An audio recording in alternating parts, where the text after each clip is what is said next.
Hi guys, happy Friday. I saw FFS and Aaron were in here super early. So good morning to you guys. Hope you guys got some sleep. Cutthroat Radio Podcast here in the morning. Good to see you. Hey Shirley. Hey Julie. We've got the nose wipe from Factual Lie. Always good to have Factual Lie in the building. And Amanda Robinson. Crew, we are in the middle of Brian Steele's cross-examination of Trontavious Stephens. Love looks ready to go. We are in the middle of what was day 17. We just didn't get to finish this video all the way out yesterday. So we're going to get through this. And if I'm not mistaken, this is this is January 10th. We're going to get through all the way to the end of January. Tick was on the stand for almost an entire month. There was a holiday break in between. They put another witness on in the middle of him being on the stand. And Love argued for like a whole day because she wanted to be able to play his plea hearing for redirect after she read his plea like a million times on direct. We're going to get through that today. We're going to get through the rest of Trontavious Stephens. For those who saw it already, I feel like we've seen some new stuff. And there's plenty of people that are seeing this for the first time, which is really cool to see your insights. So, hey there, Peter. Let's get into it. Let me know if the volume's good.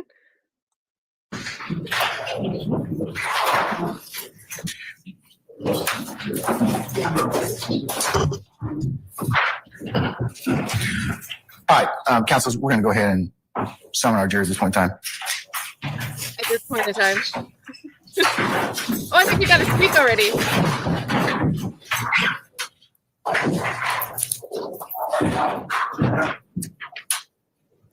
I could have skipped the jury walking in, my bad.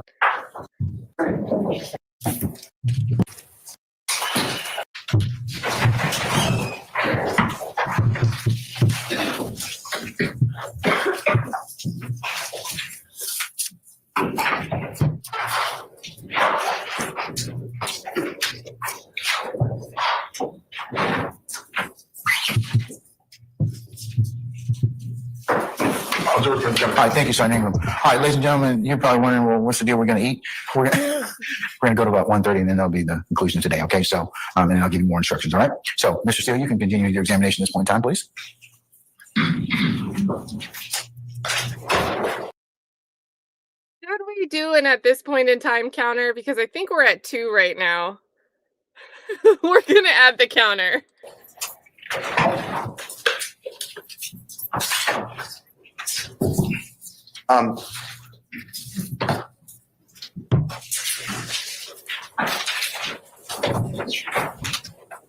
Mr. Stephens, tell the ladies and gentlemen of the jury, growing up in the area that you grew up in, how many law enforcement officers came to you with opportunities for jobs? None. How about law enforcement officers who gave you encouragement to lead a better life? Tell the jury. No. You mentioned the Honorable Prosecutor, King Slime, is something that Jeffrey is referred to as. You remember that? Yes. Do you know if that is any way tied to some sort of criminality, that name? No. Now, Slime, you mentioned earlier Lil Wayne, remember? Yes. And I believe you testified earlier that by listening to Lil Wayne's music in about 2011, 12, I know dates are... I'll stay in the question. I'm not worried about dates. But before you ever used, which effort or anybody in that circle used Slime, where did you hear that term? So, the music artist from Wayne. Okay, for the musical artist, Lil Wayne? Okay. Are you familiar with the song, Look at Me Now? Yes. Do you know it came out in 2011? If you don't, just say I don't know the year. I don't know the year. Who sings Look at Me Now, the song you know? Lil Wayne and Chris Brown. Okay. In that song, do you know whether Lil Wayne refers to slime? Yes. Is that one of the songs that you adopted, slime, the use of the word slime? No, that's not. That song probably, that song kind of new. Well, it ain't new, but yeah. It was maybe a different song? It's the same. You asked me what song? Oh. Yeah, another question. Do you remember what song? If you don't, that's fine. No, I don't remember. That's fine. Okay. Now, I'd like to show you what I've marked as Mr. Williams number 12.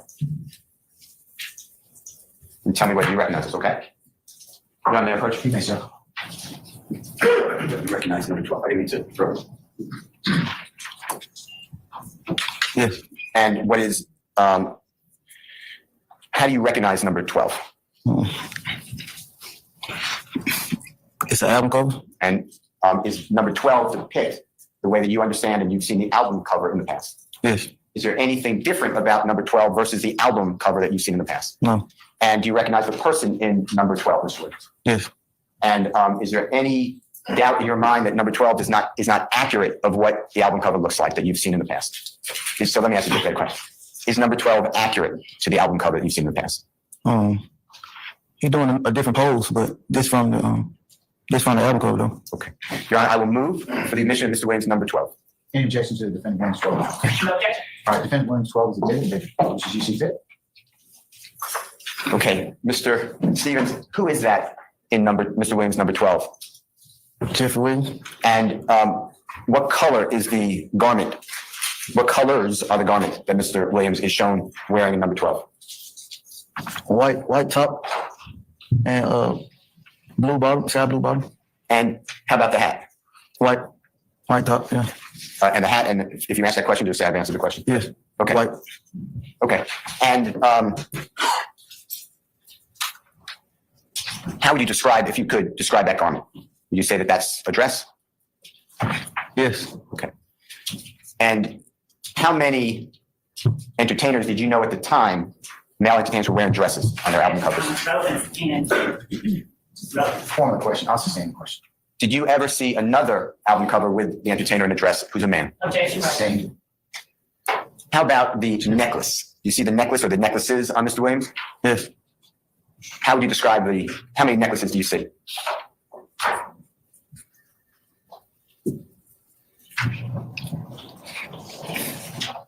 I just know there's several of them. Okay, that's fine. And would you describe the top two necklaces as tight around the neck? Yes. Do you remember which album this is from, the album cover? Jeffrey? Yeah. And to your knowledge, this album, was it widely popular on social media? Yes. Are you familiar with whether Jeffrey has children? My bad, keep yawning. Yes.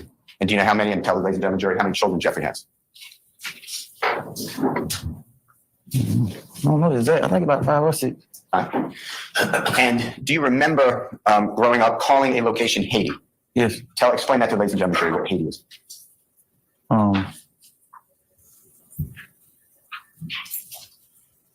Set apartments on Cleveland Avenue. And do you know why it's called Haiti, or why you call it Haiti? Yes. Tell the jury.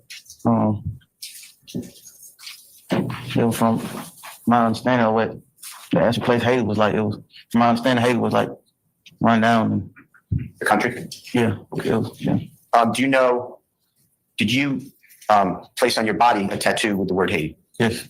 Did we see that earlier when you were being shown pictures of the tattoos? No, it's on my leg. No, it's on my leg. That's fine. Do you know, if you know, is one of Jeffrey's daughters named Haiti? Yes. And do you know, if you know, does Jeffrey have his children tattoos names on his Objection, relevant. That's the objection. Are you familiar with Jeffrey's tattoos, or some of them? How about on his face? Yeah. Okay. Do you know whether Jeffrey has Haiti on his face, tattooed on his face? If you know. No, I think Haiti on his chest. That's fine. Okay. Jonesboro South. You know Jeffrey to come from there? Yes. Okay. Until it was torn down? Yes. Does Jeffrey have Jonesboro South, if you know, tattooed on his body? Yes. Where would that be, if you know? Oh yeah, that's what's on his chest. Okay. My bad. It's okay. So Jonesboro South is tattooed on Jeffrey's chest as far as your memory? Yes. All right. Okay.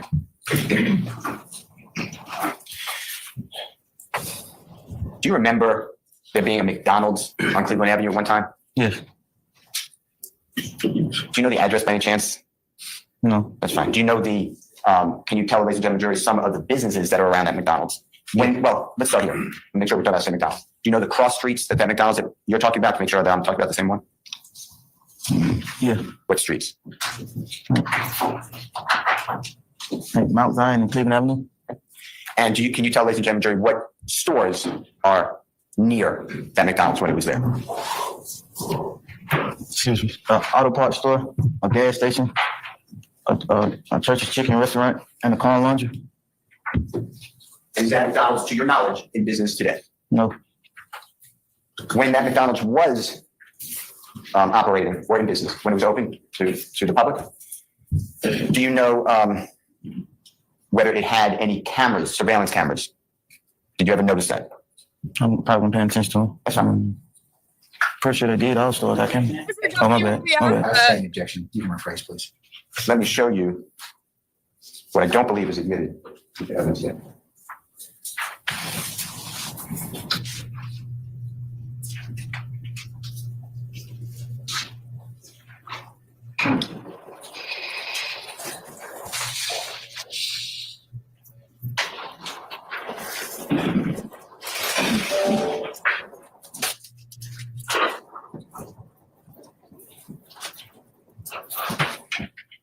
Can I approach, Your Honor? Yes, sir. Can I approach you, Mr. Stevens? Yes. I'm going to show you what I marked as Mr. Williams number 1, which is in the upper corner. As I do that. So, if you take a look at that, just orient yourself to Mr. Williams number 1 and tell me whether you recognize what is shown in Mr. Williams number 1. Yes. And is Mr. Williams number 1 accurate as of the time that this photograph was taken, whatever time? Is it accurate as far as what your memory and the surrounding areas that you described to the ladies and gentlemen of the jury? Objection to statements. I stand in objection. You can rephrase the foundation if you can. Is Mr. Williams number 1 accurate of what it depicts or what it shows? Yes. Okay. And is there anything from your observations in the past, anything different about number 1 as to the general layout of those buildings and those streets? No. Your Honor, I move for the admission of Mr. Williams number 1. Any objections to defendant Williams 1 now? Your Honor, I just asked for a little bit more clarity. You're asking for here. All right. Go ahead. Mr. Stevens, at what time or what year is it that the imagery in defendant's exhibit number 1 reflect? What year is it that you're talking about that it accurately reflects? Do you know? What year this picture was taken? Yep. Yes. No way. When you were asked by Mr. Steele, does it reflect the year that you remember? What did you understand him to be saying? I thought he said that this area, I understood him to be saying that this is how this area look ever.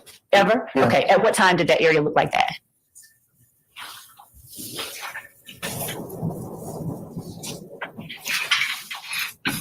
I remember them remodeling this McDonald's, so since them remodeling this McDonald's, that's how it looked. And around the time, no exact year, just do you have any frame of reference to tell me when they remodeled that McDonald's? I remember when they remodeled it and it started looking like that. All right. Fair enough. Your Honor, I would ask for a little bit more clarity as to the time frame or something, but There's still some more foundations. You don't stand in objection to the time here. How about using the October 2014 date? I'm just talking about that arrest that you referred to. Yeah. You know what I'm talking about? Yeah. At and before, around that time, is that the way that area looked? Before you were arrested, approximately October 2014? This McDonald's looked like this before I left for prison. Okay. And when did you leave for prison, unfortunately? 2015.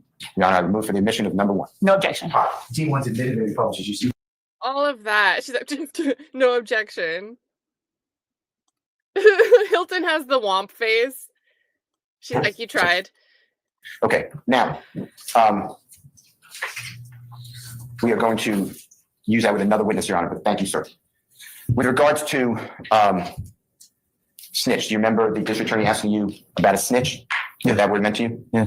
And you said something to the effect of a person who works with the police. Did you say something Objection, like Your that? Honor. Mischaracterization. I stand in objection. Did you say something like that? Yeah. Now, to you, since you were asked about by district attorney, does a snitch mean someone who lies? It could.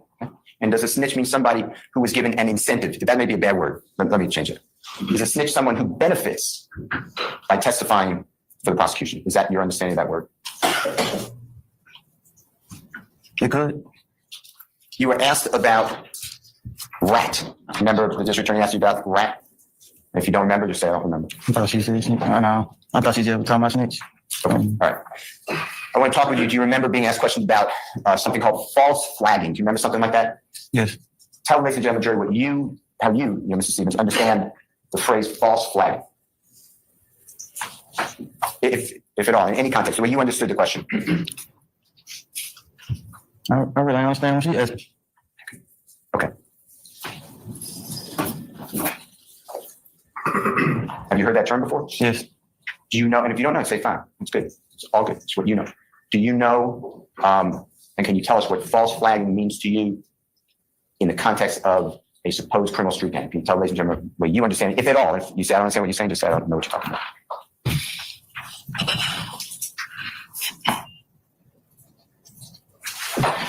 I'm only familiar with it because of like things I done heard. So I don't know if what I heard was true. So That's fine. Okay. I want to go back to criminal street gang YSL. Okay. Yeah. You testified to that earlier in your testimony. Remember that? Right. All right. To join YSL, is there any type of pamphlet or Bible or rules that you're aware of if somebody wants to be YSL gang? no, Do you know whether, in order to claim that they're part of YSL, somebody has to be beaten in? Do you know what beaten in means? Yeah. You learned that in juvenile detention center, Yeah. juvenile jail? Yeah. Is there any, to your knowledge, is there any type of requirement? That was so slick by Steele. He's like, you know what it means to be beaten into a gang, right? Yeah. But you learned that while you were in juvenile, right? You were in a position, you were put in juvenile when you were 11 years old because of something that happened in school, in juvenile detention at 11. And you learned there, not because of your own choice, not because you were beaten into a gang necessarily, but you learned because you were forced to be in an environment where you may have overheard or may have been forced to be jumped into a gang. That was a very, very great question by Steele. That to become a member or an associate of YSL, you have to be beaten in. I know for a fact you don't have to be beaten. How about to leave YSL criminal? I'm just talking about criminal street gang YSL that you described earlier. Is there any type of beating out to get out? No, Any type of being sex in, maybe that term, somebody having sexual relations with a number of people in order to become a member of YSL? Is that anything like that? no, How about paying money to enroll? Is there anything like that? no, How about paying money to get out of criminal street gang YSL? Anything like that? no, Is it true, from your understanding, your experience, in your testimony, that anybody can claim to be YSL? yes. You have to Okay, chat, hold on. This is so irrelevant, but I think Love fails her password like 3 times here. YSL. Is that anything like that? Just watch her How laptop. about paying money to enroll? Is there anything like that? No, How about paying money to get out of criminal street gang YSL? Anything like that? no, Is it true, from your understanding, your experience, in your Busy testimony, looking at the jury to that type. anybody can claim to be YSL? yes, Do you have to know them and approve them? no, Do they owe anything to you? no, Do they have to come to you and say, I'm going to commit a crime and on behalf of YSL? Did anything like that happen? no,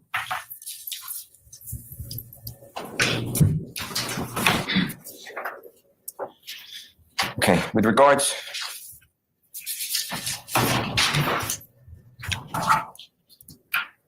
to Kenneth Copeland. Woody, remember we were talking about Woody? yes, If you don't know, just say, I don't know. Is he from the Cleveland Avenue area? no, Do you know what area Mr. Kenneth Copeland or Woody is from? If you know, and if you don't know, just say, I don't know. I think from Mechanicsville. Or Carver Home, one of them, Carver Homes. Carver Homes? Yeah, And when you say one of them, what was the other one? Mechanicsville. Or Mechanicsville? Yeah. Some of the jurors may not be familiar with those areas. Just you, if you don't mind, and if you know, use Cleveland Avenue and describe where would Carver Homes be compared to Cleveland Avenue at the time you're talking about, at some time.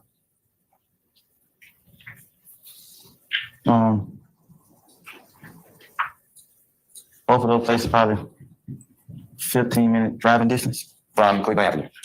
Yeah, And if you know Carver Homes and Mechanicsville, how close are they to each other if you can orient the jurors to that? If you know, and if you don't know, just say, I'm not sure.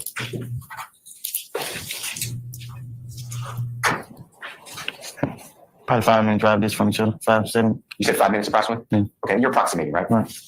Okay. When is the first time that you remember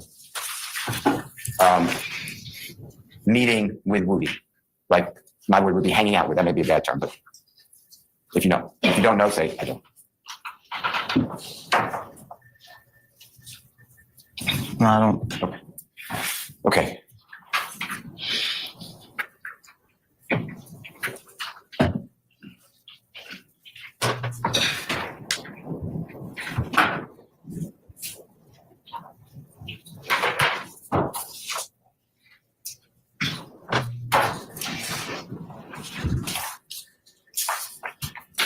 Okay, 1 second. You may, sir. Thank you, sir.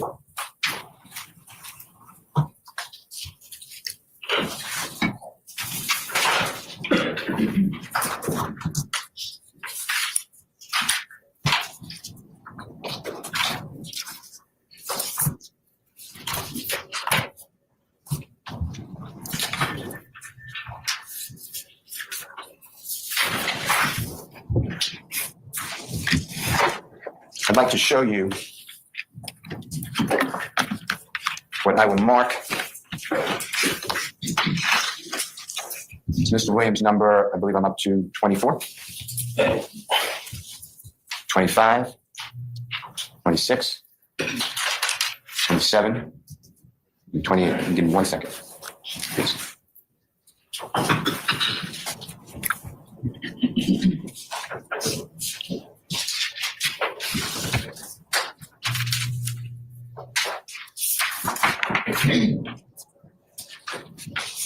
Can I ask Mr. Kokomo to approach? If you don't mind. With your computer, if you don't mind. Support Caption struggling with Kokomo's name.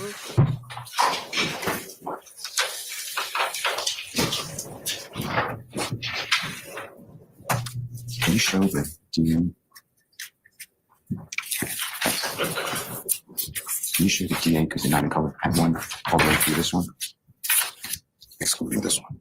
Including, excluding. Come on. Come on. Thank you.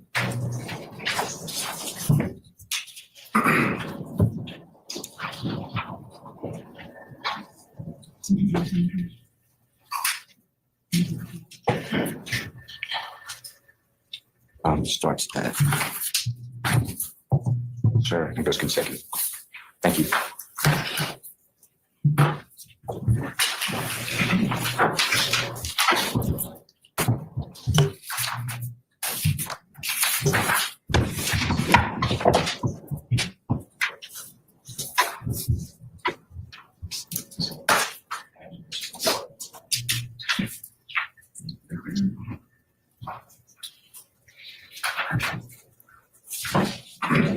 That's why I asked them to show you one.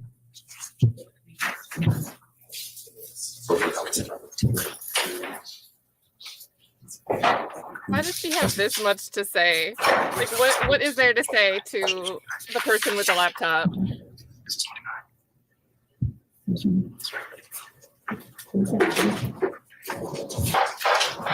Maybe she's writing down how many exhibits there are. That way she knows how many times she needs to object.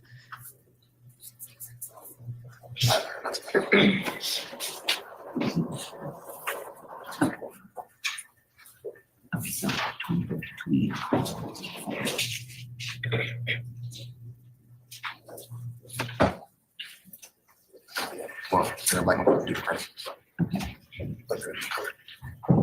Just patiently waiting. Your Honor, may I approach with Mr. Kokomo, Mr. Stevens? You may, sir. Mr. Stevens, can we approach you? I'm just showing you. I asked that they not be published to the jury. I know he's not doing it intentionally, but Mr. Kokomo has them facing the jury. I'm just showing you what's been marked as Mr. Williams number 24 and 29. But these are not colored. That's why I asked Mr. Kokomo to come up. So you could use them for the numbers, but the screen, Mr. Kokomo would be accurate. Exhibit I'm going to ask you about, okay? 26. 27.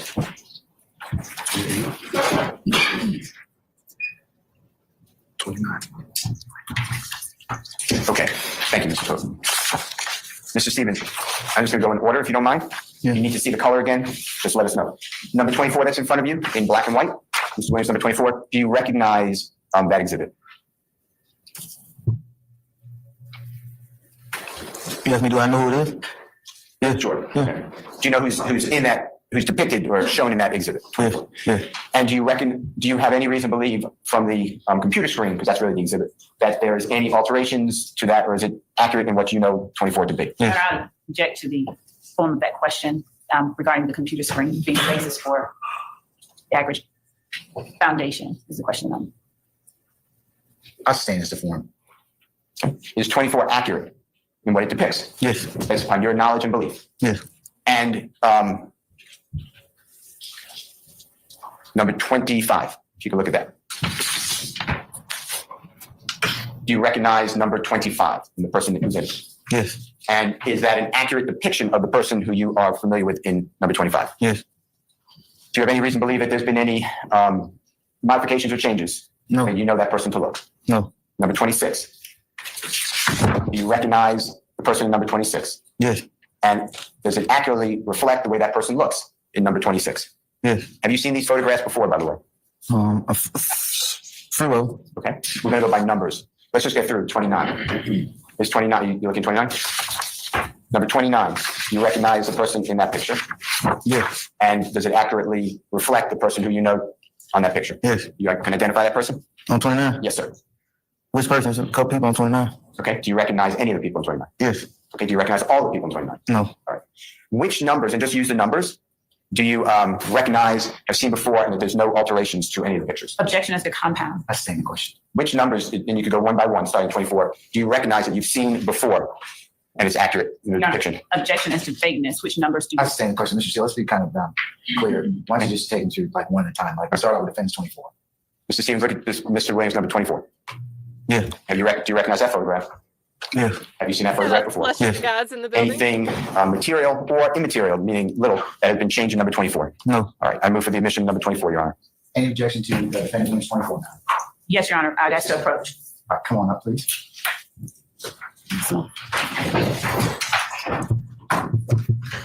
And I said it in the chat, and I'm serious. She has had some good foundation objections, but the problem is, look at Schardt. The way she tries her case, she has so much that she brings in on direct that even if you successfully and sharply and quickly object and keep an exhibit out because the witness doesn't remember the photo or the location or the scene, you have the defense, even with Glanville objecting half the exhibits, you did so much on direct that the defense has so much they can bring in on cross-examination that it doesn't stop them from doing what they want to do. If Tick doesn't recognize one photo, he's going to recognize another. If he doesn't really remember when a certain song came out, he's going to recognize another. So that's part and parcel of why directing someone for like 3 days can backfire. But good to see Flesh of the Gods in the building. Flesh of the Gods, you missed Love trying to enter her password on her laptop, but she was too busy staring at the jury while she did it. She kept getting her password wrong. Just a little goofball over there. Granddad Gaming says this is military time. Where you must be overseas here in Europe, because it's only 9:30 in my neck of the woods. It's almost happy hour in Granddad Gaming's time. Also, big thank you to Angie Lee. She slimed herself. She's like, look, I gotta be green. I gotta be green for the reunion. Oh, wait, are they gonna like come back and then just dismiss for the day?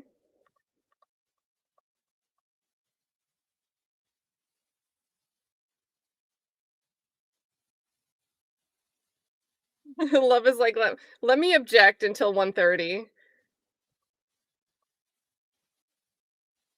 Oh my goodness. There we go.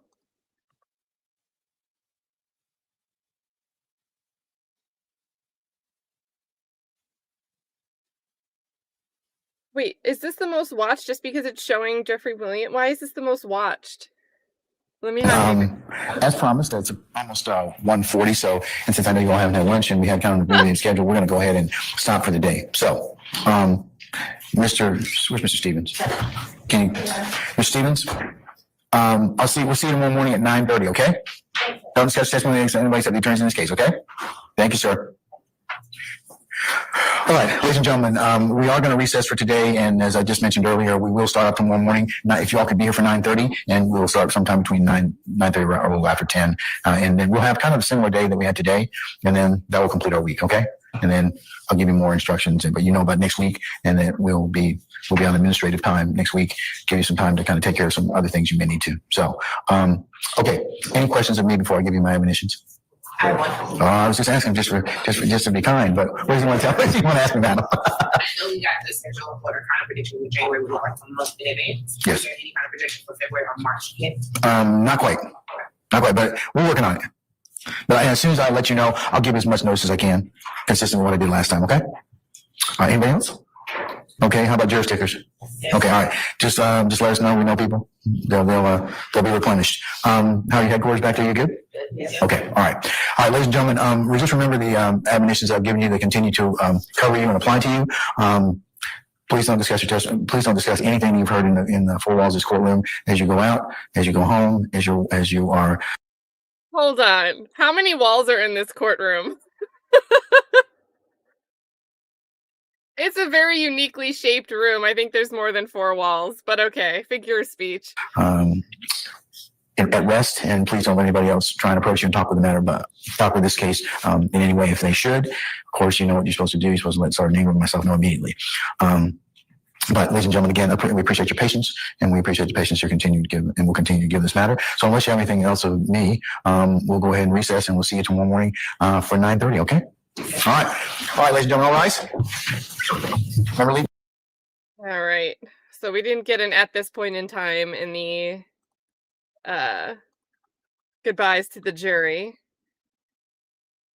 All right, so we're going to go over, I think I queued this up to the right time. We are now going to be January 11th, 2024, day 18. I think I queued it up. Look at all of this wasted time. They're just showing the jury saying good morning, 34 minutes of nothing. And this ends up being a long day of exhibits with lyrics, videos, and some arguments over them. Good morning, gentlemen. Oh, wait, the volume seems about the same. If it needs to be louder or quieter, you guys let me know.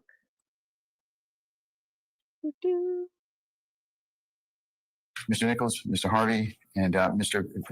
That's it. All right, that's enough. All right, and Mr. Ryan, Misty Williams. All right, good morning. All right, ladies from the state in red. It's a very special day. Okay, all right. And Ms. Love, Ms. Hilton, good morning. And gentlemen, Mr. Atkins, Mr. Brown, Mr. Smith, good morning. Okay, all right. Folks, we're going to go to probably about between 11:30 or thereabouts, and then we will commence, or I should say recess for today. And then consistent with the court's earlier direction, since I have unrelated business tomorrow, and then the following week the MLK week, I told the jury that we will have some administrative days for you all to take care of some other things. So we'll recommence again on the 22nd, and I'll give them the next several weeks in advance at that time. All right. Judge, there was one matter that Mr. Steele brought to our attention. I don't know if he intends to. What is it? He had intended to introduce a video. I don't know if he intends to do that today, but if he does, it's a matter that would probably be best argued outside the presence of the jury. He served it on us this morning that he intended to do that. So how long is that video? It's 4 minutes, maybe. Okay. Have you all looked at it? Yes, we've looked at it. We contend that it is inadmissible through Mr. Stevens by Mr. Steele under 24-801 D2A. It's his client's video. Outside the presence of the jury, he served it on us this morning that he intended to do that. So long as One second.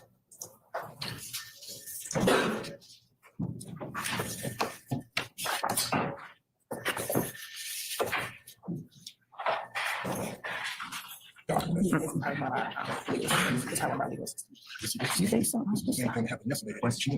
my god, this is some loud whispering. Hot miking. And then it changed to 14. All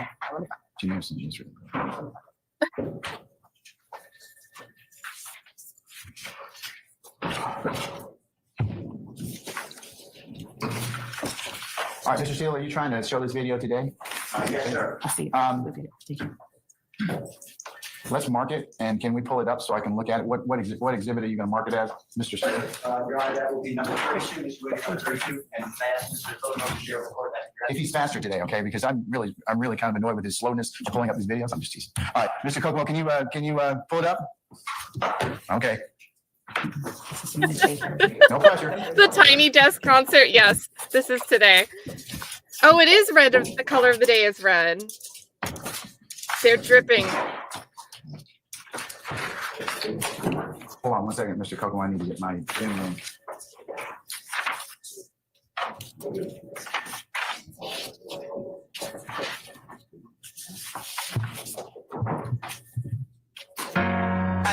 Oh.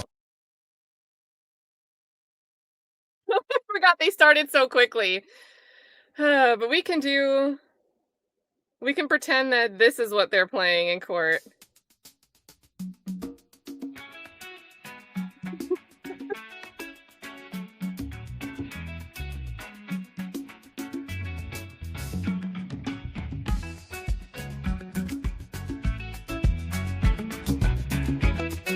Doesn't seem to like this song. O for objection, S for sustain, B for buffering, E for peptobane.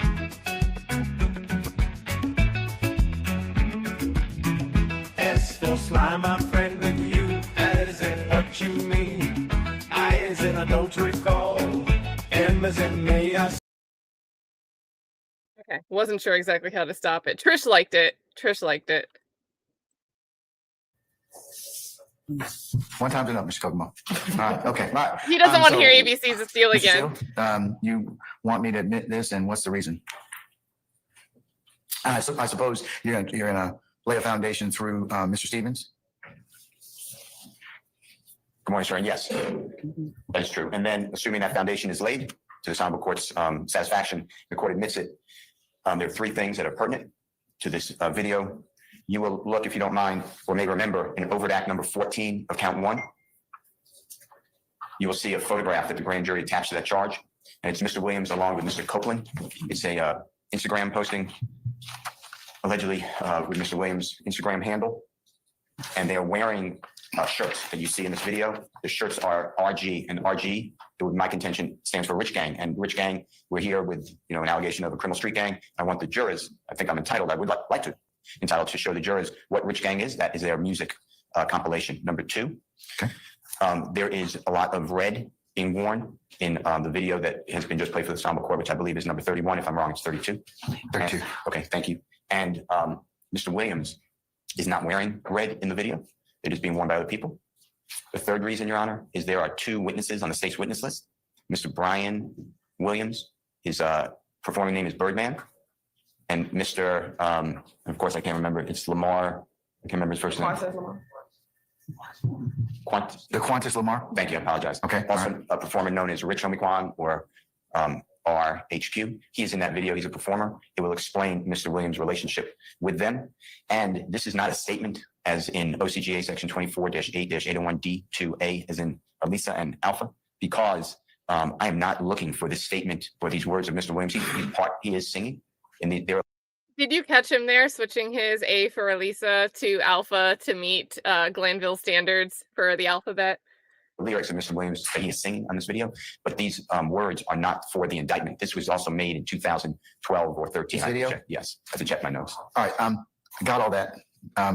Why do you think that Mr. Stevens would be a better witness for foundation rather than either Birdman or Mr. Williams or Mr. Lamar, Rich Homie Kwan? If they're in the video and if they're going to be called, why wouldn't it be better to lay a foundation through them? 2 reasons. First of all, I believe that Mr. Stevens can. This is a public domain. It doesn't make a difference if it's public or not. You still have to have some basis of like frame of reference to then kind of just lay the foundation from that. You still have to kind of orient it as to place and space. And I'm not saying that it's not admissible. It's just I don't think that unless he has some nexus with that. I mean, then we'd be up here all the time and you just be showing people, oh, do you understand this, or do is this the person that we're looking at? You got to have context, and if he can't provide context, he's not the best person to probably lay the foundation for that.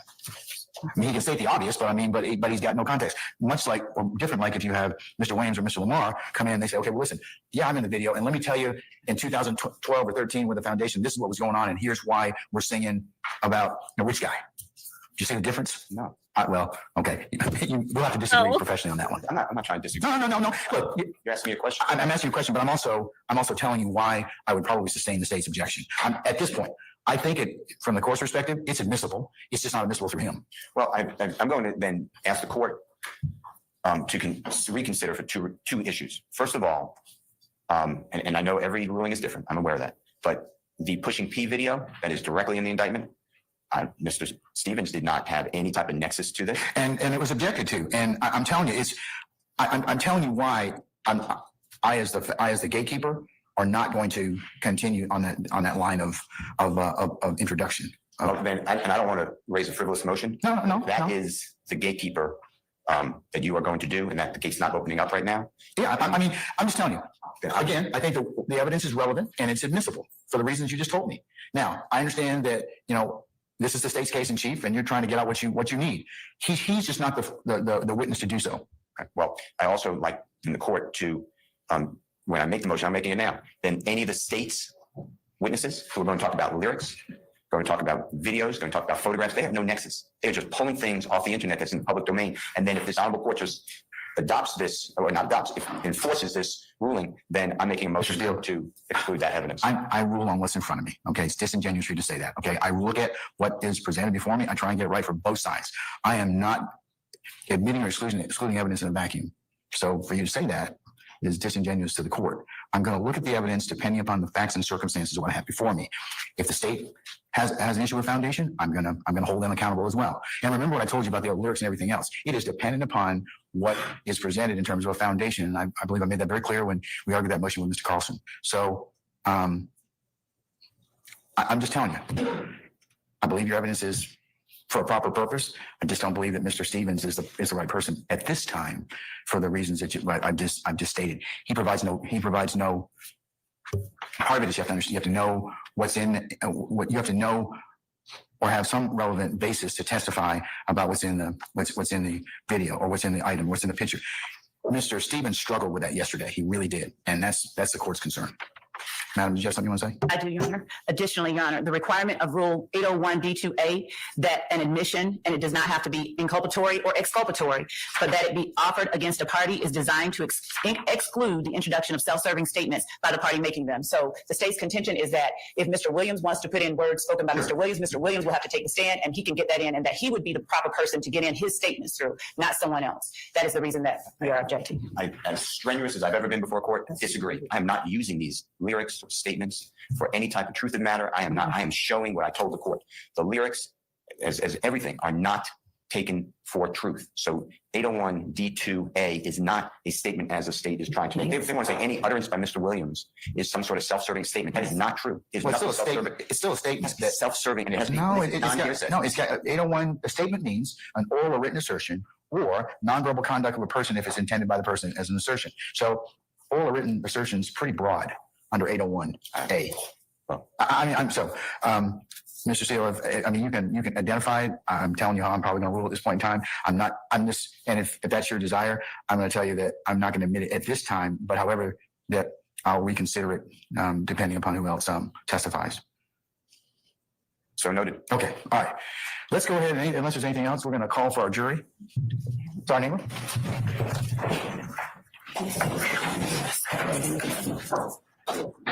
Yeah, the red is crazy. And can we get Mr. Williams, please? I'm sorry, Mr. Stephens, please.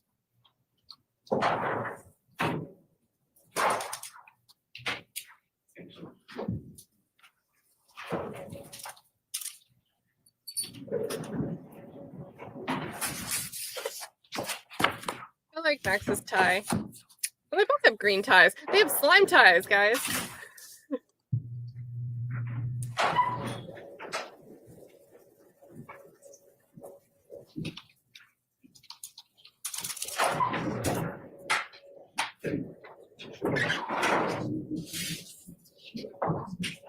Mr. Stephens, come on up.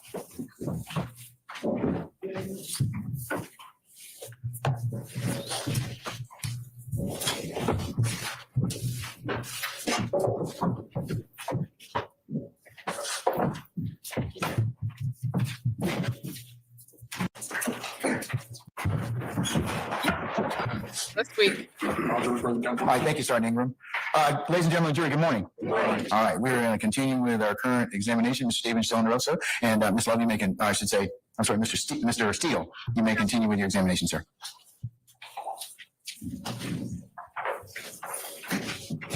Thank you, John. Mr. Stevens, are you familiar with music produced by and performed by a group of people they call themselves Rich Gang? Do you know what I'm talking about? Yeah. Okay. And have you ever seen any merchandise or merch, as you call it, the symbol for Rich Gang? Do you know what I'm talking about? Yes. Can you explain to the ladies and gentlemen, jury, what it looks like?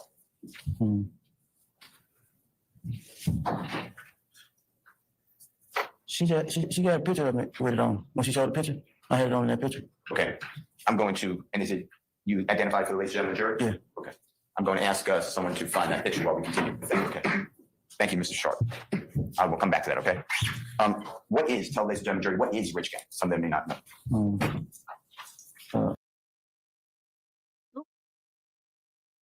That's me making him buffer. My bad. Music label. I couldn't hear you. A music label. Okay. And do you know the members of Rich Gang? Nah. That's fine. All right, we're going to come back to that then. I'd like to show you. Did you ever see in GQ magazine? Do you ever see Jeffrey in that magazine? Yes. I want to show you again, and I've shown you the color pictures yesterday, but I'll just show you what I've already marked, and that's where we stopped yesterday. This is Mr. Williams, number 25,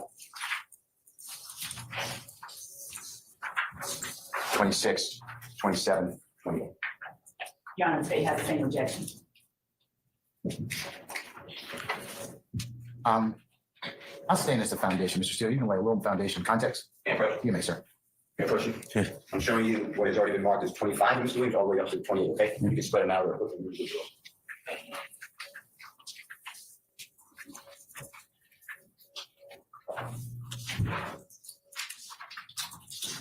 Have you looked at them? I seen these ones yesterday. Yeah, okay. Are you familiar with those photographs? And I can show you them in color again if you need to, being from the GQ magazine that you've seen. Yeah, this one. Okay, what number is it? 28. Number 28, how about the other numbers? We'll just go one by one. I know this one for sure. Okay. You don't What's know this one? Which 28? Okay. How about the other three? You don't remember? That's fine. Okay. Your Honor, I move for the admission. It's going to be colored. It's not the black and white that's in front of Mr. Stevens of Mr. Williams, number 28.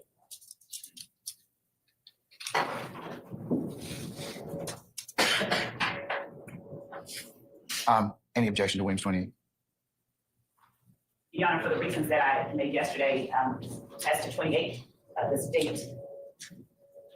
Can I see 28 color one? Yes. Please. Can Mr. Kokomo approach with his computer? Are you going to admit a color photo? Of course. Okay, all right. Okay, let me see it. Show it to Ms. Kokomo, show it to Ms. Love, please. First.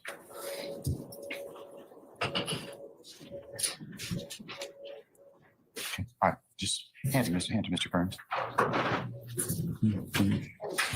Mr. Kearns? Okay, that's his name. Kearns. Or maybe Kearns, and he just said it weird. It's not the same, Mr. Steele. You might want to take a look at what you have. Kokomo, can you just adjust it? Well, I advanced it to 20. Yeah, see, that's his. That's not it, Mr. Kokomo. That 26 or 20? Mr. Kokomo, just look at that picture that matches. So which one is it that you want to show him, 26 or 28? Whatever the correct one that Mr. Stevens identified. That one, that's the one? Okay. All right. It look like a 8. Okay, it's 26 actually. Wait, is this that giant evidence book that the prosecution always likes to cite? I forget what it's called, but I think it's like a C name and they repeat the C name. It's like something, it's Carlson and Carlson on evidence or something like that. Because it kind of looks like a C and an E, but I'm just laughing because if that's what this is, it's also red. Also, huge shout out, Amy. Love Amy. She has amazingly, sometimes interesting and informative, other times just flat out wild, crazy, hilarious.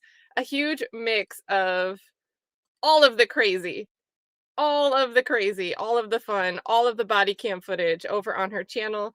So when I dropped her link, make sure you guys go over there. She'll keep you busy all weekend. She also brought us coffee.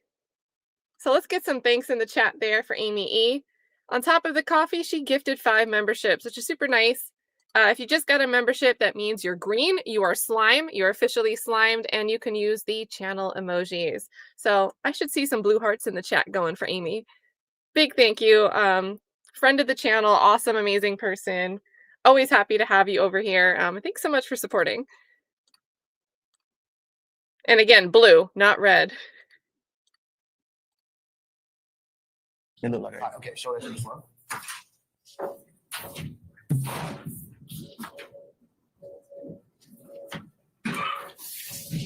it look like an 8 then. You know what I'm saying? It looked like an 8. Yeah. You'll see.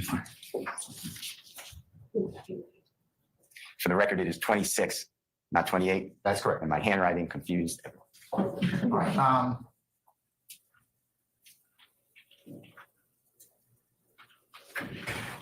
let me pose a couple questions. Mr. Stevens, how do you know about the photo in defendant Williams 26?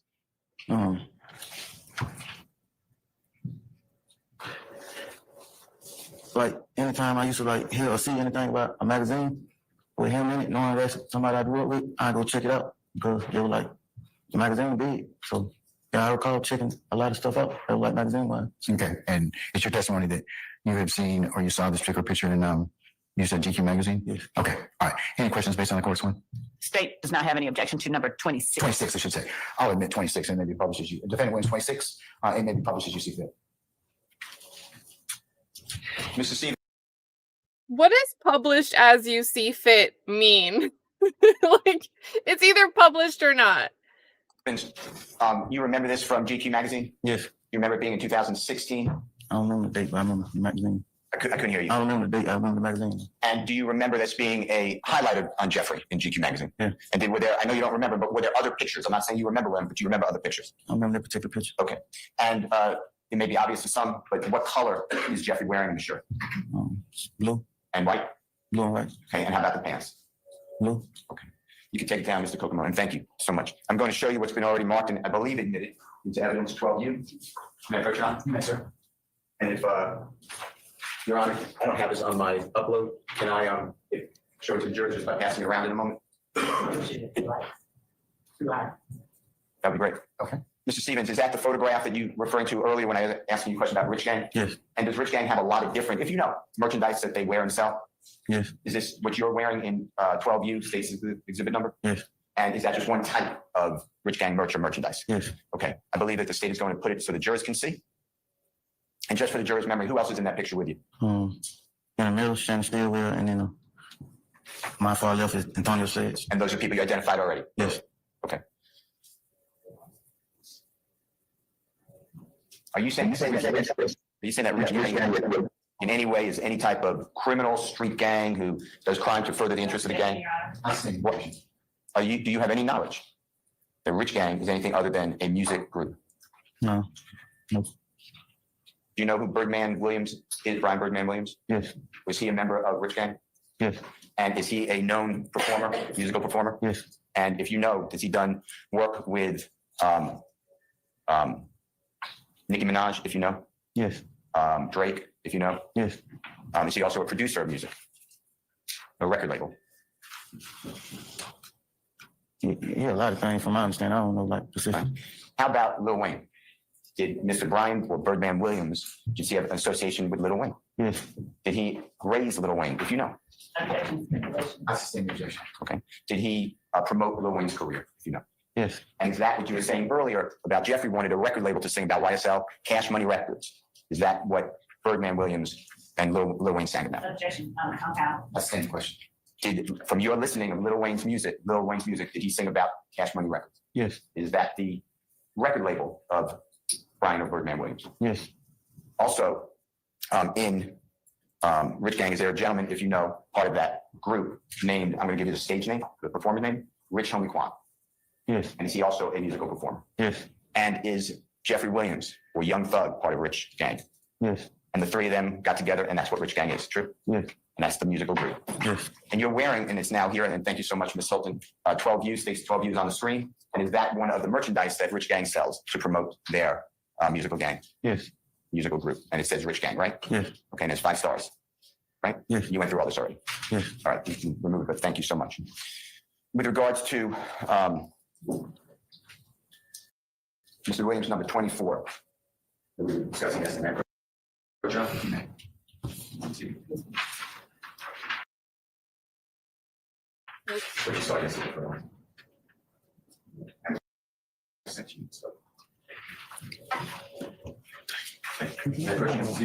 Yes.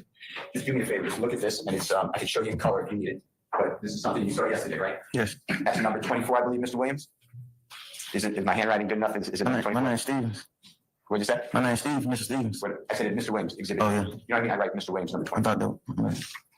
Can I ask my attorney a question, sir? Say again? Can I ask my attorney a question? You can get my word for my side. Yes, sir. Thank Okay, all right. Thank you. Is that what you need? Okay. Yes, thank you. All right. My bad. No, that's fine. Can I ask you some question about Mr. Williams, number 24? Yes. Do you recognize the people in that photograph, in the exhibit? Yes. Okay.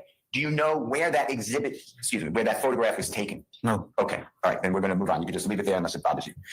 I would like to ask you a couple of questions.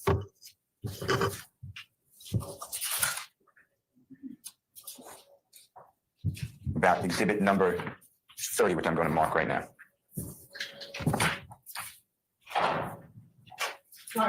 You may, okay. Thank you, sir. Thank you. Thank you.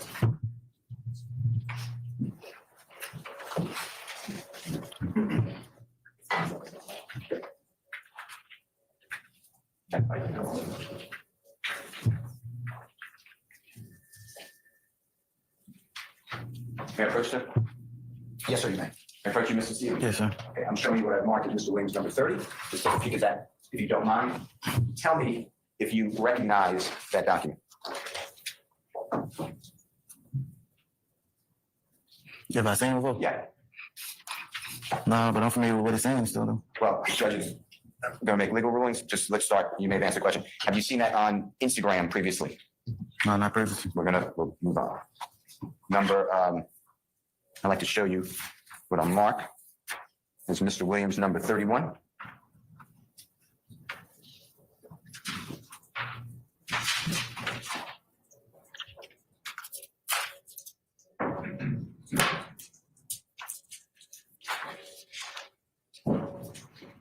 May I approach Your Honor? You may, sir. Sir. May I approach you, sir? Yes. Show me what I marked as Mr. Williams, number 31. Take a look at that. Tell me whether you recognize that exhibit. Do I know what it is? Yeah. Yes. And have you seen photographs of that person before? Yes. And is what's in exhibit number 31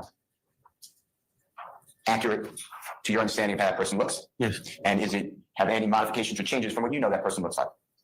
No. Does that, Mr. Williams, number 31, accurately show the person depicted there? Yes. And who is that person? Lil Wayne. Okay. Your Honor, I move for the admission of Mr. Williams, number 31. Any objection to defendant Williams 31? Your Honor, I just asked whether the witness has actually seen that portion of the person's body that is depicted in defendant's 31 before making or not making. In other words, whether he's seen from the neck down. Let me see it, please. Thank you, sir.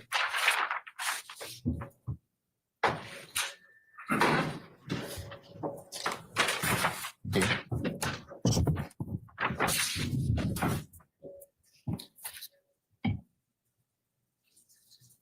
I'm not asking any foundation of what's in the picture, so. I believe the foundation has been laid, Your Honor. Then I asked why did the witness. Um,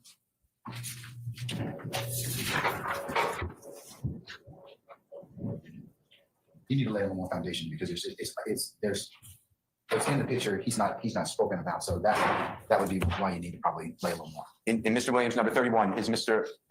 Carter or Lil Wayne wearing a shirt? No. Have you seen images of Mr. Carter or Lil Wayne not wearing a shirt in the past? Yes. Okay. And have you seen videos of Lil Wayne or Mr. Carter not wearing a shirt during performances? I'm going back to a movie. That was my mind. A movie. That's A fine. movie he was in. Okay. And on the totality, you said that you followed Lil Wayne a lot, right? Yes. Okay. And is it like Jeffrey, where if he's in something you are interested in looking at it? Yes. All right. And does Mr. Williams number 31, without the shirt of Lil Wayne, does that accurately depict? Depicts just means show what Lil Wayne looks like. Yes. Okay, with all the tattoos. Yes. And you accurately, on your oath, recognize that. Yes. Okay, Your Honor, I move again. All right, any further objection, madam? No, Your Honor. All right, defendant Williams 31 is admitted that he published as you see fit. It's difficult for no reason.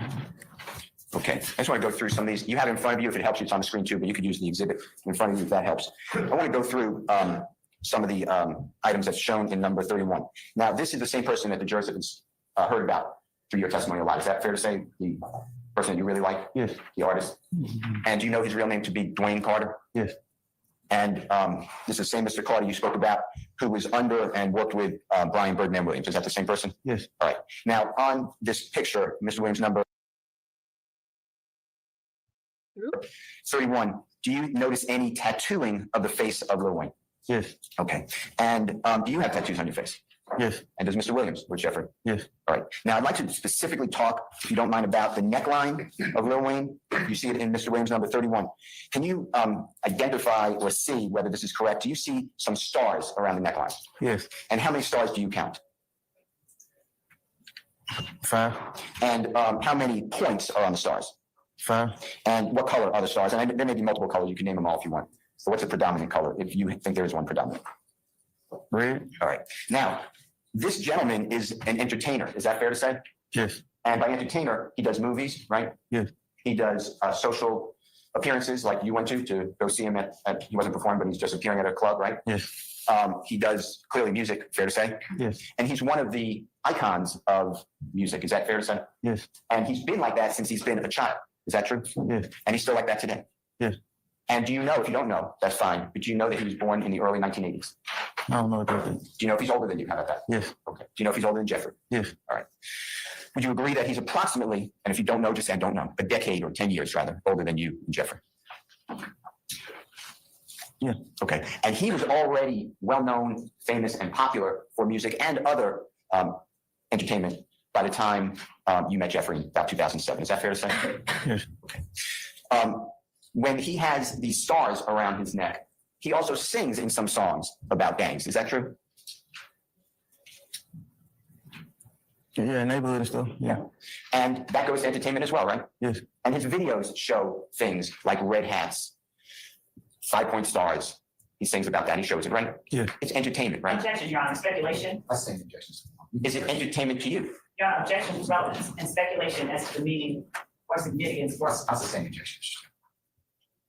Do you know whether Lil Wayne has ever won awards for his music and entertainment? objection relevance. That's the same objection. Do you tell the ladies and gentlemen jury if it's part of, in your viewpoint, the American culture, this type of songs about gangs, 5-point stars, etc.? Objection, relevance, It's a- speculation, It's this. That's the foundation. same objection. Do you know other artists who also have tattoos of a bee with a red colored in?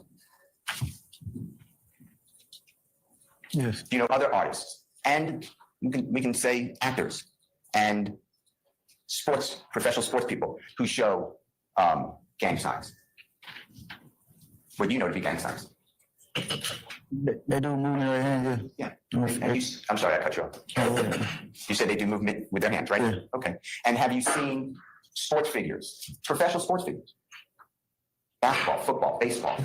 Have you seen them go like this with wiping their nose Yes. on national TV? Yeah. Have you seen at the Super Bowl performers playing and doing C's for the Crips? Objection, That's the same objection.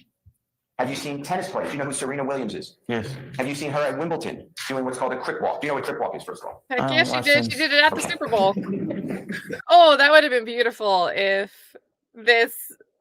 Serena had performed or been part of the performance at the Super Bowl before Tick was on the stand.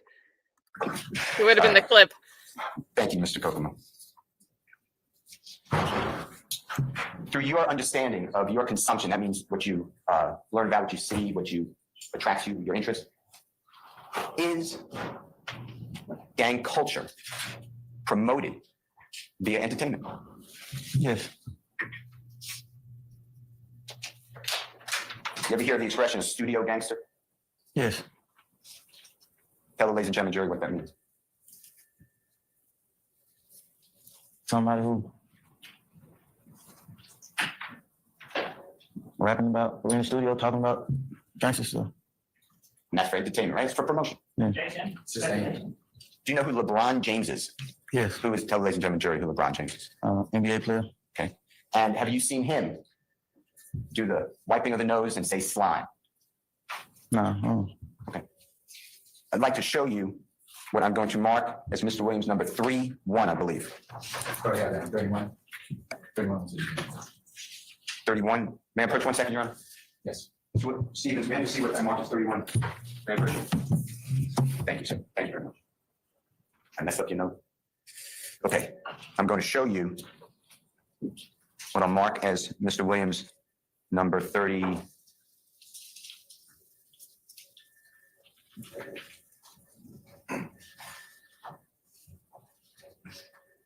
33.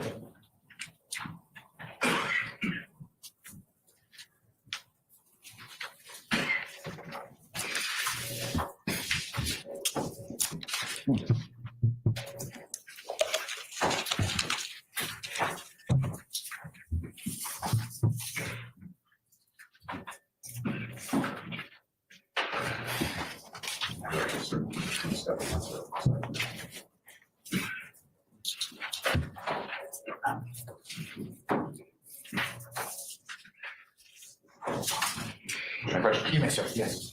May I approach you, sir? This is number 33. Mr. Williams, just take a look at that, orient yourself to it. Now I'm going to ask you similar questions. Tell me if you recognize it.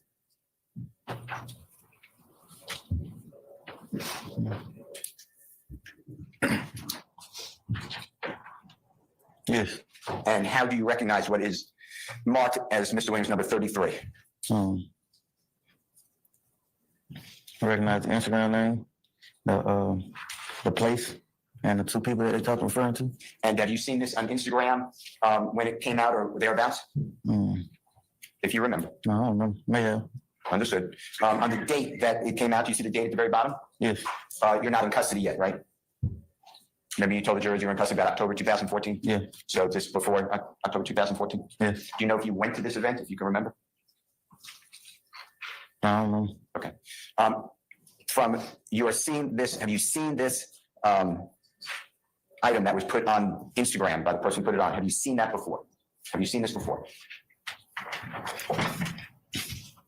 Man, it's a flyer. I haven't seen several flyers, so may have. One more time. It's a flyer promoting. So I may have. You're not sure? No, I may have. May have. I haven't seen a lot of flyers. Okay. Well, with that, Your Honor, I'm going to move for the admission number 33. He said he may have, he doesn't know. Okay. I'm going to sustain the state's objection. All right, let me show you number 34.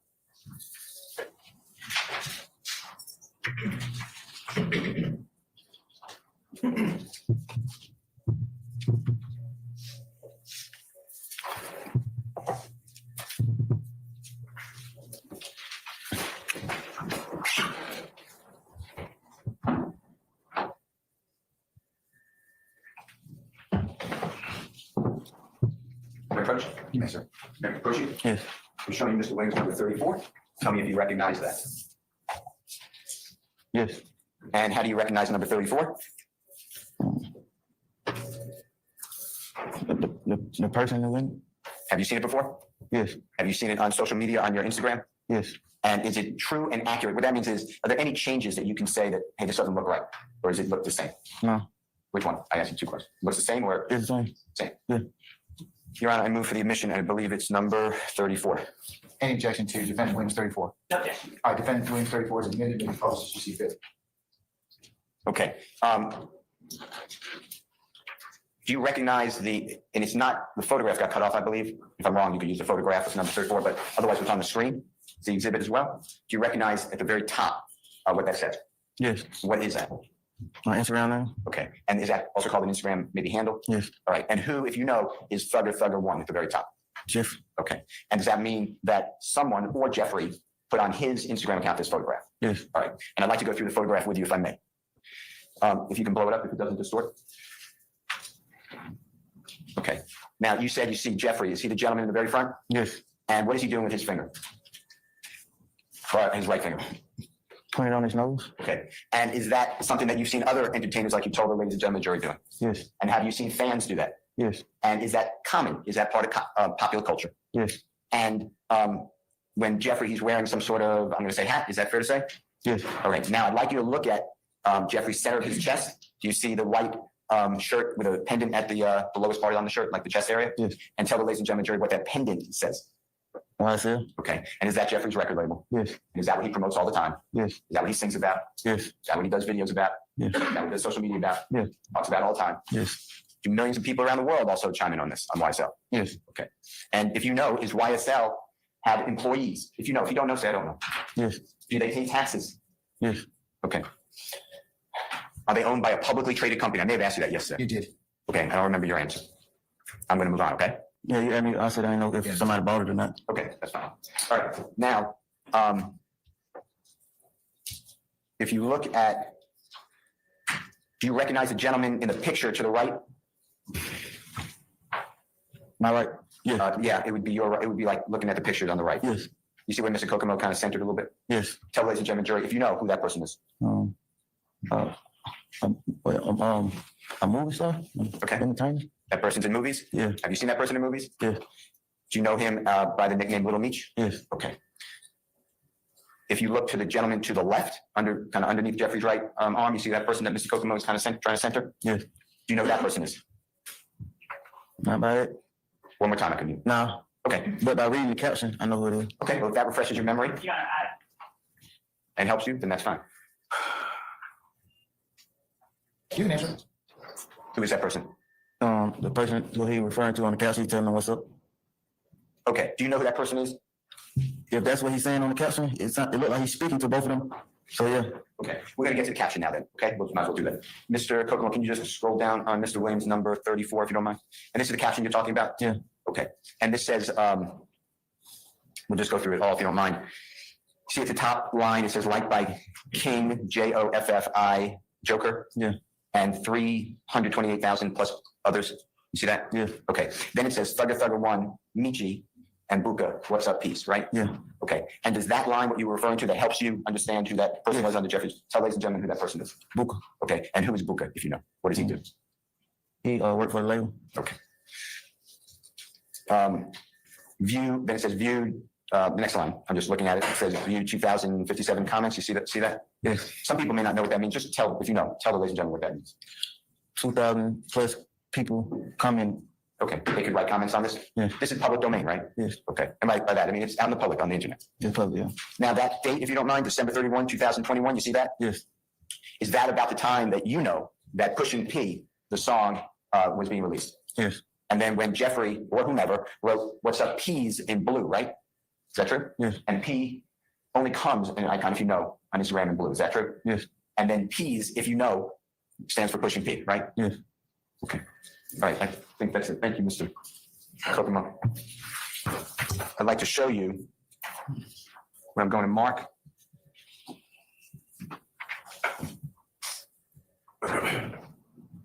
Number 35.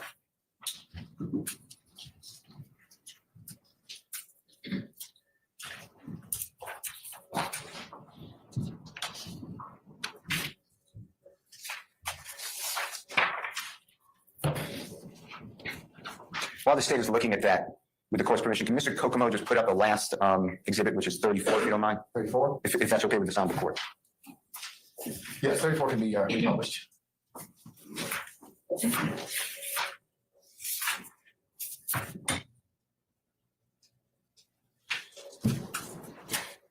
Mr. Stevens, I'm going to approach, if the Honorable Court gives me permission, and show you again what's been marked and admitted as State's Exhibit number 23U. Your Honor, may I do that? Thank you.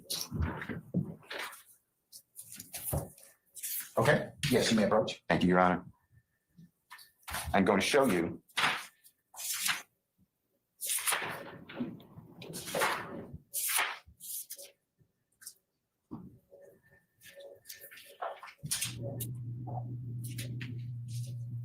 this is an exhibit that's already been in evidence, and it attaches the indictment. Okay. Can I approach you? Yeah. State's number 23U. I'm going to ask you to look at the whole document, but I'm going to ask you to focus on overt act in count 1, number 1, 155. Tell me, if you see 155, what is the date alleged by the prosecution in overt act number 155 on State's Exhibit 23U, the indictment? Excuse me, I'm sorry. My bad, y'all. December the 31st, 2021. Okay. And what is the date on Mr. Williams' number 34 at the bottom? Ain't on there. It's on here though. Yes, sir. December 31st, 2021. Same date, correct? Yeah. And in State's Exhibit 23U, does it discuss Mr. Williams with a finger under his nose as the allegation made by the prosecution? Yes.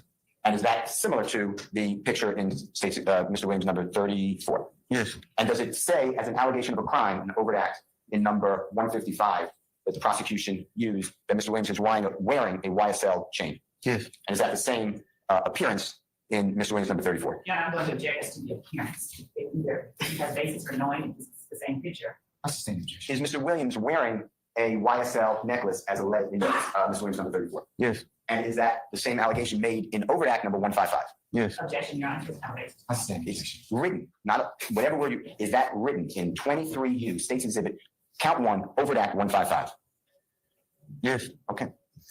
All right. Now, I'd like to show you, or show you. May I approach, sir? Yeah. Mr. Williams, number 35. May I approach? Yes. Tell me, take a look at that. Study it. Tell me if you recognize Mr. Williams' number 35.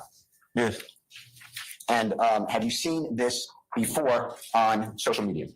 Yeah. Have you seen it on your social media account? Yes. And does number 35 of Mr. Williams have any type of changes or modifications or amendments to it? That means, has it been changed since you saw it originally on your Instagram? No.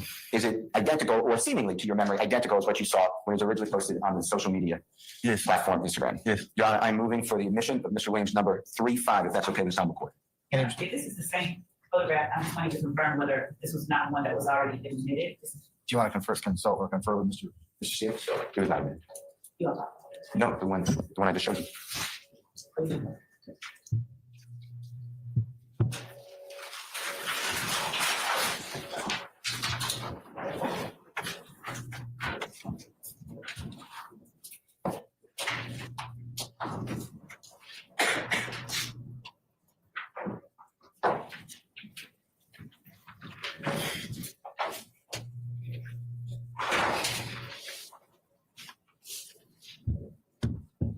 No objection. All right, defendant Williams 35 is admitted and will be published as you see fit. Mr. Kokomo, if it doesn't distort, can you just do me a favor and more center and make enlarge the photograph? Okay. Mr. Stevens, can I ask you some questions about Mr. Williams, number 35? Yes. If you need to see it, it's the same thing. It's on the screen, otherwise it's in front of you.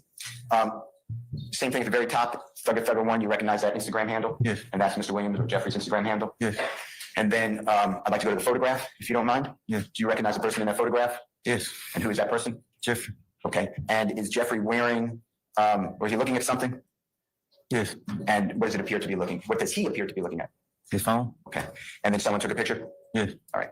With regards to Mr. Williams, number 35, I'd like you to focus on the chest area of Mr. Williams. You see over the white and black shirt, you see a pendant? Yes. And what does that pendant say on it? YSL? And is that similar to what you described earlier? Yes. And is that something that Jeffrey all the time promotes for his business? Objection, Your Honor, one time out to speculation. Yes. I stand the objection. Is that something Jeffrey all the time promotes? Yes. And is that his record label? Yes. Does he sing about it? Hold on. Basis. Speculation as to what Mr. Yeah, Williams I'll is stand the doing. objection, Mr. Steele. Okay.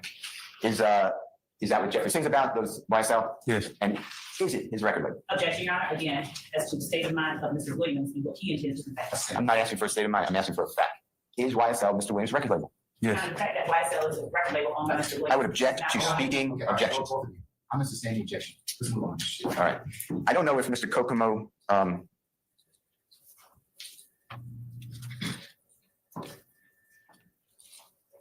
can do it, but you see on the right shoulder, if you can make that larger, Mr. Kokomo, thank you very much. Do you see a tattoo with a, what I would say a B and a red color? Do you see that? Yes. Okay. And is that similar to tattoos that you've seen other artists have? Yes. And do you know specifically when Mr. Williams got that tattoo? No. I'd like you to then go down. Mr. Kokomo's going to have to make this smaller. And we'll go to the words at the bottom. You see the first line of words, liked by, I'll say Lil Meech, BMF, and 311 plus thousand other people. Yes. And that's the same explanation you gave the jurors. Yeah. People can like things or dislike things, right? Yes. And then it says on the next line, Thugger 1, P.S., quote unquote, the P ever, right? Right. And then view comments, that's what you described earlier, people can comment. Yes. And that could be strangers, right? Fans, whatever. And this is February 12th, 2022. If you know, if you don't know, so I don't know. No, I don't know what year it's like February 12th though. Okay. It gotta be 2022. Why do you say it has to be 2022? Because that's when the whole that's when he was promoting the song, Pushing P. Okay. And we're going to use something now to assist on that too. Can you use that indictment, which is 23U, should still be in front of you? And if you can turn to overt act number 168, if you don't mind.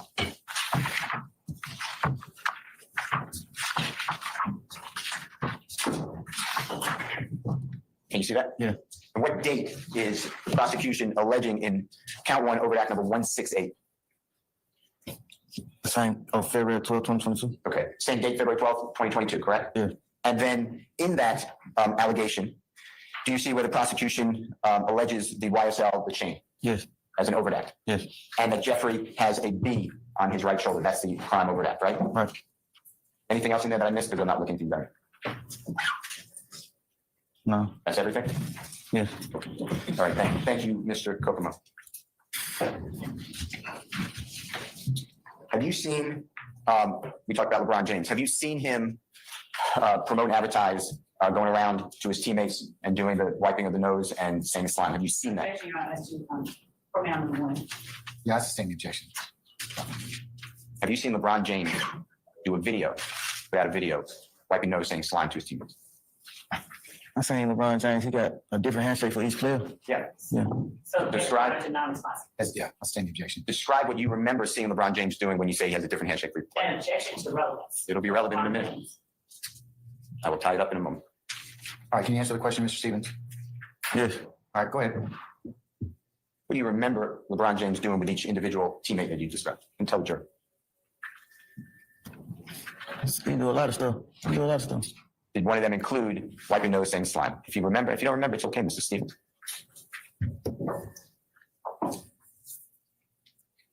I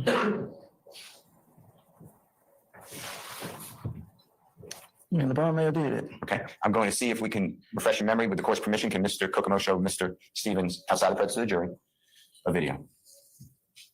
Can you all come on up for a second, please? You're approaching. Cool. So we'll have a little sidebar. So in the chat, you saw me mention we were talking about social media being used in trials. And while I don't, this guy that I'm about to show their Twitter feed, they could just be clout chasing on a moment in time. But someone had sent me this. I don't see them on X anymore. I miss them. They followed a lot of cases. But this is the profile that they had sent over in relation to YNW Melly right after the shootings happened. So you can see this is October 26, 2018. The user is Crucial365. And again, this could just be clout chasing.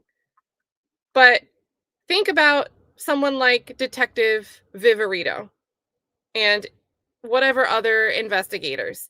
If they came across material like this, do you think they would run and use this to go and try to prosecute this individual? Or what about this? Same October 27th, 2018, rolling your cousin up in this blunt. And remember, we had Viverito testify about smoking a pack for the ops and how that conclusively means there's no other interpretation of that except you are the one that shot at and took out the ops. So with the YNW Melly case, and this is why I say he could just be trying to promote, right? But that doesn't matter because the same argument could have been made about Jeffrey Williams and any of his music or any of the other individuals that also did music or had a clothing brand to promote. But in the YNW Melly case, the attorneys, there were interviews where they said, we tried to introduce third-party culprit evidence and that request was denied. So I just thought it was an interesting contrast where I feel like if they wanted to prosecute this individual, whether this is actually indicative of any involvement or it's just clout chasing, that wouldn't have mattered They would have said, yep, we're going to use this against you if we wanted to. So that discretion is just kind of, that discretion and the way it's applied is one of my pet peeves. It's just, in generally speaking, just one of my pet peeves.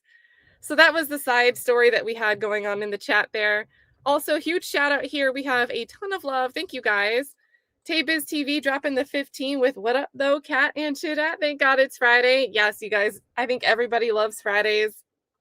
Sorry for those that work the weekends. That sucks. I'll be working a little bit tomorrow, but I get to do it from the comfort of my own home, which I always consider a blessing. Taybiz TV, we've got to get you out of the YouTube purgatory. If you guys could go and follow Taybiz, that would be super awesome. He's one of the easiest people to listen to, and you'll learn something and laugh at the same time. But YouTube be playing with him. So let's help him out. Let's get his numbers up. He covers a ton of different cases, stuff with Karen Reed, Mickey Steins, all of the good stuff. Meanwhile, I'm over here covering the same old case. Chloe Albert's Revenge, our resident comedian, who we want to see get in the booth and be a studio gangster, says, ring, ring, love. Hello? Hilton. Hey, men, cover your ears. We're probably synced up, so let's wear red together tomorrow. You know, for girl power and to hide stains. Love. I don't get that anymore. Men, you can listen again. So thank you, Chloe. And I still think the red is crazy. I love that Doug Weinstein pointed that out in closing. Oh my goodness. Big shout out here also, STS, dropping 5 gifted subs. Let's get some W's in the chat for STS. Super supportive of the channel. Hope you've been doing well, STS. Always coming in here. I know we started at 9 today. I feel like that made you get up early, so I appreciate you being here. Hope you get to sleep in tomorrow. Jenny coming in with 5 gifted subs. Thanks so much, Jenny. And Jenny also says, I/we chat. She's speaking for the chat. Appreciate you. Thank you so much. Get a stiff drink tonight with friends. It's Friday. I might do so for Club Classy. So that starts at 8 p.m. over on over on Classy's channel. So let me get that link. It's a great way to hear new music, and you'll see some familiar faces from over here. But in addition to Club Classy, Classy does a morning show, I think every day of the week. Not weekends, but Monday through Friday. And then Club Classy is Monday, Wednesday, Friday nights, which is a great program for independent artists. But his new shows cover everything from Diddy trial, Karen Reed, what Joe Tacopina's up to, Tyrone Blackburn getting into hot water again, all of the above. And he's had some great interviews. So definitely make sure you subscribe for any of those reasons. And let's see. Big thank you here to Jenny. This is super sweet. Obscure Destination Outdoors says in honor of Sean Martin's birthday. Guys, potentially criminal. He is Sean Martin. He's an actual defense attorney. He has great takes on things, very informative, just has just such a wide range of just particularized knowledge. Really incredible to listen to some of the stuff he's just so knowledgeable about. And he also covers some controversial issues without being extreme in one side or the other. He will tell you flat out, like, hey, you might not like a person. You might hate them. You might wish the worst on them. But you should still want the criminal justice system to follow the rules, follow ethical guidelines, and prosecute them fairly. Because if you don't want the process to be applied properly and fairly to the people you don't like, one day you'll be missing out on those same protections. So always love Potentially Criminal's stance on things. But that's who Obscure Destination Outdoors is referencing. We have a joke that it's his birthday all the time over there. So big thank you here for bringing the birthday celebration over this way. It's not actually my birthday. Love the joke though, and good to see you hanging out with us today. I'm also dropping Potentially Criminal's link. Lots of stuff from like crazy internet lore, weird stories, sometimes some body cam stuff, lots of SCOTUS rulings. Tons of different content over there. And then coming in the final stretch here, Touche with the 5 gifted subs. Big thank you. Let's get you in the banner. Happy Friday to you, Touche. Thank you for supporting the channel. And let's see. We are up. We are up to 21 slimes. Do not tell Fulton County District Attorney's Office that. They will be at our heads. So big thank you there to Touche.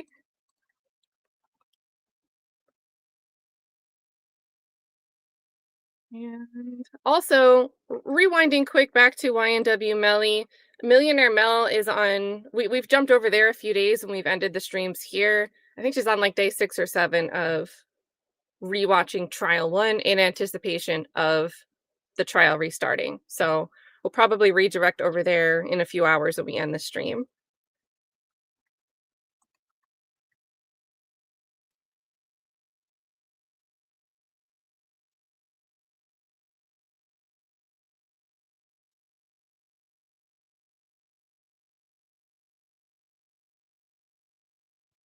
I feel like this was an iconic sweater too.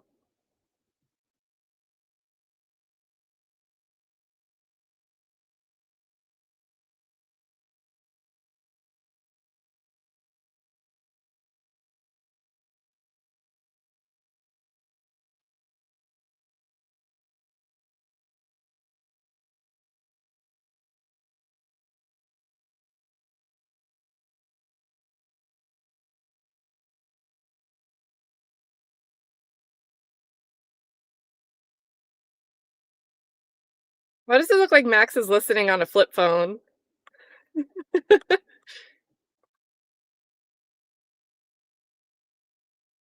my God, how long was the sidebar?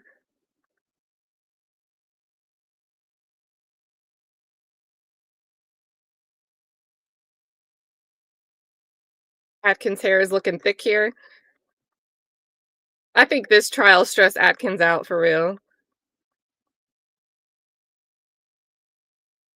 Holy moly.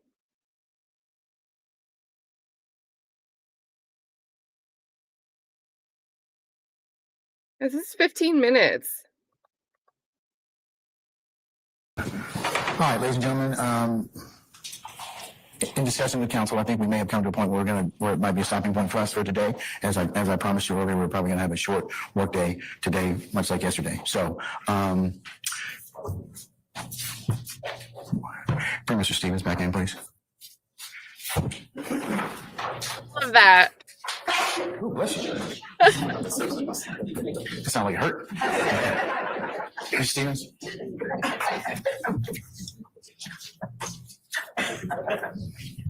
Mr. Stevens, we're going to stop your examination at this point in time, consistent with that. There we go. We get one. For your examination. We're going to pick up your examination on the 22nd of January. I need you to be here for 9:30. Okay? You know that? No, but I'll be here. You might want to talk to Mr. Gladden about what happens if you don't show up. Okay, so but now you've been really great thus far, sir. Just came back on Monday the 22nd for 9:30. Okay. Yes, sir. All right, sir. Please don't discuss testimony anybody except the attorneys in this case. Okay. Yes, sir. Or your counsel. All right, you may be excused, sir. Thank you, Mr. Gladden. Okay. Yeah.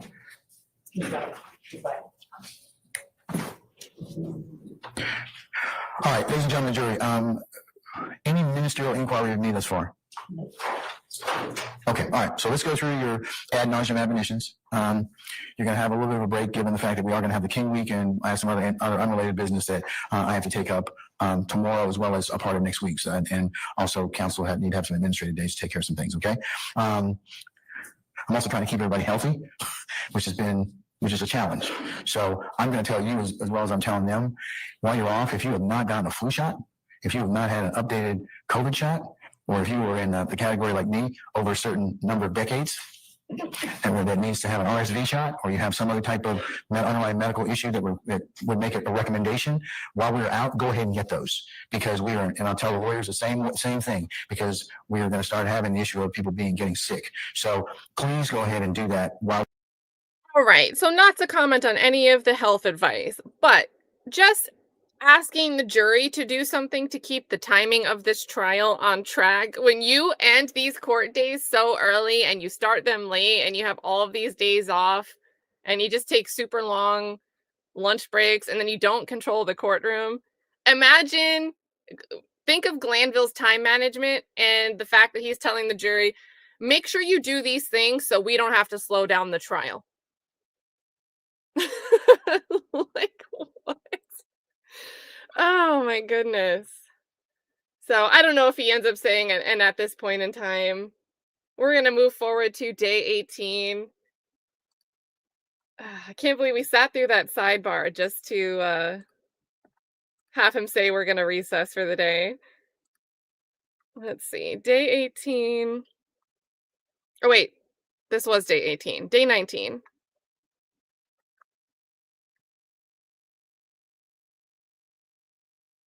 So day 19, this is going to be after they have that break. So January 22nd is when this will be. Let's start the volume low so it doesn't get too loud. Oh, they're color coordinated again. Even Atkins. And we're finally going to get some cross from somebody other than Steele. All right, Tick's back on the stand about here. Oh, sorry, chat. Let me mute this before I undo that.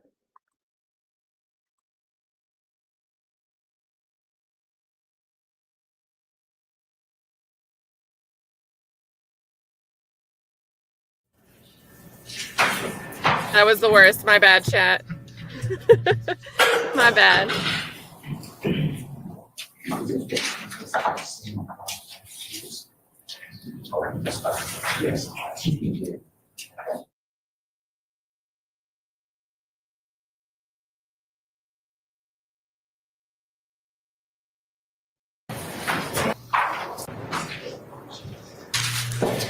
Speaking of time management.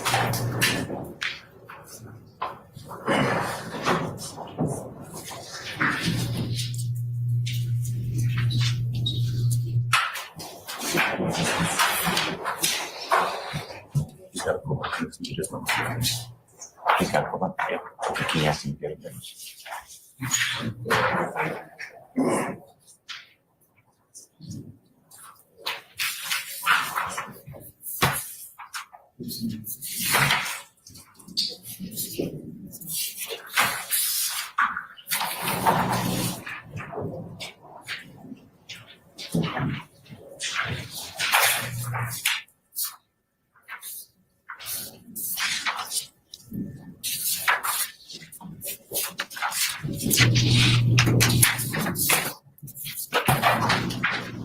Okay, the audio is weird this day.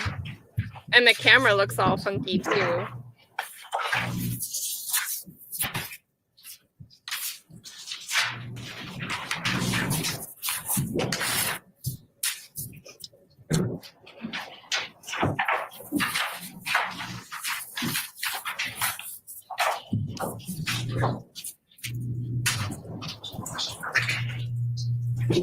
Yes. Can we summon Mr. Stevens? Thank you.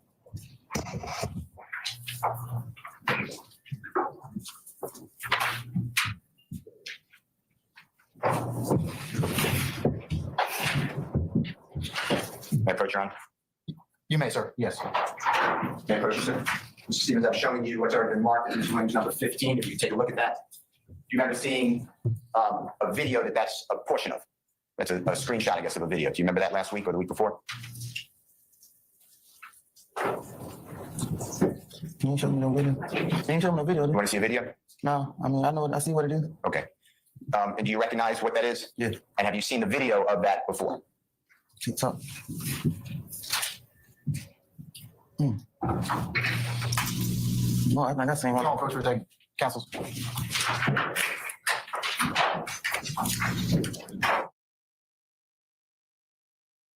How are they approaching already, chat? How are they approaching at this point in time? I love how the witnesses get used to it. They know to just like up and out. Not the investigators though. They stick around. Let's see what they get. Mr. Stevens, I'm going to show you a video. It's marked as Mr. Williams number 15, okay? Mr. Kokomo, can you show it to the state? Yeah.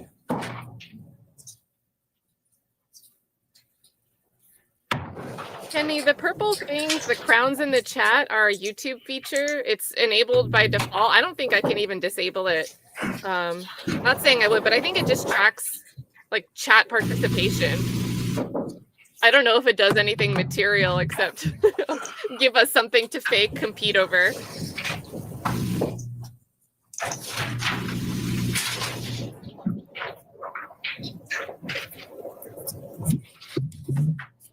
Thank you, sir.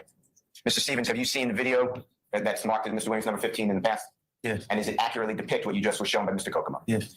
Your Honor, I move for the admission of Mr. Williams number 15. Both 15 would be the still photograph of a screenshot, and 15A would be on the thumb drive of the video.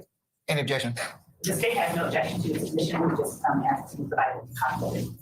All right. I think that was okay. Okay, defendant Williams 15 and 15 alpha are admitted and may be published as you see fit. Your Honor, thank you. Mr. Kokomo, if you don't mind. I believe there's volume. Did you- Oh, it's good. Okay, yeah. All right, okay. And do you, to get, I still gotta get in, okay, when you get in, you can like cut and paste the history because I've been struggling with it all day. Oh my gosh. The Zoom.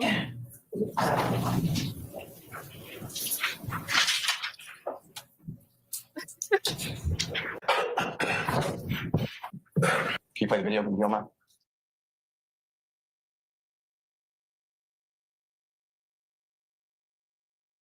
Oh,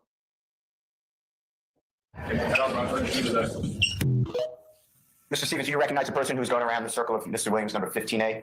Yes. And who is that person? LeBron James. And did you hear him say, or did you see him rather, do something with his hand that's similar to what is depicted in Mr. Williams 15? Yes. And what did he do with his hand? Right across the nose. And is that similar to what's in the indictment, the allegation that Mr. Williams? Objection, Your Honor. I sustain that objection. Is it identical? Objection, Your Sustain Honor. that objection. Is the indictment show that I showed you last week, you need to see it again, show it to you, and the exhibits in evidence of Mr. Williams wiping his nose, was that an overt act in count one? Yes. Same thing that Mr. James Objection, did. Your I Honor. sustain the objection. Did you hear what Mr. James said as he wiped his nose and he was going around? Yes. What did he tell the jurors what he said? Slime. And is that similar to what you have been speaking about, the word slime? Yes. Objection is too similar to what Mr. I sustain the objection. That's the form. You can rephrase. Have you been asked about by the prosecution, has that been charged, the word slime? Objection, Your Honor, as to compound question. I sustain the objection. That's the form. You can rephrase. Have you been asked by the prosecution about the use of the word slime? Yes. Same word that LeBron James used. Yes. Is there something sinister to you with the use of the word slime? No.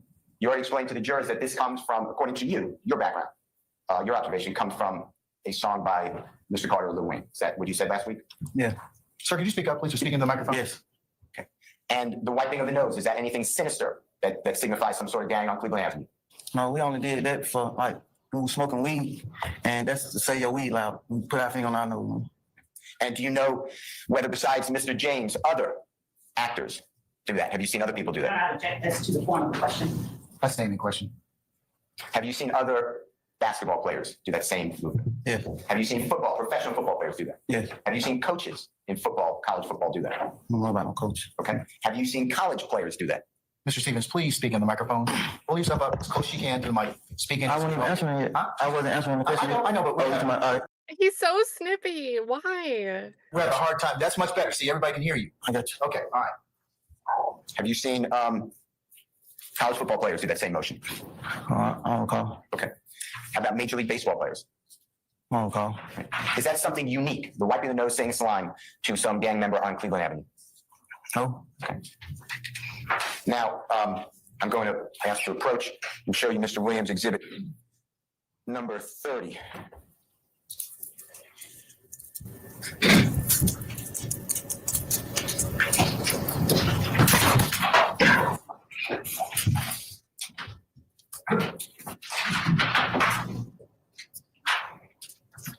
May I approach, Your Honor? Yes, sir. May I approach you, sir? I'm showing you Mr. Williams, number 30. Take a look at that. Tell me if you recognize the image and writing in Mr. Williams, number 30.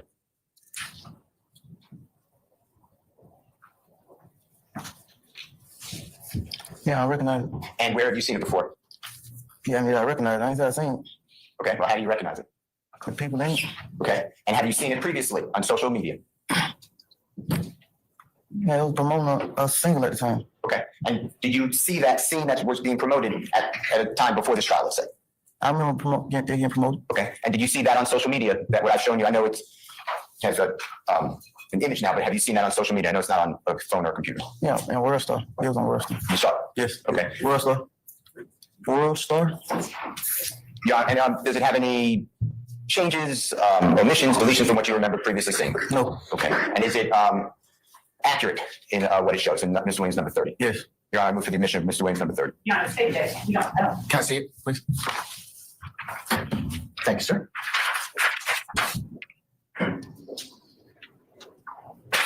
I'm standing objection. You were asked by the Honorable Ms. Love earlier on your direct examination to show the ladies and gentlemen jury a Bloods gang sign. Do you remember something like that, demonstrating that? Yes.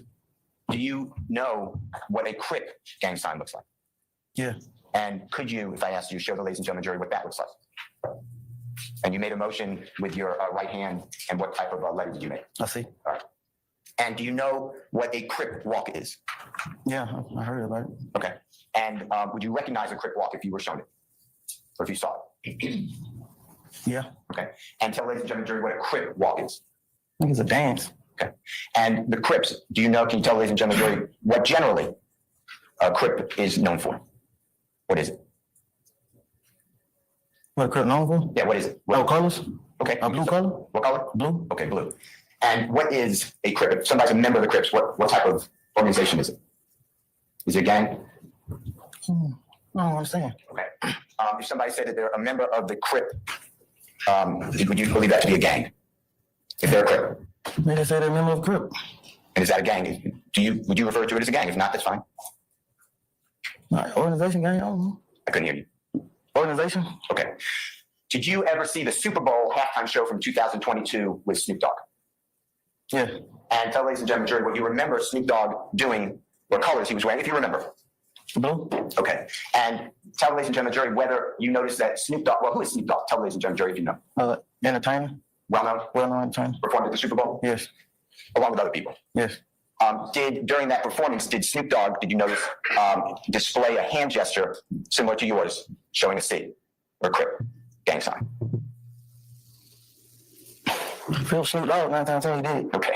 I'd like to show you with the court's permission, Mr. Coco's permission, a video of that performance. Tell me if you recognize it, okay? Your Honor, is that okay? Yes, sir. And this will be marked as Mr. Williams' number 37, Your Honor.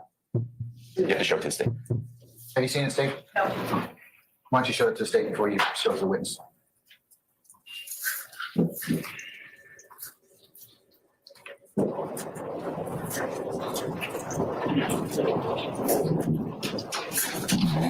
Excuse me. I'm trying to look at the TV and I'm moving back up there. Because you want to go speak here, that's why I sit back here. Done. When I thought I was gonna move back, I was trying to thought they were gonna play something right here. No. You can work the mic.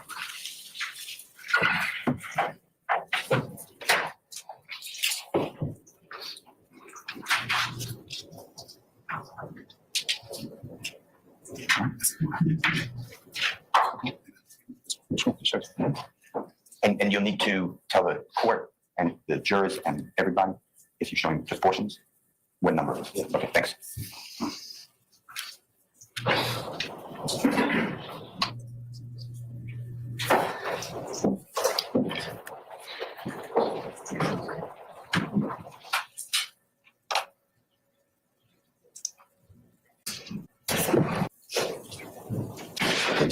So Mr. Kokomo showed you as Mr. Williams number 37? Yes. And is that an accurate depiction of what you described earlier of seeing the Super Bowl with a performer named Snoop Dogg? Yes. And was he making the references for the observations that you described to the jurors about the walk and the using the hand? Yes. And are there any, to your knowledge, deletions or additions or modifications? Meaning, were there any changes made to that, or is that how you remember it? Yes, now I remember. Okay, Your Honor, I move for the admission of Mr. Williams number 37. Any objection to defendant Williams 37, madam? No objection as to the video being played without sound and at the timestamps that Mr. Coleman said that they would play from Mr. Smith. I'd like to play the sound and the entirety.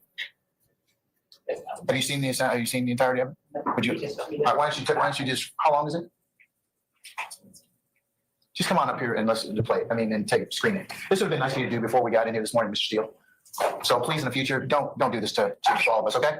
Was yelling Okay. in front of the jury. Sir, I'm talking to you. Yes, sir. Okay. This is Wow. not professional. In front of the Ladies and gentlemen, would you like to take a jury. 5-minute recess? Yes. Okay, all right, why don't we do that?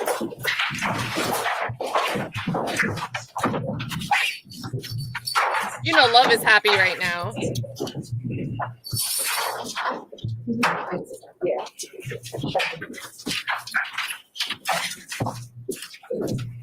Ethan, Mr. Adams.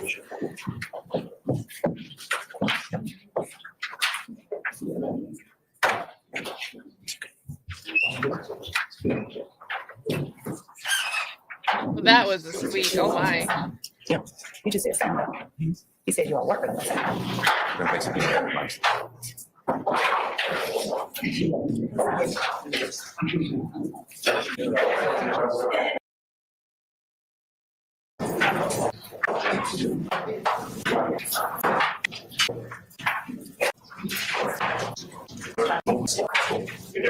a whole mess.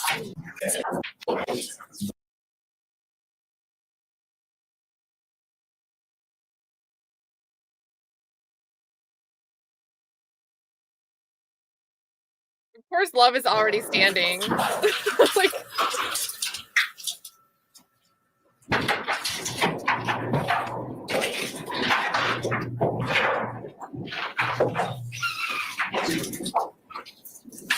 is that a squeak? I think that was a squeak.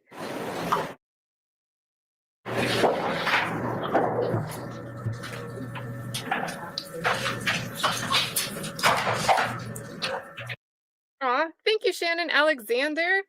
Shannon says, happy Friday, Cat and Slime Gang. I'm tardy for the party. I'm at work viewing your old YSL hearing, day 124. I'm still addicted. Ooh, what was 124? Was that a Munktunk day?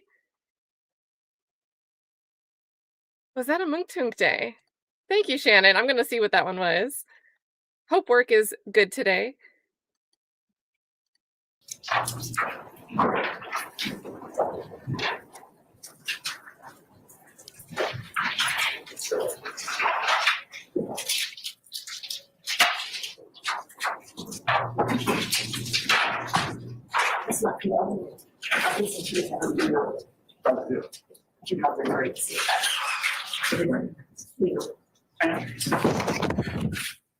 Okay, our jury's still in the headquarters. Has the state had an opportunity to preview the video? We have, and Your Honor, I spoke with Mr. Steele and Mr. Adams, and I've been shown the portions of the video that they wish to illuminate for the jury, which is at 1 minute and 12 seconds, according to what I've been told, where the performer is throwing up the Crip C, and then 1 minute, 58 seconds through 2 minutes and 4 seconds, where the performer is doing the Crip walk.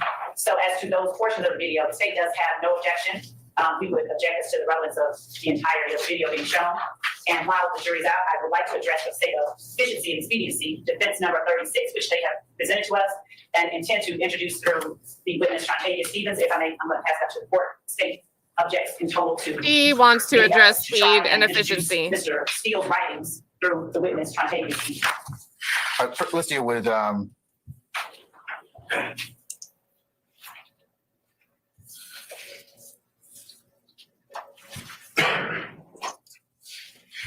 is the video defendant Williams 36 or 37, Mr. Steele? 37. The video that you seek to admit. 37. Okay, 37. Okay, all right.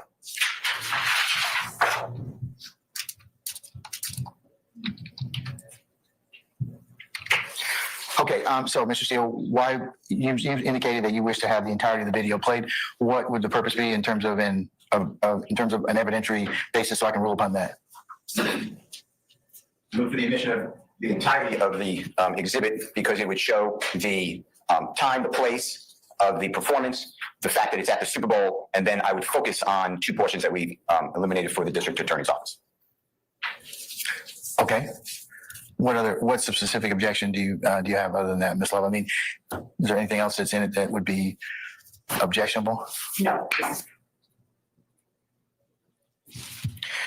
Okay. All right, then I'll admit defendant's 37 over the state's objection.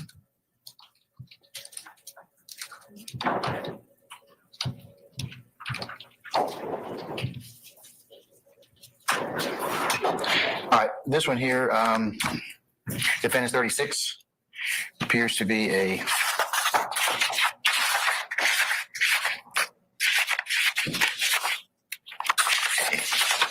uh, 10-page document. I assume that this is some of Mr. Williams' songs. Is that correct? Correct. Okay, and what's the basis for the introduction of this particular document through Mr. Stephens?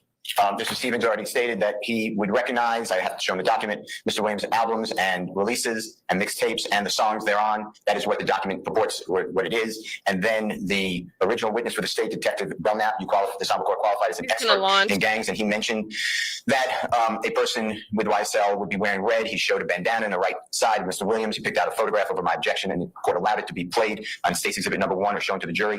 And he said that people in YSL would not use the letter C because it's a rival of the Crips, and that's to show the disgust. I guess that's my word for the letter C.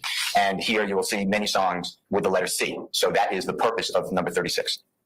Your Honor, if I may respond, of course. Yes, go ahead, madam.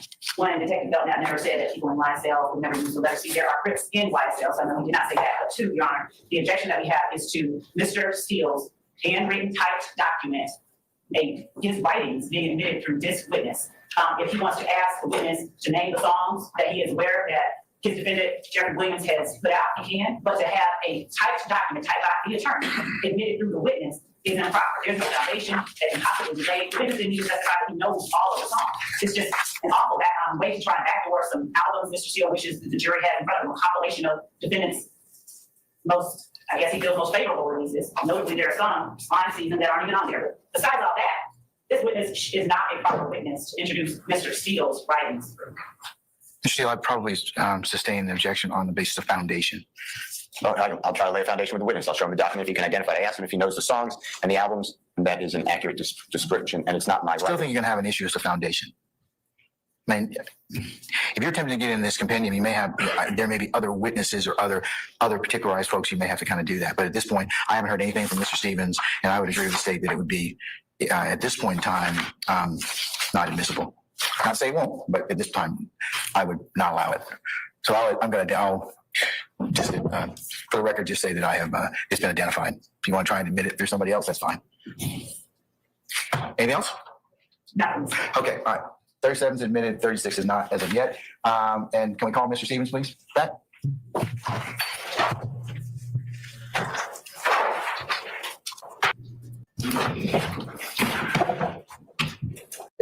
Too late. Sergeant Ingram.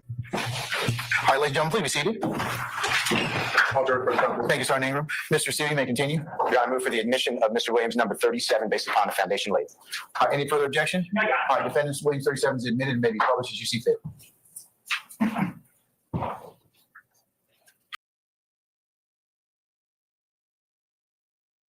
Mr. Stephens, the gentleman in the blue outfit on the screen, do you recognize and tell the jurors who that person is, or performer known by?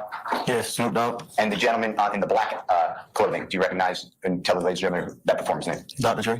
And is this at the National Football League Super Bowl 2022? Yes. I'd like to take you, if Mr. Kokomo doesn't mind, specifically to timestamp 1:12. And do you see and can you articulate to the jurors what the gentleman who you identified as Snoop Dogg in the blue is doing with his left hand? Making a C? Okay. Is that similar to the C that you showed the ladies and gentlemen jury earlier? Yes. And then the outfit, the blue outfit, is that right in the center? That's the gentleman you're talking about? Yes. And then if you can go, Mr. Kokomo, to 158 to 204. Did you hear in the words that performer say something about a crip walk? Did you hear that? No, I wouldn't hear this. All right. At 158, if you could play that blue outfit, do you recognize that dance? Yes. And tell the ladies and gentlemen jury what that dance signifies. A crip walk. Thanks. Okay. Thank you. Thank you, Mr. Kokomo. Now, did you ever know about a song, are you familiar with a song that Tupac, you know who the performer Tupac is by any chance? Yes. All right. And do you know a song that he was featured on called Plea, Young Thug? So are you familiar with that song? Mm-hmm. I may have heard. Okay. Well, do you know, you already identified Jeffrey as a performer. What's his performer's name? Young Thug. And do you know, if you do know, what, if anything, Thug stands for? Yes. That was, ladies and gentlemen, jury. Truly humble on the God. And is that something that was personal or is personal to Jeffrey? Objection. Speculation. That's standing objection. Do you know whether It that's is not. personal? Do you know whether that is personal to Jeffrey? Objection. Again, he can't speak to his mindset. That's standing objection. All right. Throughout the years that you've known Jeffrey, has he encouraged you to read? Objection. Relevance and objection. That's standing objection. I don't believe it. All right. Thank you, Mr. Stevens. Your Honor, I have no other questions at this time. Okay. Mr. Okay, Schardt? so we're gonna get the other attorneys. Now I gotta say one thing about Steele's cross. It was long-winded, but this was the first like co-defendant type witness where Steele could get up there and bookend with some of this stuff, like the theory of the state's case, everything symbolizes a gang. You're framing the jury on the first opportunity you're given with all these examples of why that's a ludicrous theory. Like, have you ever heard of LeBron James? Have you ever heard of Snoop Dogg? These are major household names. People obviously showing that this stuff is part of performances on a major stage like the Super Bowl. I think really impactful. He showed that Donovan Thomas and Jeffrey Williams were actually on good terms with each other. That not only we've heard the name Rich Gang and Rich Homie Quan come up, but we have Tick himself wearing Rich Gang branded clothing. So doesn't seem like they were beefing with each other. And most importantly to me, and I didn't think of this the first time, Love harped on direct about how Trontavious Stephens met with Jeffrey Williams' attorneys for 10 to 13 minutes. Do you think, even if Steele was trying to coach and doing something inappropriate in that 10 to 13 minutes, would he have been able to coach, let alone prep, Trontavious Stephens thoroughly for a cross that, probably took about 2 hours, 3 hours? Because I don't think so. So Love looks stupid for taking issue with, oh my God, you talked to them and not me for 10 minutes. So I think they said Schart's up next. Schardt does an awesome job here and it's way quicker. But I think he gets interrupted by arguments from Love.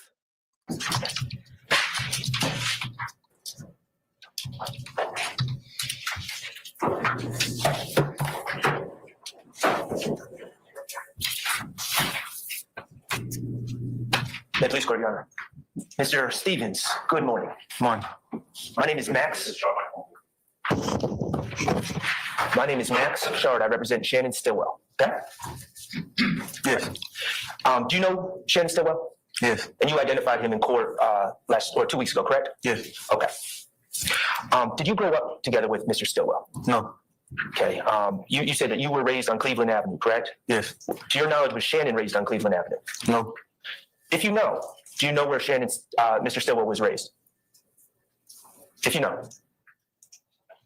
I think Thomasville.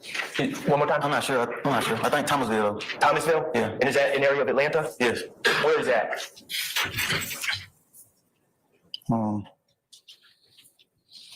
Is it off of Boulevard? No. By Grant Park? It's like by Moreland Avenue. Okay, Moreland Avenue? Yes. But it's a separate neighborhood than Cleveland Avenue? Yes. Okay. To your knowledge, you spoke a couple weeks ago about people being members of Rock Crew. Did you ever know Shannon Stillwell to be a member of Rock Crew? No. Did you know him to be an associate of Rock Crew? I already answered that. An associate? What is your answer? I'm sorry. I answered that. She asked me, Ms. Love asked me the same question. Okay, and your answer was no? Is it? I answered, I said, if that means going to a club together, yes. Okay, so your answer is, you said that you were a member of Rock Crew. Right. And you've been to a club with Shannon before? Right. Okay, all right. Do you recall when you first got to know Shannon? What year?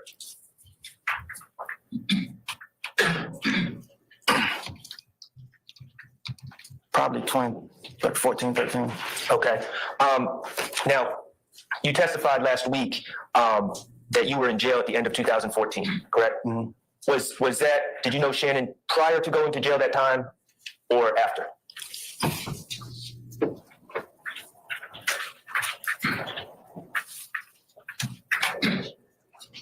knew him before prison. That's why it was so easy for me to know. Okay. All right. Now, Mr. Stevens, you testified over the last few days that you've been on the stand that you have committed crimes before, correct? Yes. Okay. And your testimony isn't that you're innocent of everything that you've ever been accused of, is it? Say that one more time. Have you been guilty of some crimes in the past? Yes. Okay. I'd like to ask you about a couple of those instances, okay? Yes. All right. Now, Your Honor, if this isn't as to certified that have been admitted or tendered or things that have already been admitted, evidence, I don't have any objection, but I'd like for Mr. Schardt to at least identify to the state anything that he intends to ask or You all inquire. come on up for a second, please. okay.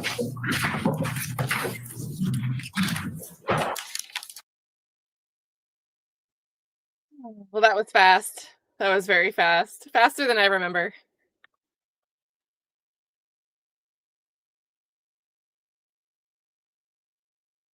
Doug looks over it. What is Brown smiling about?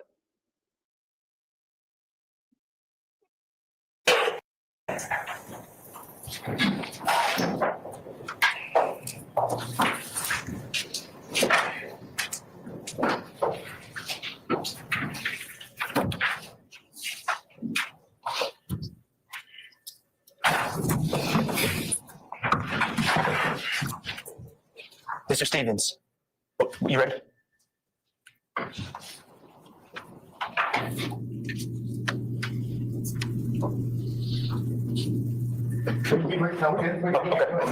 I'm sorry. Mr. Stevens, you were charged in this indictment we're here for today, correct? Yes. Okay. And once you were charged with the indictment, you were able to become familiar with the indictment, correct?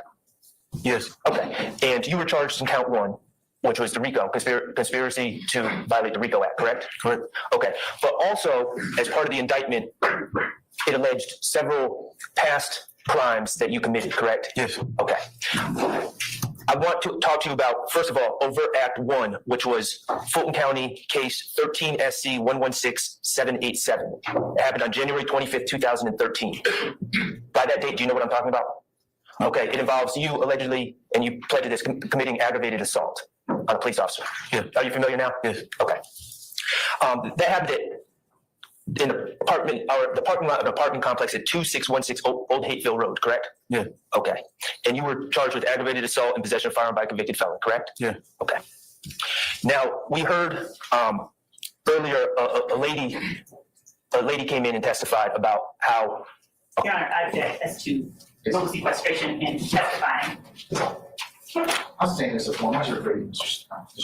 Okay. There was a stolen car in the apartment complex that day. Are you now aware of that? No. Did you know that on that day? No. Did you know anything about a stolen car? No. Did you take any part in robbing someone or carjacking someone in Noonan, Georgia? No. Okay. And you were never charged with that, correct? No. And you have never admitted any guilt in that? No. Correct. Okay. Now, let's go back to the apartment where you now know that a stolen car was in that parking lot, correct? Yeah.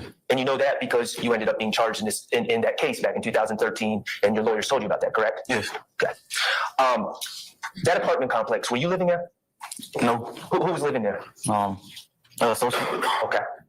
And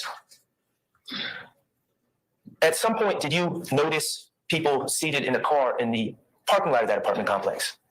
Yes. Okay. How long were they there? Long enough to wonder who they were. And how far were they from your associate's front door?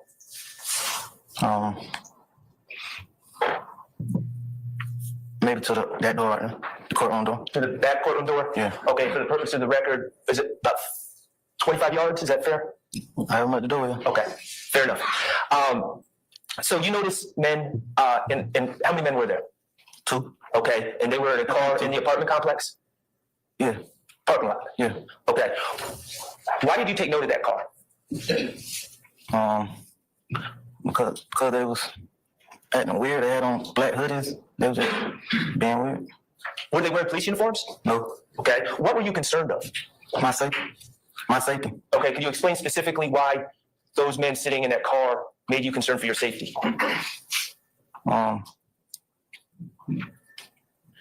I was selling drugs at the time, and I was trying to protect my money, me, and my drugs. Okay. And I think I know where you're going with this, but could you spell it out? What were you concerned those men were doing or planning to do? Anything that can harm me. I don't know. Does that include robbery? Yes. Does that include armed robbery? Yeah. Okay. And I know you said they weren't wearing police uniforms. Did you know they were police at the time? No. Okay. So when you saw these men outside, sitting in the car outside of your associate's door, what did you do? I asked them if they could roll down their window. Okay. Were you initially in the apartment building, the unit? I was in like the hallway. Okay. And so did you walk out and approach the men? Yeah, not all the way up to their car though, from a distance. Okay. And were you armed? Yes. Okay. With a handgun? Yes. Okay. When you approached, how did that go? I did like this to ask them, can they roll their window down? Okay. And what happened? They just were looking. Okay. Did they eventually roll the window down? No. Okay. What happened next? I pulled out my gun and like placed it on my side of my leg. Okay. And how far were you away from the car when you did this? A distance. Okay. And what happened next?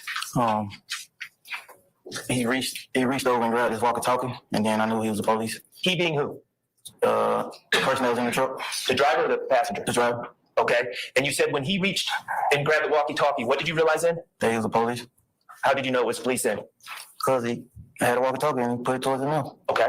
And when you realized it was the police, well, let me ask you this. Before that happened, before you realized it was the police, did you ever point the gun at either of them? No, I never pointed the gun. Did you ever flash any gang signs? No. Did you ever say anything gang-related? No.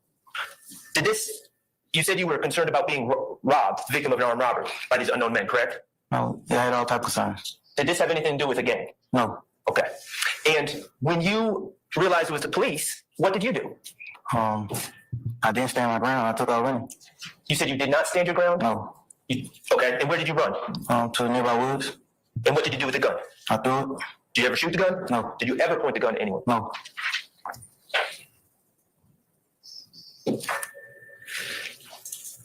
Look at the men seated out here as defendants. Did this case have anything to do with any of these men seated out here? No. Were any of them present at the apartment complex with you? No. Did this case have anything to do with Rock Crew? No. Did it have anything to do with YSL? No. This happened in 2013, correct? That what the date say? And were you charged at that time? Yes. Okay. And in fact, you pled to aggravated assault and possession of a firearm by convicted felon, correct? I don't think I was a convicted felon at the time. I think that was my first time being arrested. As I do, I don't know. And that may be my fault, Mr. Stevens. And it is my fault. Your Honor, may I vote? Yes, sir. I'm going to show you what's marked State's Exhibit 11A. Recognize that? Yes. Is that your plea form? Or a certified conviction from that case? Yes. And you were correct. You were convicted of aggravated assault and possession of a firearm during commission of a felony, correct? Yes. Okay. You accept the responsibility? Yes. You did your time for that case? Yes. Okay. Back in 2013, did the state ever charge you with gang charges regarding this incident? No.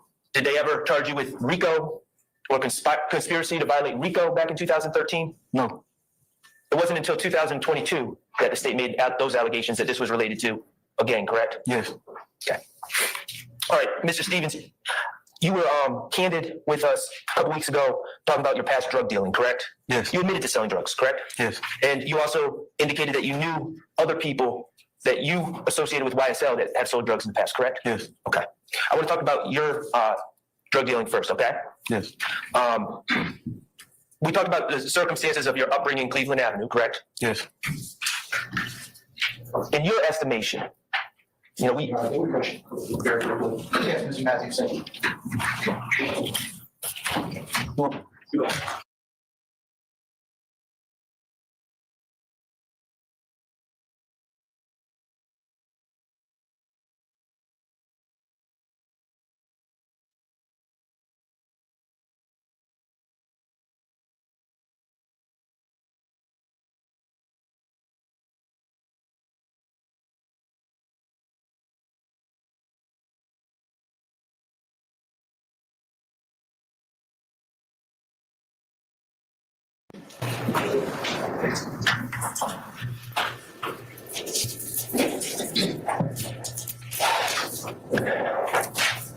Schardt, go ahead, sir. Need Mr. Stevens.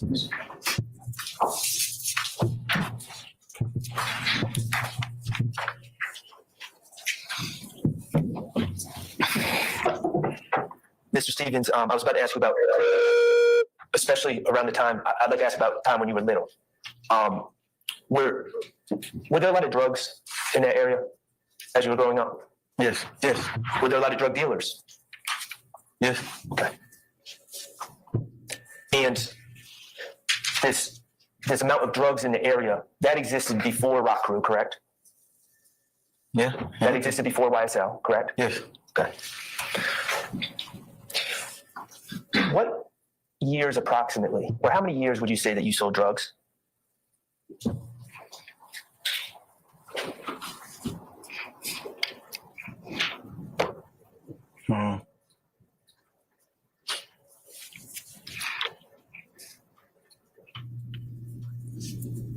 I really can't give you no approximate because I was back and forth in jail.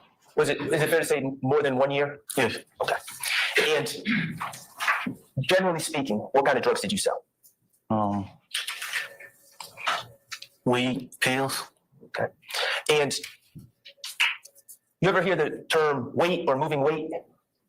Yes. Okay. And that's used to describe a large amount of drugs, correct? Yes. Okay. Would you describe when you were selling drugs? And you're not selling drugs anymore, correct? Correct. All right. When you were selling drugs, would you describe it as large amounts or more smaller hand-to-hand transactions? Oh, mine? Yes. Man. Nickel and diamond. You know, yeah. Petty. Yes. Okay. Would you sell in all areas? Did you have a specific spot where you sold, or did it change from time to time? Yeah, it changed. Okay. I believe that you indicated on direct that you have sold before at a couple of the gas stations in Cleveland Avenue. Yes, sure. It's okay. And are those the only places you've ever sold drugs? No. Okay.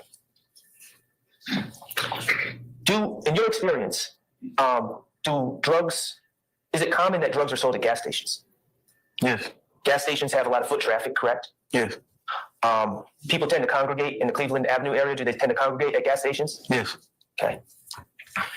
And if the police show up, you can flee from a gas station, correct? Yes.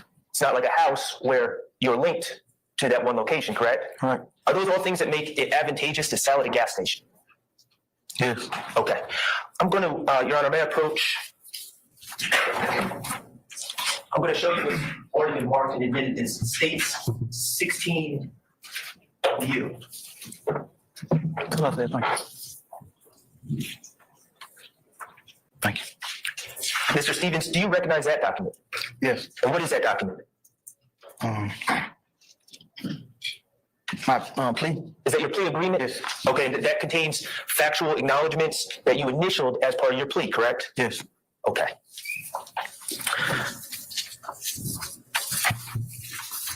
If I may approach one more time. You may.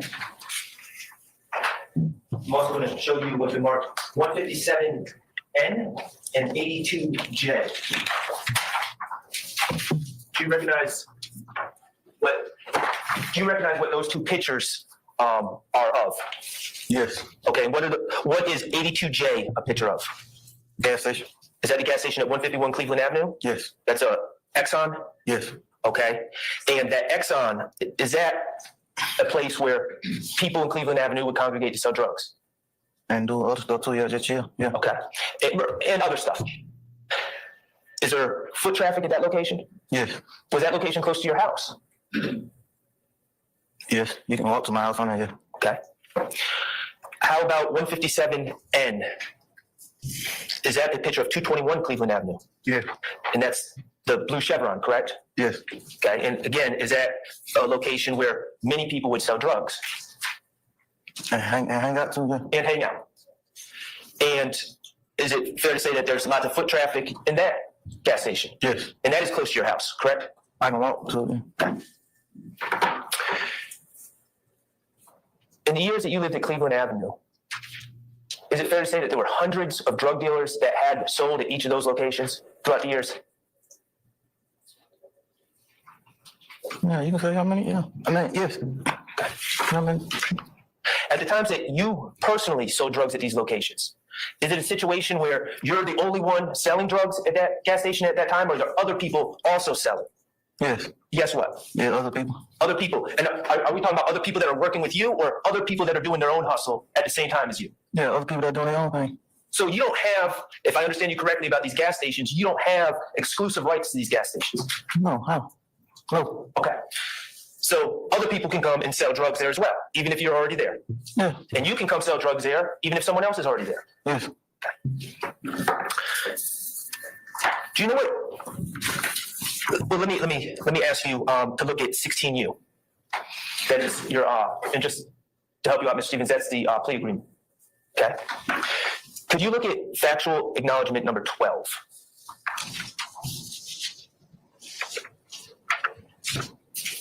Yeah. Okay, and factual acknowledgement number 12 says, the gas station at 151 Cleveland Avenue is a location where YSL associates sell drugs. Correct? Yes. Okay, and you've already acknowledged that you sell drugs there, correct? Yes. And I think that you indicated that another gentleman who's now deceased named Darius Ford sold drugs there as well. Yes. In the past. Yes. Okay. And you, in your estimation, he was associated with YSL. Yes. Okay. Now, so number 12, from what you're telling us, is true, that the gas station at 151 Cleveland Avenue is a location where YSL associates sell drugs, correct? Yes. Okay. Does this statement number 12, does it say only YSL associates are allowed to sell drugs at 151 Cleveland Avenue?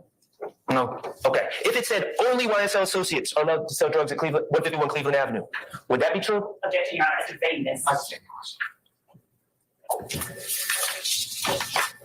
If the acknowledgement stated that only YSL associates could sell drugs at that location, would that be true?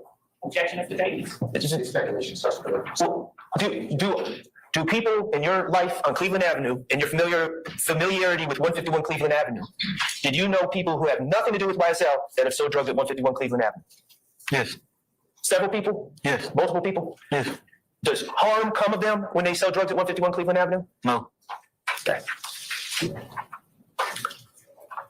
Okay, let's talk about factual acknowledgement 13. Gas station at 221 Cleveland Avenue is a location where YSL associates sell drugs. Now, you've already told us about you and Big, so that is true, correct? Yes. Okay. Is that, I'm going to ask the same thing, is that location, from your experience growing up in the area and selling drugs in the area, is that a location where only YSL members are allowed to sell drugs? No.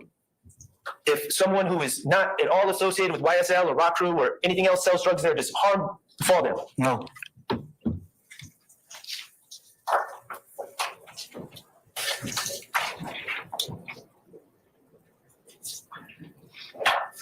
Okay. Why did you sell drugs?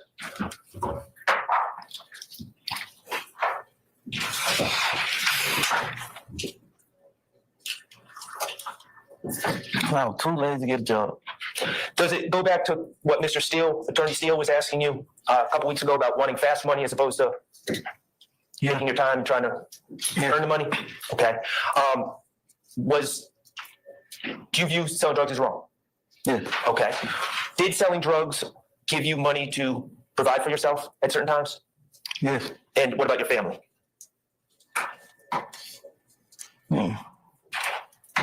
I don't know, life changing money, but yeah. Is it fair to say it was a way to get by?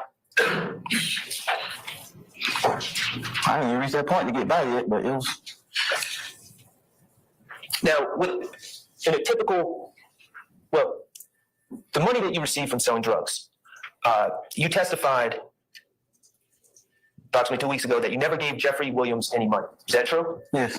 Okay. And that includes any of the proceeds you got from selling drugs, correct? Yes. You never gave any of that to Jeffrey. No. Okay. Did you have any agreement with any of these gentlemen in the courtroom to split money or share proceeds from selling your drugs? No. Who got the money from you selling your drugs? Me. Was it your own individual decision? Yes. Did anyone put you up to it? No. Did anyone tell you to stand at 151 Cleveland Avenue? No. What about 221 Cleveland Avenue? No.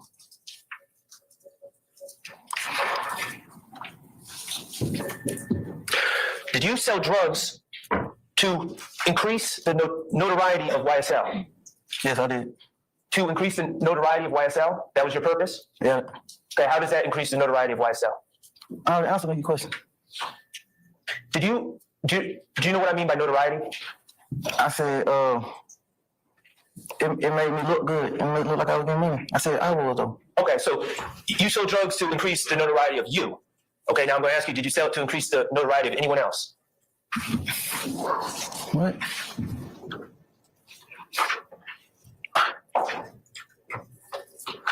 I said, I did those things without permission, without anybody saying it, but that was why I was doing it, though. To do what? Increasing my value. Of who?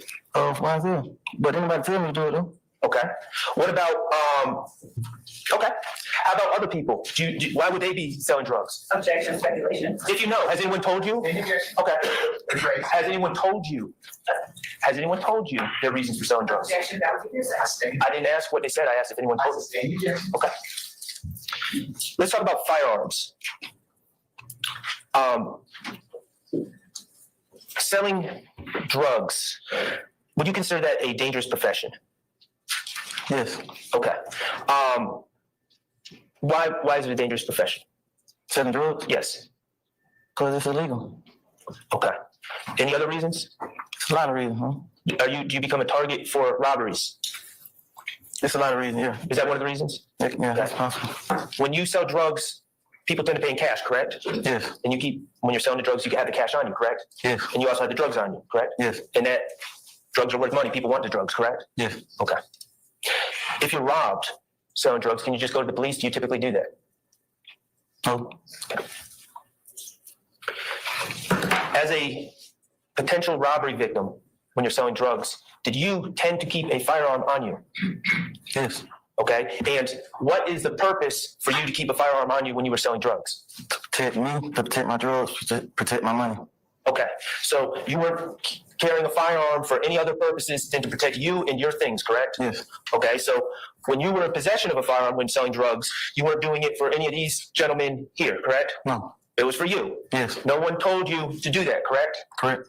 Okay. And let me just go back to selling drugs at all at these gas stations. You said did it give you a sense of you're doing something? People could see that you're doing something? Yes. People could see that you were making money even if it was illegal money? Yes. Is that what you mean by notoriety? It was giving you notoriety as That's someone? exactly what I meant. But you knew I meant that, though. Okay, well, I'm just trying to make it clear. So it's giving you a personal sense of notoriety that you're out here making it happen. Yeah.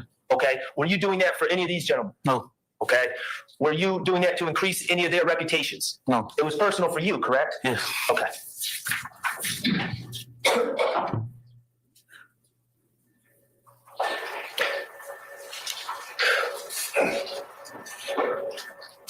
And when you were in possession of firearms, in some of these cases, which you pled to, that was personal to you, correct? Yes. Your decision. Yes. Okay.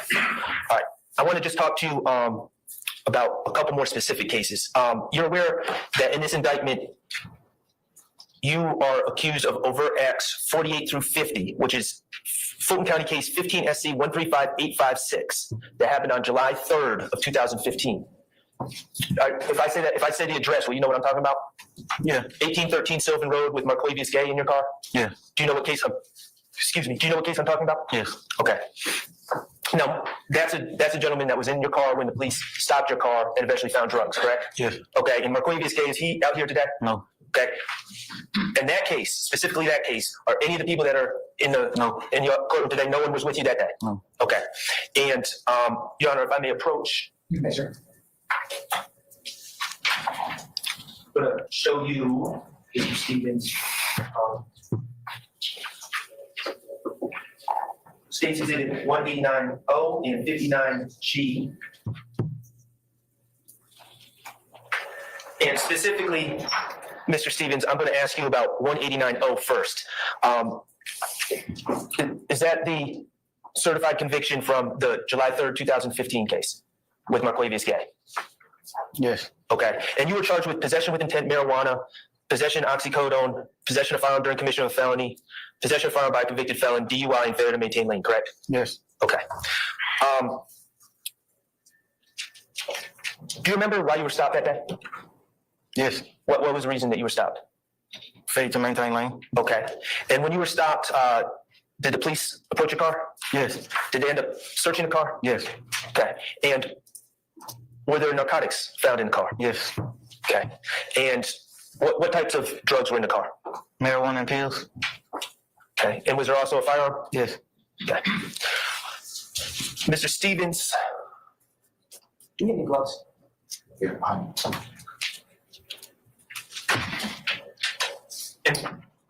In this case, on July 3rd, 2015, with Mr. Day in the car, was that your car?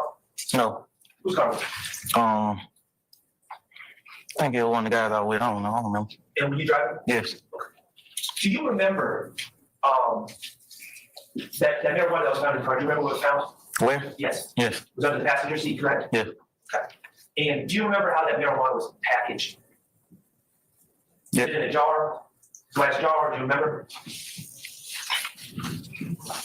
No, I think it was in like individual bags and then in a bigger bag. Okay, that's what I wanted to get to. It was in a bigger bag. I want to talk to you about that bigger bag. Could you describe that bag? What material was that bag made of? Close. And do you remember what color that bag was? Like 10. Okay. Now, I'm going to show you what's been marked State 57G, which was taken off you 12 days later. Okay? Separate stuff. All right. Do you recognize this bag? That's the same bag? I mean, yeah, I'm saying, is that bag? Well, this was taken, well, we're going to talk about this bag in a second, but what I'm asking you is on July 3rd, the drugs that were in that car, were they in a bag identical to this? Yes.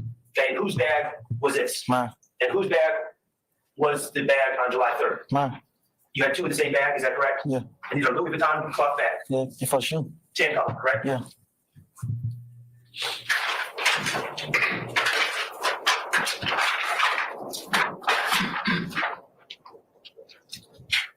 So on July 3rd, 2015, you were pulled over and the 34 bags of marijuana individually wrapped inside a cloth bag that looked exactly like that was yours, correct? Yes. Okay. And can you just give the jurors an idea of what the street value of that marijuana you had in that bag was? My favorite. And they were like $10 for each one of them. So maybe $340 total? Maybe. Okay. Nothing. And you also had a small amount of cash on your person, correct? $130 about? I guess so. What did I say? Okay, you don't recall? That was 10 years ago, probably. Nah, Understood. 11 years ago. Okay. And the gun that was under the passenger, the gun was also under the passenger seat? Yes. Okay. And that was the gun you had because you were selling drugs, correct? Yes. Okay. You pled guilty to possessing that marijuana, correct? Yes. And 4 oxycodone pills as well? Yes. And you also pled guilty to that gun, correct? Yes. You took responsibility? Yes. Okay. That incident on July, that's overt act 48 through 50 in this indictment. Did that have anything to do with any of these gentlemen back here? No. Okay. Did that have anything to do with Rock Crew? No. Did that have anything to do with YSL? No. Back in 2015, when the state charged you for this crime, did they charge you with any gang crimes? No. Did they charge you with RICO conspiracy at that time? No. You pled guilty to the charges that you were charged with, correct? Yes. You took responsibility and did your time, correct? Yes. And it wasn't until 2022 that the state alleged that any of this was gang related or part of some RICO, correct? All right. I'd also want to ask you about overt acts 52 to 55 in this indictment, and that's 15 SC 136875, and that happened on July 15th of 2015, which means 12 days later than that last case, correct? Oh, yeah. Okay, and you remember being arrested for drugs and then getting out and then being arrested within 2 weeks, correct? I cannot forget it. Okay, and that happened at 2915 Macon Avenue, correct? Macon Drive. Macon Drive, correct? And who lives on Macon Drive? Right by 2915. Somebody. And that's fair. One of your family members? Somebody. Okay. In that case, who was in the car with you?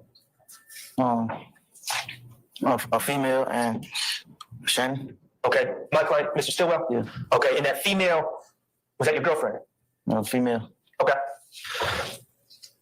Was she related, was she affiliated with you or Shannon? Yeah, she was affiliated with me. With you, okay. And in that case, you were charged with possession of marijuana with intent to distribute, possession of firearm with an altered ID, possession of firearm during commission of a felony, possession of firearm by a convicted felon, failure to obey stop sign, and failure to maintain lane, correct? Yeah. Okay, and is it fair to say that you were pulled over for failing to obey a stop sign Yes. and failing to maintain lane? Okay. Yes. And you were driving? Yes. Okay, and where was Shannon in your car? Backseat. Okay. In that case, and 12 days after the last case, drugs and a gun were also found, correct? Yes. Okay, and in that case, is this bag where the drugs were kept? Yes. And this bag was under the front passenger seat, correct? Yeah. Okay. So this bag was present in the car the day that Shannon was with you, correct? Yeah. But 12 days before, an identical bag had drugs in it and Shannon was not with us. Yes.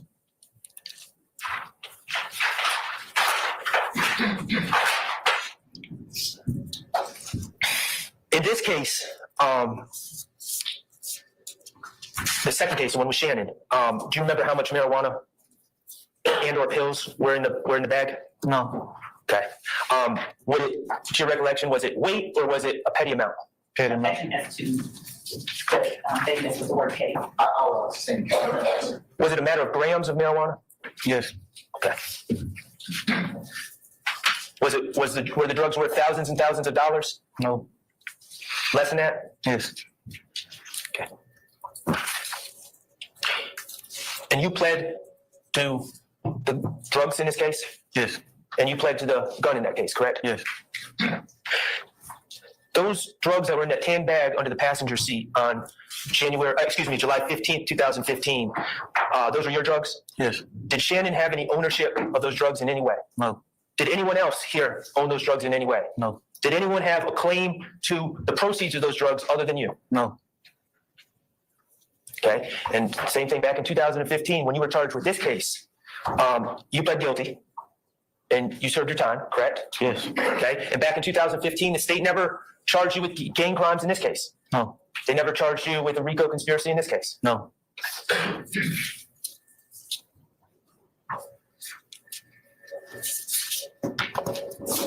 Okay, I'm going to ask you, Mr. Stevens, and we're almost done, okay? To look at 16U again. Okay, and that's the plea agreement that you signed on December 29th of 2022, correct? Excuse me. Yes. Excuse me. Is that a yes? Yes. Okay, and you signed that plea agreement after being held at the Fulton County Jail, Wright Street, for 7 months, correct? About 7 months? Thanks. Yeah. And as part of this plea agreement, you were allowed to go home. 9 months. Oh, yes. Okay. Now, Mr. Stevens, do you have any legal training, you personally? No. No. Okay. The factual acknowledgments that you initialed, do you remember those? Yeah, I remember. Okay. Did you type them up? No. Do you know who typed them up? That person. Excuse me. No. Okay. Could you go to page 1 at the top? Do you see a like a company logo at the top of that document? It's going to be Fulton County DA. Yeah. Okay. And whose logo is at the top of that document? District Attorney, Atlanta Judicial Circuit. So that plea agreement has the insignia of the Fulton County District Attorneys on it? Yes. Okay. And who's the name on the left side of that document? The top left. Fannie T. Willis. Bonnie Willis? Yes. Does it say her title on that document? Does it say District Attorney? Yes. Okay.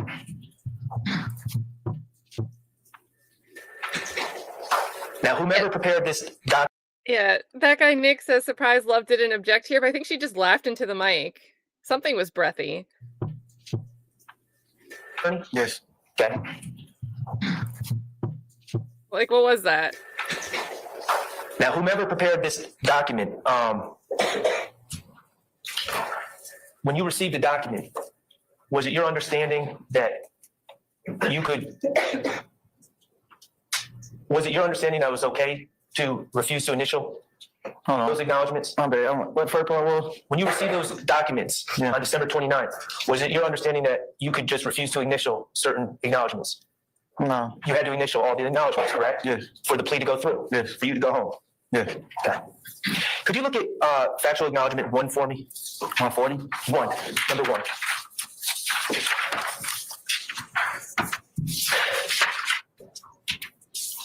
Yeah. Factual acknowledgement 1 says, Young Slime Life, aka YSL, is an organization made up of 3 or more members or associates who share common identifiers that include but are not limited to colors, hand signals, and terminology, who have committed crimes intended to increase the notoriety, street credibility, and reputation of YSL. So, and you initialed that on December 29th of 2022, correct? Yeah. Okay. Let's just break that down a little bit. 3 or more members or associates. The number 3, was that a number that you came up with and told the state, make sure you put 3 in there because that means something to me? No. 3 or more, was it your words or whomever wrote the document? Whoever wrote it? Okay. What about, do you go around, in your everyday life and wherever in Atlanta you are, whether it's Buckhead, Cleveland Avenue, Moreland Avenue, do you use the word common identifiers a lot? No. Are those even terms you use, common identifiers? No. Okay. In defendant's factual acknowledgments 1, which you initialed, it uses the term associates who share common identifiers. Were those your words? No. Okay, what about, and going back to acknowledgement 1, but are not limited to colors, hand signs, and terminology. Are those your words? No.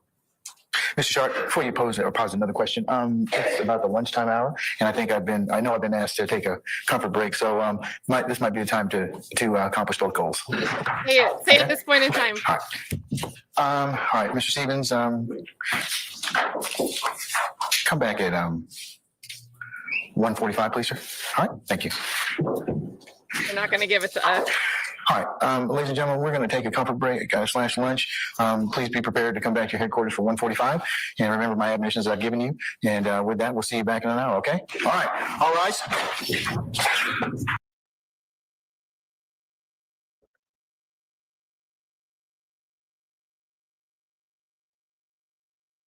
Also, good to see you, Angela.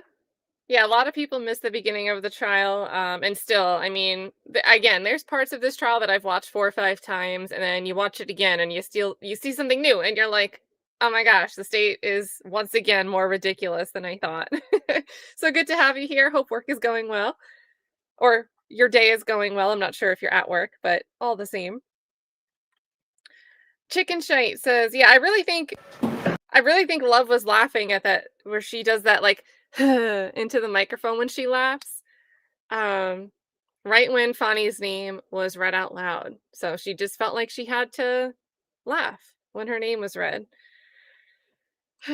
Truth always wins. Good to see you. Love the name. Good to see you, Sammy. Happy Friday right back at you. And Touche, I agree. Really, really great questioning from Max. And again, you guys, this is the first witness that has some type of plea deal. Obviously, we have the attorneys attack the plea deal and Moontunks on the stand. But this is the first time the jury gets to kind of have that frame of mind.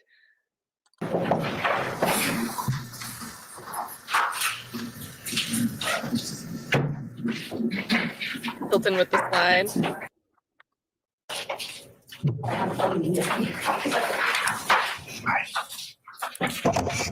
All right, starting everybody here? Yes, sir. Everybody's ready. All right, thank you, Deputy Ham. All right, can we go ahead and recall Mr. Stevens, please?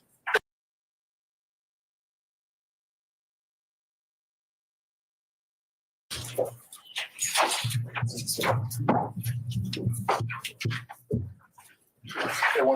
right, thank you, Sergeant Ingram.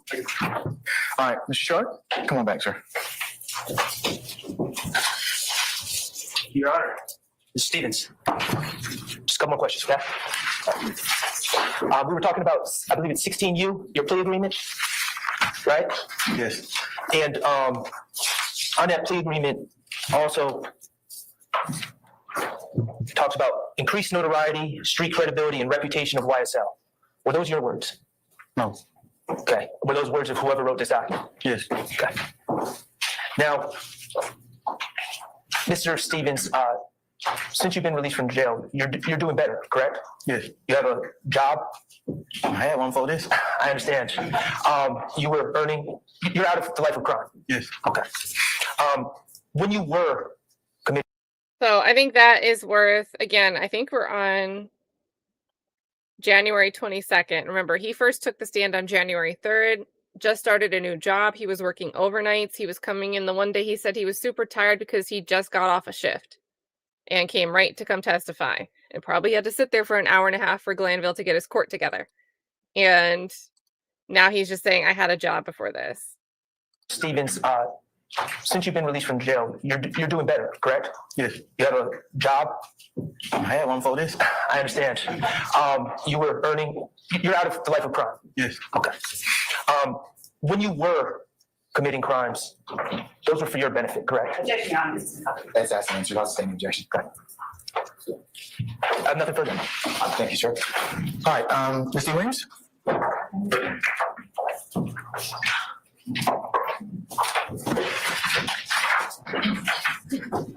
Good afternoon, Mr. Stevens. I'm Attorney Angela D. Williams. I represent Mr. Rodalius Ryan. Okay, so on January 4th, you said that you didn't know Rodalius Ryan, right? Yeah, say it out loud. Did we repeat the question? Yeah.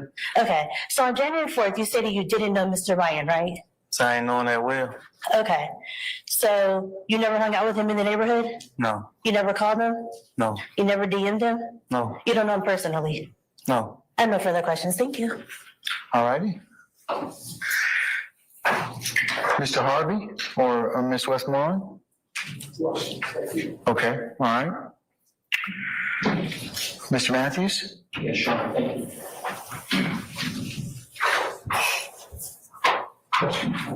This is my favorite. Well, I like all of them, but I really liked seeing this from Careton Matthews.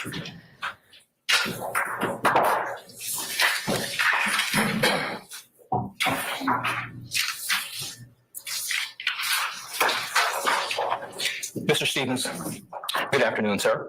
Good afternoon. You testified that you had a job before you actually turned yourself in back in May of 2022 on these charges, correct?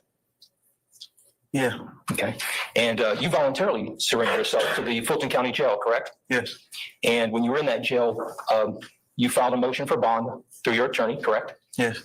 But when you were in that jail, you didn't have a lot of choices in terms of how you could live your life when you were in that jail, in terms of what you ate, correct? What time to go to bed, correct? Yes. Using a cell phone, using a legal cell phone, correct? Correct. Taking a drive, correct? You know what to drive? Seeing your children, all of the things that in the free world we can do, correct? Yes. Right. Now, your lawyers filed a motion for bond on your behalf, right? Yes. And there's at least one or two motions for bond that was filed, right? Yes. And when your lawyers filed that motion for bond for you, they told the court that you had turned yourself in, correct? Yeah. They told the court that you had entered a plea back in 2015, correct? Yeah. And that you'd done your time, right? Yeah. They told the court that you had, Your Honor, I object to getting in with lawyers. What's the basis now? Okay, all right. I'll overrule it. thank you. Mr. Stevens, do you remember the last question? Can you go again? Okay. Your lawyers told the court that you were working, correct? Yes. They told the court that you had voluntarily submitted yourself to the jail. Yes. They told the court that you had children, right? Yes. They told the court that you had not been in any new charges or any new arrests since the 2015 when you took your plea, right? Right. That was all true, correct? Yes. You were living your life, correct? Yes. You were doing the things that were lawful and abiding in terms of the law, right? Right. And then you got indicted on these charges, right? Yes. And when your lawyer told the court all these great things about you to get you a bond, the district attorney's office, these people right here, they told the court that you were a flight risk, correct? I'm going to object Basis. to relevance. I sustain the objection. Should you go to the interest? You sustain that. Okay. Can I rephrase the question? Yeah, you. Thank you. Mr. Stevens, Hey, my bad. You asked me a question. well, I'm going to move to. Question pending, sir, so he's gonna ask you another one, right? Oh, he had more for the. Okay. I want to answer it. Right. He Go wants ahead. to speak. Okay. So, Mr. Stevens, when you were asking for that bond that we just got through talking about, the district attorney's office, they didn't want you to get a bond, correct? Yes. They wanted you to remain in jail, correct? Yeah. And their wishes were met. Your bond was denied, wasn't it? Yes. And you continued to sit in jail for that period of time, correct? Yes. You sat in the jail for many days after that, right? Yes. Many weeks after that, right? Yes. And some months, right? Yes. And during that period of time, you were scratching your head trying to figure out how it was that you couldn't get a bond, right? Objection, Your Honor, to one relevant thing. Yeah, I sustain the objection. It's a form of question. Now, Mr. Stevens, you could not get out of jail, and then at some point, this 16U, this plea agreement came forth, right? Yes. And 16U that the jury just heard me talk about, you initial those various paragraphs in each one of those pages, right? Yes. And I want to take you directly to 16U to paragraph 14 in the factual acknowledgments. Can we go there? Yes. Now,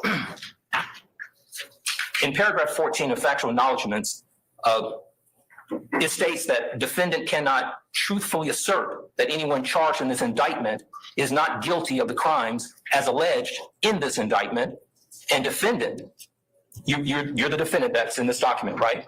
Yeah. That you, the defendant, Trontavious Stephens, will make no attempt at trial, prior to trial, or after trial to exonerate or exculpate anyone charged in this indictment of the crimes alleged in this indictment, and that defendant, still being you, Trontavious Stephens, will not claim that anyone on this indictment is not guilty of the crimes as charged in this indictment. Those were not your words, correct? Correct. In your own mind, when you reflect on that paragraph 14, what does that paragraph 14 mean to you that is saying?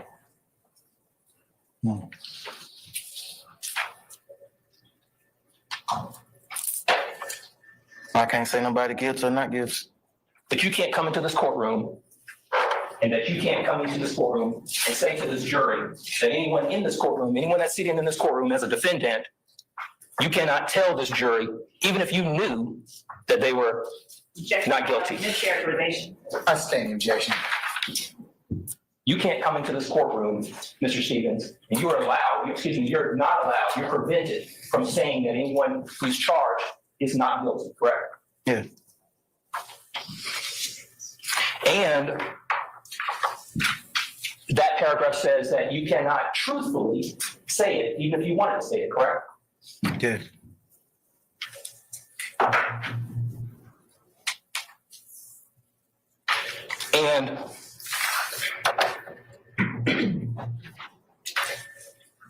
And you cannot claim that anyone is not guilty, correct?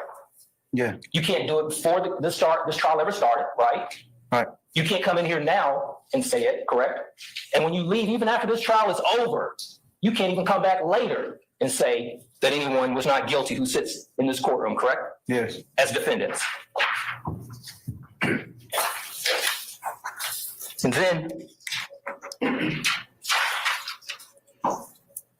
And then you signed the plea agreement, right?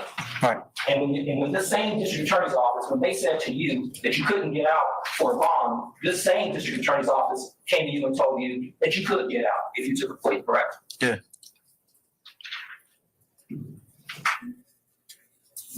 And that was within the span of you being in custody for 7 months, right? 9, yeah. 9 months. Is it fair to say that they no longer thought that you didn't meet the conditions? Objection, Your Honor. Basis. Speculation. I sustain the objection. Now, changing gears, Mr. Stevens, you testified earlier that, just 1 second, Your Honor. Yes, sir.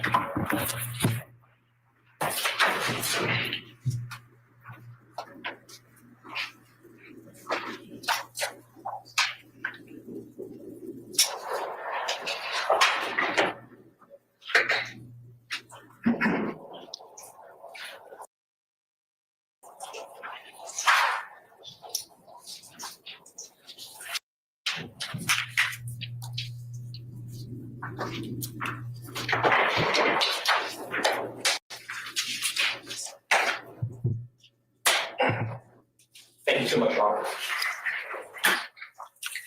And Mr. Stevens, Mr. Huey, I think you testified that you knew him from playing basketball at the court. Is that right? Yeah. Okay.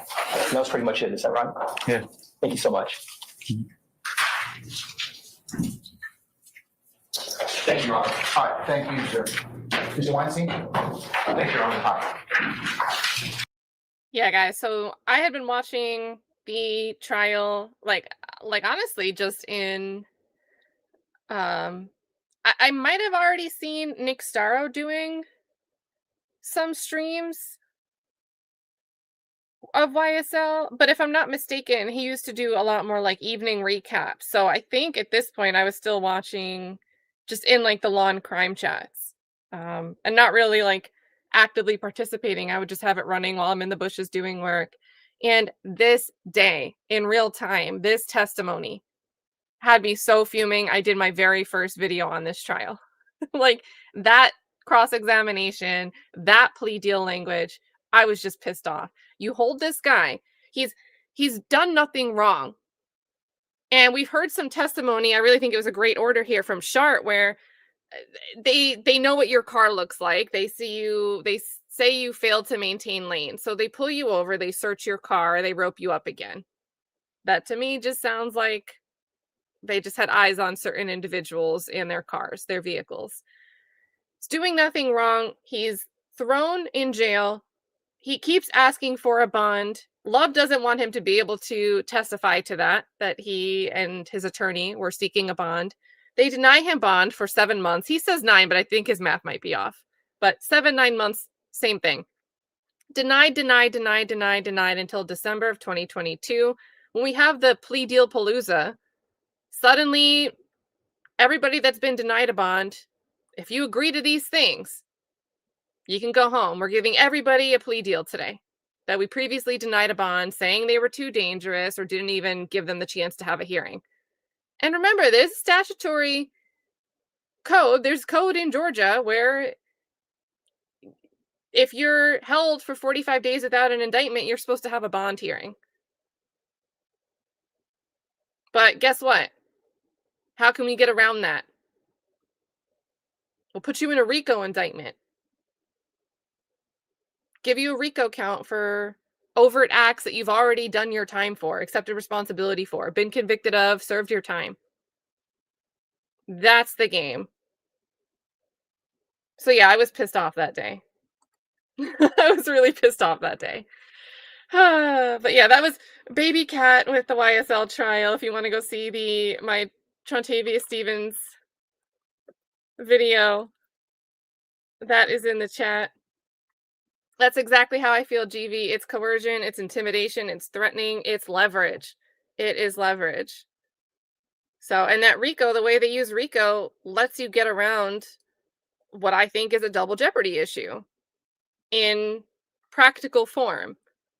But because you add in this RICO charge, technically you haven't previously charged them with RICO.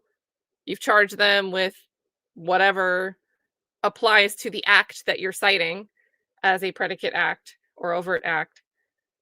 It feels like double jeopardy in form, even though technically it's not. STS, I'm like yelling at my screen. Thank you, STS. Let me take a breath. Big thank you to STS showing the love. And you have an appointment. I'm hoping everything goes well for you.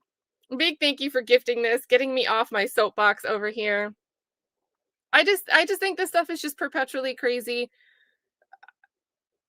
I could go on for hours. So thank you, STS, for putting a stop to that.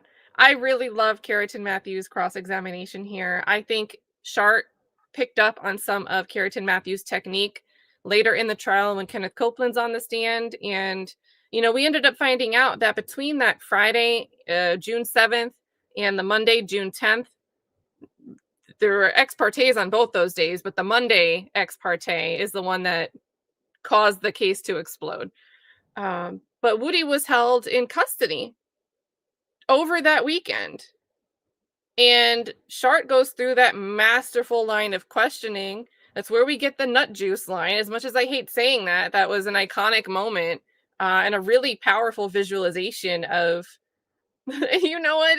If you want to get out of here, if you don't want to be standing in nut juice, just do what we tell you.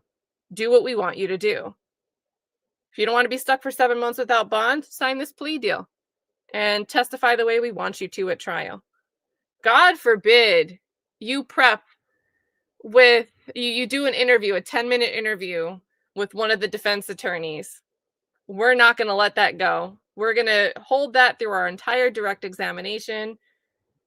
We're going to use that against you. We're going to be personally offended by it. But we'll hold you for 7 months until you sign off with all these factual acknowledgments and plea out to something that says you cannot testify truthfully.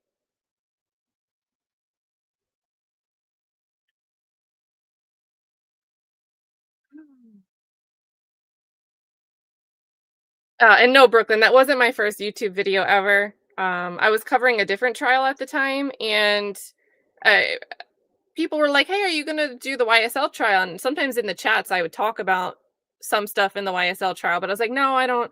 It's too much. It's too far in. I don't have time to cover it. I'm watching it, though. And then more and more time went by, and I really started covering it because of, after the ex parte, all the motions. So when those motions started coming down, I just went live and started reading them. And one day, 3,000 people were in the chat. I think it was when the motion it was in relation to Brian Steele. I think it was the motion to the Supreme Court of Georgia by Colette and by Ashley Merchant and Alex Souzer. And I was like, oh my God. And if you guys know Drea, she hasn't been in here for a little bit, but Drea, I just gave her a mod wrench. I was like, I don't know what to do. I never expected so many people. And she was modded that day. She was my first mod. So that's how we got here. Oh my goodness. So again, big thank you to STS here. Let me update my counter here.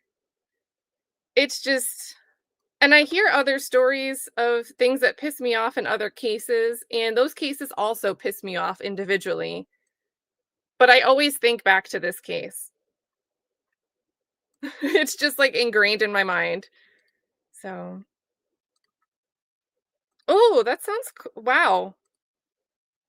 How long does it take to clean a $5 million house? Yeah, I have no personal knowledge of how long that would take. So I'm curious. Sammy says, in my opinion, they still target Woody. I'm not saying he's perfect, but there for a while, he always got pulled over. He always went live on his YouTube as well.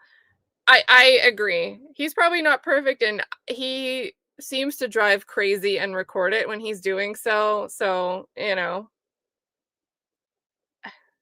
it sucks. If you have a magnifying glass over you, and I think the better example is this motion to revoke Jeffrey Williams' probation, where the state took issue with Jeffrey Williams making a comment about the biggest liar in the DA office and, you know, Viverito, whatever. And then they had this whole header, direct threats, and a social media posts from other accounts that aren't Jeffrey Williams. You know, I think Paige gave good advice in a footnote. You know, it might be prudent for you to, you know, they're watching you. So even though you should have the right, if you don't want to give them the chance to pester you, inconvenience you, threaten you, play with you,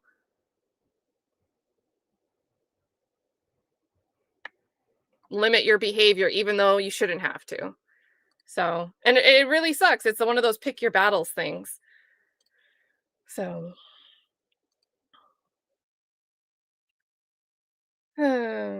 yep. GV, and revoking Mungtunk was blatantly vindictive. It did nothing else. I agree, and obviously, ever since that happened, there's been more since. I think this was STS's major moment, right? STS had written, we'd read it on stream, you know, the things that were just wrong with a plea deal. If you view a plea deal as a contract, right? We're going to give you this deal. You have to abide by this. You acknowledge that it's contractual in nature. And just point by point, why it doesn't seem right. And with a conveyance too, there should be, I mean, with a contract, there should be some type of conveyance. You know, nobody makes a contract that says, I'm going to give you everything and you get me nothing. It's not really a valid contract. So what is it really when we're going to lock you up and we're going to make you sign this just so you can get out and get away from the thing that we did to you in the first place? It's like we're giving you something that we took away in the first place. So it's a bit twisted. I might have that link handy. I believe that actually I might have it in my daily notes. I filled a whole notebook when I first started covering this.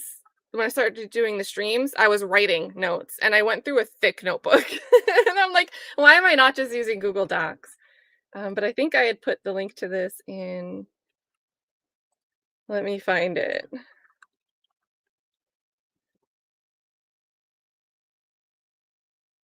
And let me make sure it still loads. Okay. So GV, in the chat, there's going to be 2 links.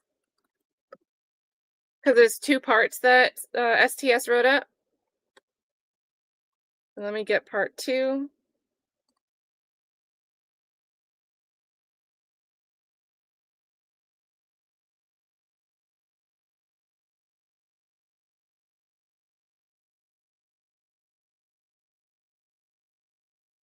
Okay, so both of those are in the chat, GV. And STS, if you want, I can put them in the description unless you want it to just be a chat treat. But yeah, really, like, back on that day, that was day 147 I have in my notes. So presumably STS wrote that because of the days prior, right? So sometime around day right before 147 was those days that drove us nuts about what they were doing with Mungtung. So big thank you again. Super supporter of the channel. Also someone that I feel like you yell at your screen just like a lot of us do. So always love having you here.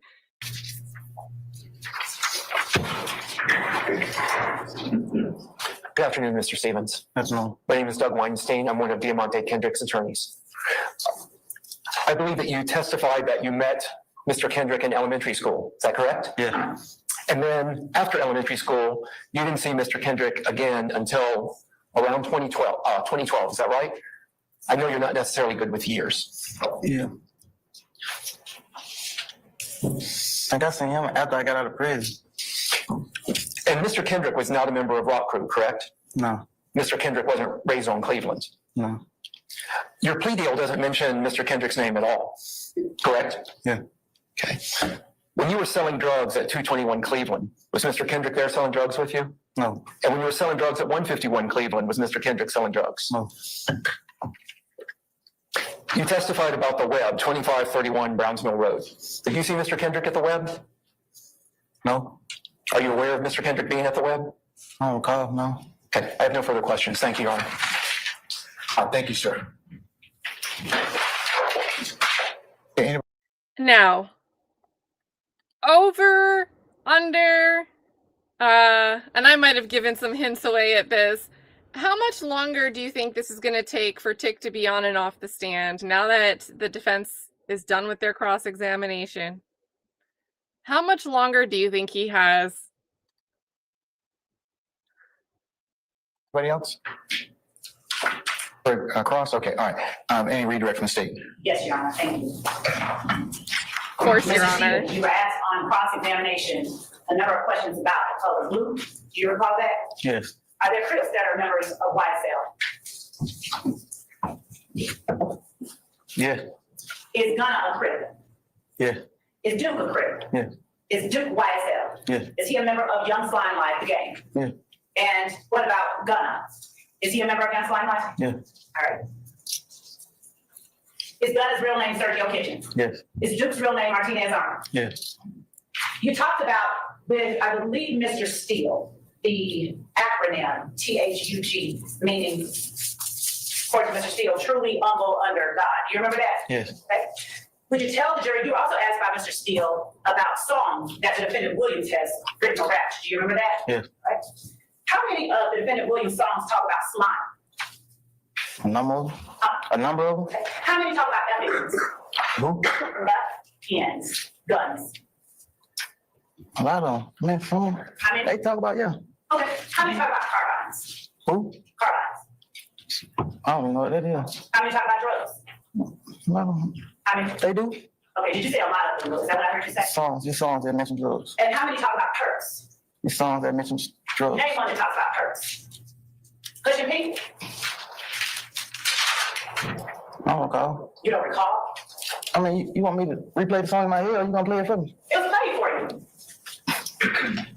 I done been in here for weeks. Like, a lot of stuff ain't just coming back to me like fast as you want to. Okay, good. And you don't recall whether Pushing P talks about pushing perks. If you play the song, I can let you know if it's saying something about perk.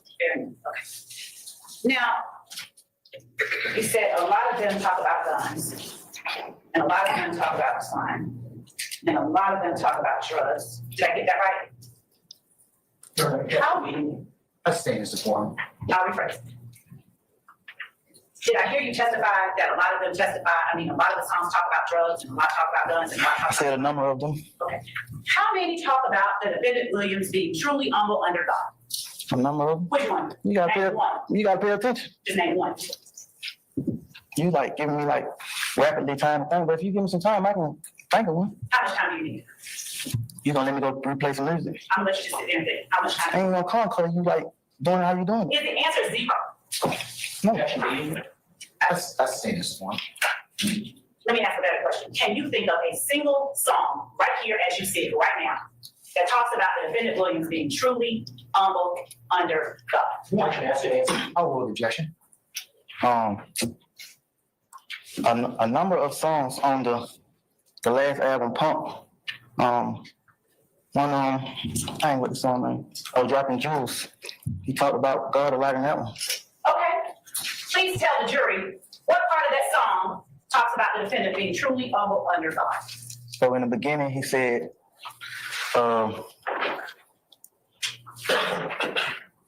dang, show me why I'm living, why am I remaining here? I know you weren't talking about nobody but God. Oh, wait, did he say the word God? You right. I didn't say anything. I knew what he was referring to because can't nobody else show you why you living. My question, No. what are you answering? Did he say God? But I knew that he was referring to God. So, can you think of a single song where the defendant Williams raps that he is truly humble under God? Not under these circumstances. So you cannot right now? No. Okay.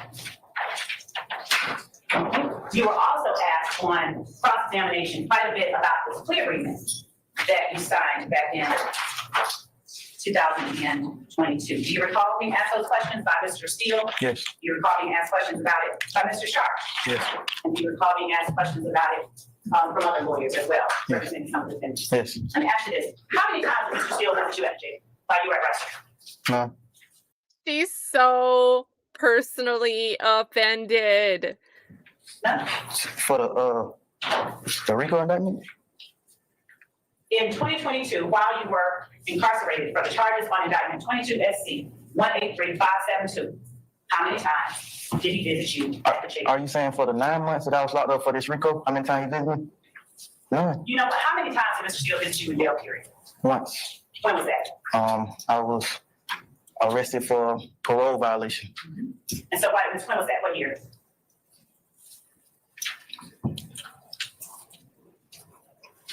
I want to say 2022 or 21, one of them. 2021? I don't recall the exact year. I don't It's recall. okay, but it's been in the last 2 or 3 years, is that it? Yes. I've got a new pet peeve. I mean, it's not really a new pet peeve, but this is a new supporting fact for that pet peeve. She acts like she doesn't know the cases she was the prosecutor in. She doesn't remember that the case she prosecuted against Munktunk, that he ended up taking an Alford plea. She doesn't remember these things. But she wants to go back and be so annoyed that in a previous matter unrelated to this RICO indictment, that when they lock somebody up, an attorney showed up for that individual who just got locked up and charged with something. And that person happened to be Attorney Steele. Ooh. Right? And did you have a job that day? No. So when Mr. Steele visited you, was it at your request or did he come down on his own? It wasn't. Yeah. It was at my request. Okay. And so what did you reach out? Did you reach out and ask for a lawyer? Yes. And did you ask Mr. Steele to represent? And don't forget all of the Kenneth Copeland madness when they want Hilton to be able to canoodle with him in a private one-on-one conversation. They forget that he had an attorney. They didn't look at any past cases to see if he had an attorney. Lo and behold, John Melnick on the case. And we actually have Adam Abate get on the stand. He doesn't want to go under oath to testify about this, but Love and Hilton aren't the witnesses for that when they should have been, in my opinion. So they don't check when a different witness has an attorney when it wouldn't suit them to know that they had an attorney that they could have contacted. But they went through the rabbit hole to see if he's ever had any nefarious interaction with somebody in this room before. Yes. And you did not have a job. No. How were you intending that Mr. Steele, who is now Ryan Jeffrey Williams' lawyer, how did you intend that he be paid? I knew that probation revocations didn't amount to no more than $1,000, and I knew I had family that would help me out to get a probation revocation lawyer. Okay. You were also asked some questions about, and so it's your contention that it was just a small amount, so family would have been able to afford it? Yeah. Did Mr. Steele end up representing you? No. Okay. And that was in 21 or 22? I don't know what call is that, yeah.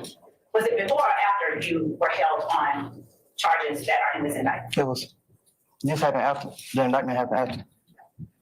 You were also asked about whether certain words on State's Exhibit 16 uniform were your words. Do you remember being asked about that? Yes. Now, is it a fair statement you did not write this document? I ain't write number. Is it a fair statement that you would not have ever even endeavored to write it? What's the basis, sir? I'm sorry. I stand the objection as the form. You can rephrase it. Would you have ever even wanted to write this document? No. How does it help if you on direct, you voluntarily, willfully, it's almost like these factual acknowledgments are supposed to be things that the individual that signs off on them came up and volunteered and proffered on their own. Now you're so fuming, you're so pissed off that you're asking your witness that was a co-defendant in this indictment, you never would have written this stuff. That's kind of a problem because the factual acknowledgments are supposed to be something that the defendant would freely and voluntarily tell you that they did these things. So I don't know how she thinks this helps her. I stand the objection. Did you even want to write this document? But were you The paper coming in the side of the screen. given an opportunity by the state and your attorney, through your attorney, to change any part of this document that you found to be false?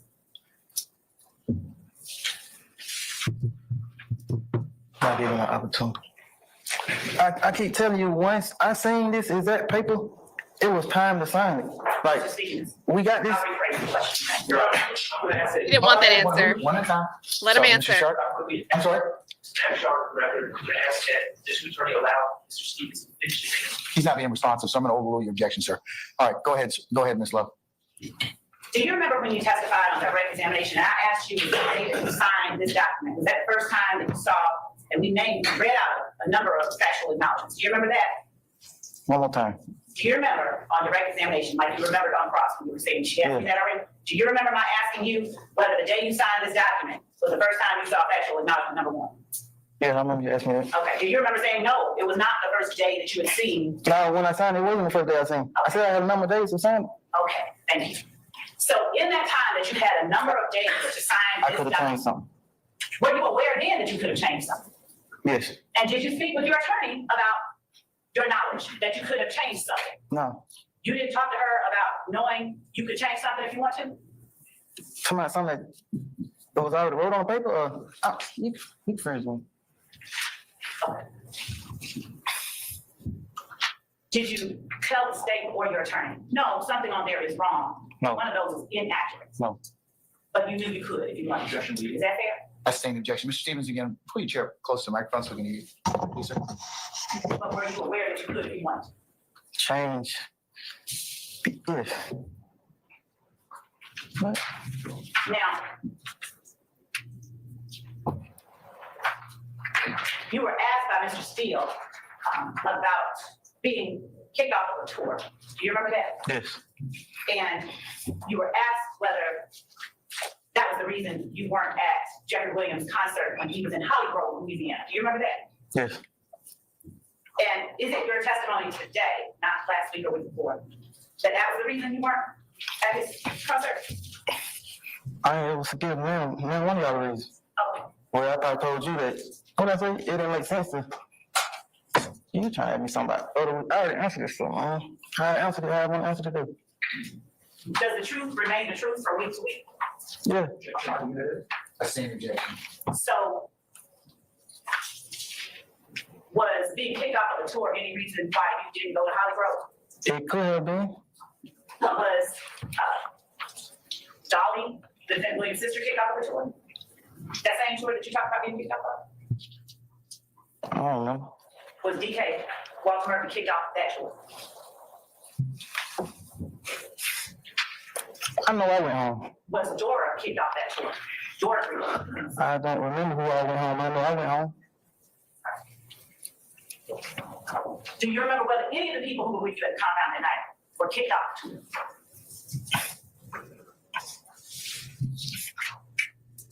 I know I went home. Now, Mr. Matthews just asked you about factual acknowledgement number 14. Defendant cannot truthfully assert that anyone charged in this indictment is not guilty of the crimes alleged in this indictment. Is that one of the factual acknowledgements you signed? I got it. Initial. I just want to make sure Oh. we're doing the same thing. Yes. Okay.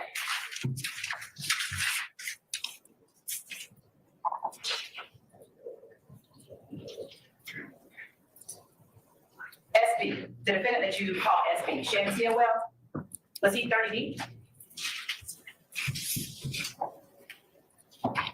He hung in Canada, but he from Thomasville. You gotta be from these places to be saying it. Okay. What about Lil Wayne? Was he 30 deep? Yes. What about Lil Wayne? Was he 30 deep? Yes. And did he have to leave 30 deep? Or was he able to be YSL and her? I don't know. When you and the defendant Williams and DK or Walter Murphy, when you all formed Young Timeline, what were the membership requirements? Yeah. None. How did you all decide who would or could be a member of Young Timeline? Nobody never did. And when you say that people are members versus associates, is it still the case that you recognize a difference? That there's a difference between a member of Young Timeline versus an associate? Yeah.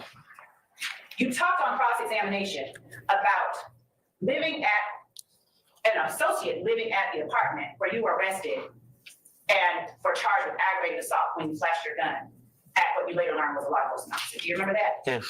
Was that your car that the law enforcement officer was looking at that was 25 yards away? I've never seen anyone looking at a car. Did your associate come inside? What apartment did your associate live at? What apartment number? I don't know the apartment number. Was your associate arrested? No, I was the only person arrested. Do you remember speaking with your associate about somebody looking at a car? No.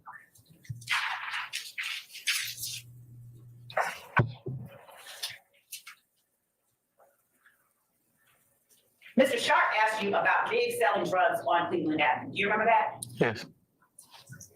Is Big's name Darius Ford? Yes. And is he the young man whose life was taken along with Christian Miller? Yes. When I asked you on direct about the web, I asked you the address. Is the address of the web 2539 Browns Mill Road? Yes. How often did you visit the web in 2021 and 2020? Often. Would you describe what was inside the web for the jury? TVs,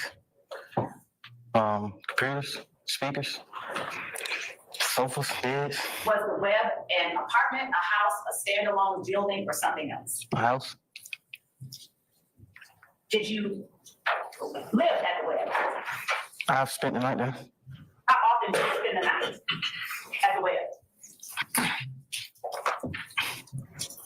I can't have company where I stay at, so whenever I have a friend or something, I go to the web.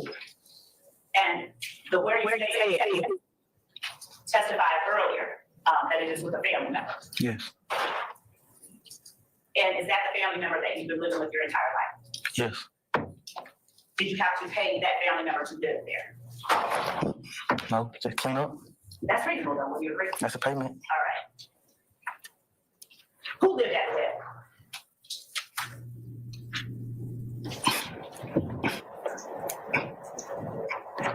The web ain't have nowhere to go. Whose place? Who owned the web? I don't know the owner. Did you own the web? No. When you wanted to go to the web, how were you able to get inside? Was the door always unlocked? No. How did you get inside? Knock on the door. Was there someone always there? Yes. So generally, who remained at the web at all times? There was a guy who used to always clean up the house, clean up the yards. He older, he a homeless guy.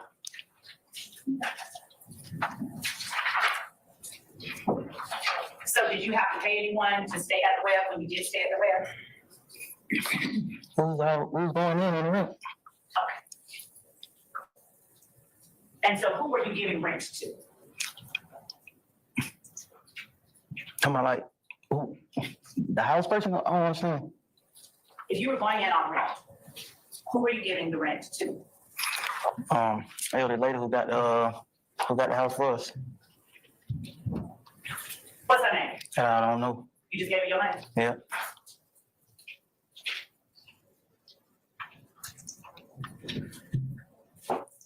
In February of 2005, I'm sorry, 2021, February 5th, 2021.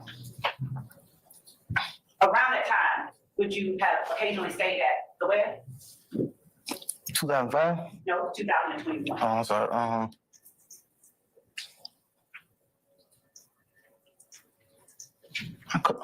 I could have been there. After defense has an opportunity to look at them, I'm going to show you what I have marked. And Your Honor, just for the record, I will call them out in turn. As State's Exhibit 21 uniform, 22 uniform, 24 uniform, 25 uniform, 25 uniform, Bravo, 31 uniform, 32 uniform, 33 uniform, 34 uniform, 35 uniform. And those are all now as our legal assistants. But I want to send those over and make sure that Mr. Schardt and actually look at these before we take them up to Mr. Stevens. Mr. Stevens. You all want to, somebody want to come take a look at them? 21, 22.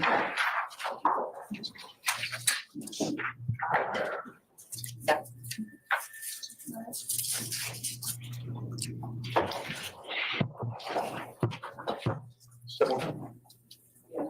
Yeah, so here's 25.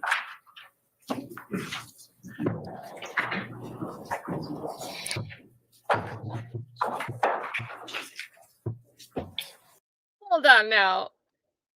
Hey, Biz. You know that every redirect that Love did in this trial was direct disguised as redirect. Like, I don't really think there were any exceptions. Maybe some of the like chain of custody type witnesses, but she usually had somebody else do those. But it was like every single redirect would introduce things that weren't talked about on cross. So beyond the scope, even when defense objected, usually they were overruled and she was able to do all of that. And it's going to get worse, Tabiz. It's going to get worse because she's going to go back and forth arguing with Schardt on a specific issue. But thank you for the 10. But yes, this is yet again a direct disguised as a redirect. Just a hot mess. A big thank you to Jenny for the thanks. Right back at you. I have in my notes, you guys. So we're on day 19. And there's a day 20 and day 21 still where we have tick. Granted, we do get a witness on the stand quickly in between that, but that's how much longer this is going to carry out with tick. 32.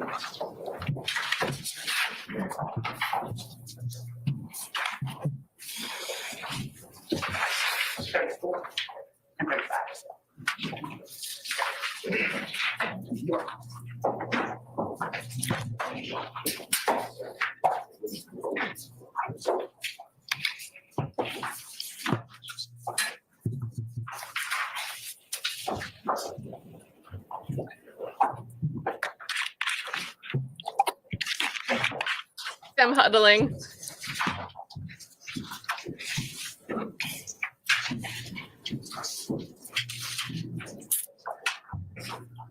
Your Honor, may I approach Mr. Kearns? You may, ma'am. Thank you.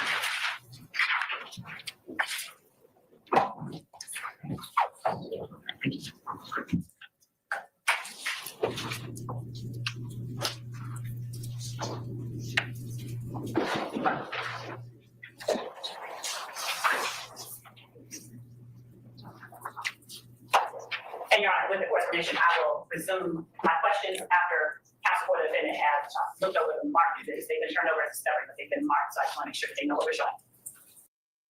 Why did she need to say any of that? Like, what is this? Why did she need to say anything at all? Is it just she couldn't stand there and be quiet? That's clearly what they're doing. And Your Honor, with the court's permission, I will resume my questions after counsel for the defendant has looked over the markers. They've been turned over as discovery, but they've been marked, so I just want to make sure that they know what we're showing. All right. Once the defense has an opportunity to take a look, and just let me know, and then, so you can pause for the time being out. Yes, sir. Thank you.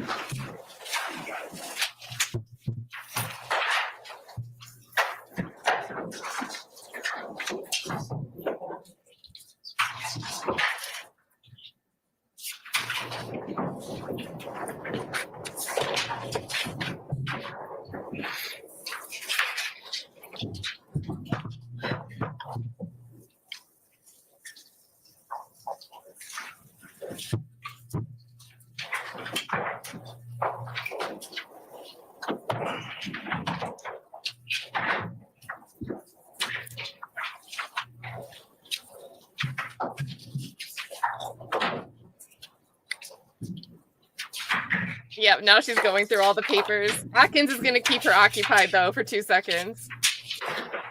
Look at her, was she inching over here? She's just scooting over their shoulder.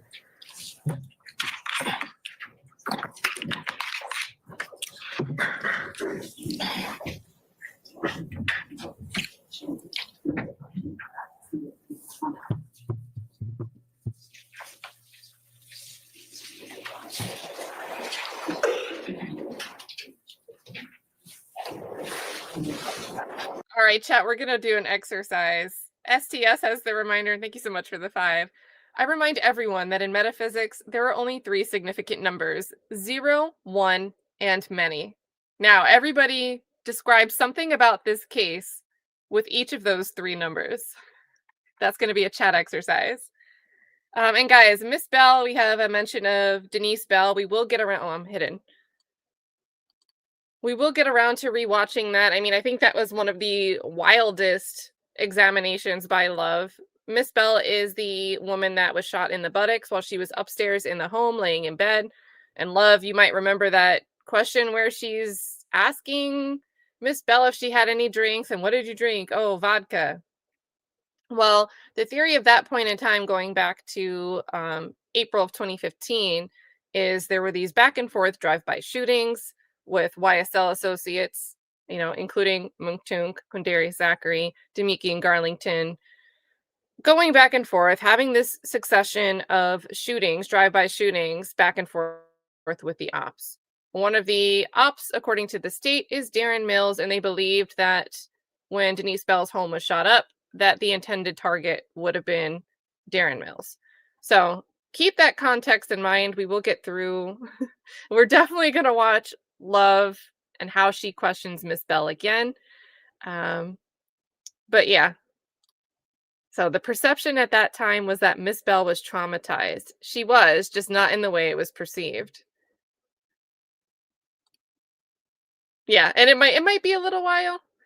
I'll have to figure out how to combine some of that stuff together because that jumped all over. And a lot of that was a chain of custody witnesses too. So we'll cut that stuff out. All right, so here's our chat exercise sponsored by STS. We have from Granddad Gaming, Love has 0 class. We've got 0 used. Aaron says 0 murder convictions. That's a good one. Yeah, GB's dying laughing at that one. That's a good one. Tay Biz says, I heard many chair squeaks. I love that one too. Chicken Shy, I think we got the trifecta here from Chicken. Says 0 common sense, 1 giant devil lady, many months and months long for nothing. Love that. Love that. So we're going to keep this going in the chat, you guys. Thank you, STS, for the exercise. Always love these. Just all in there.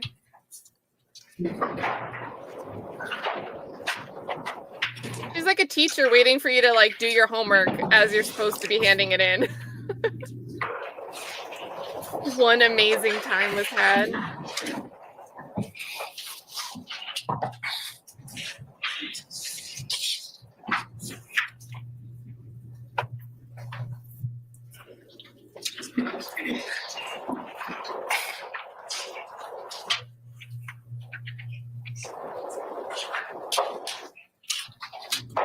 Many mistrial motions. Oh my gosh, Miss Westmoreland was hidden back there the whole time.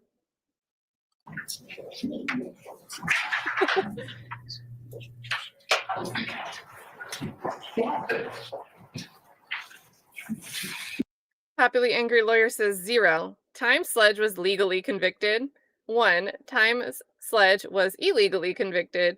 Many times I blew off my actual job at a law firm to hate watch. I think a lot of us.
And Your Honor, being that this has been served, but I understand wanting to show it to clients, could the court give a 5-minute standing break?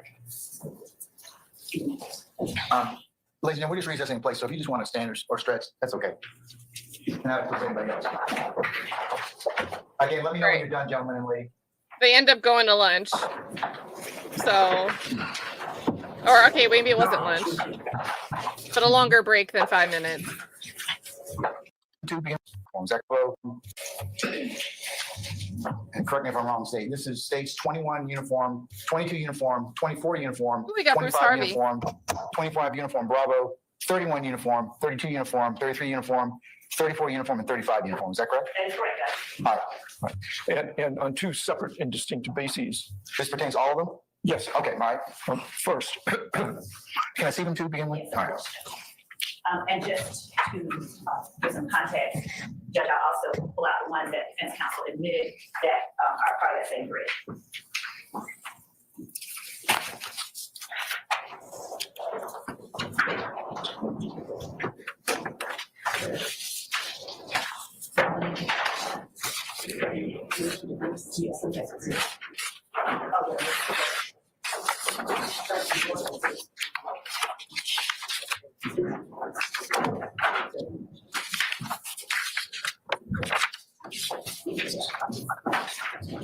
yes. This is yeah, but this is redirect. And the redirect should be, you don't have a lot of redirect. Yeah, still cross. But I didn't do any cross at all. I got you. So come with me.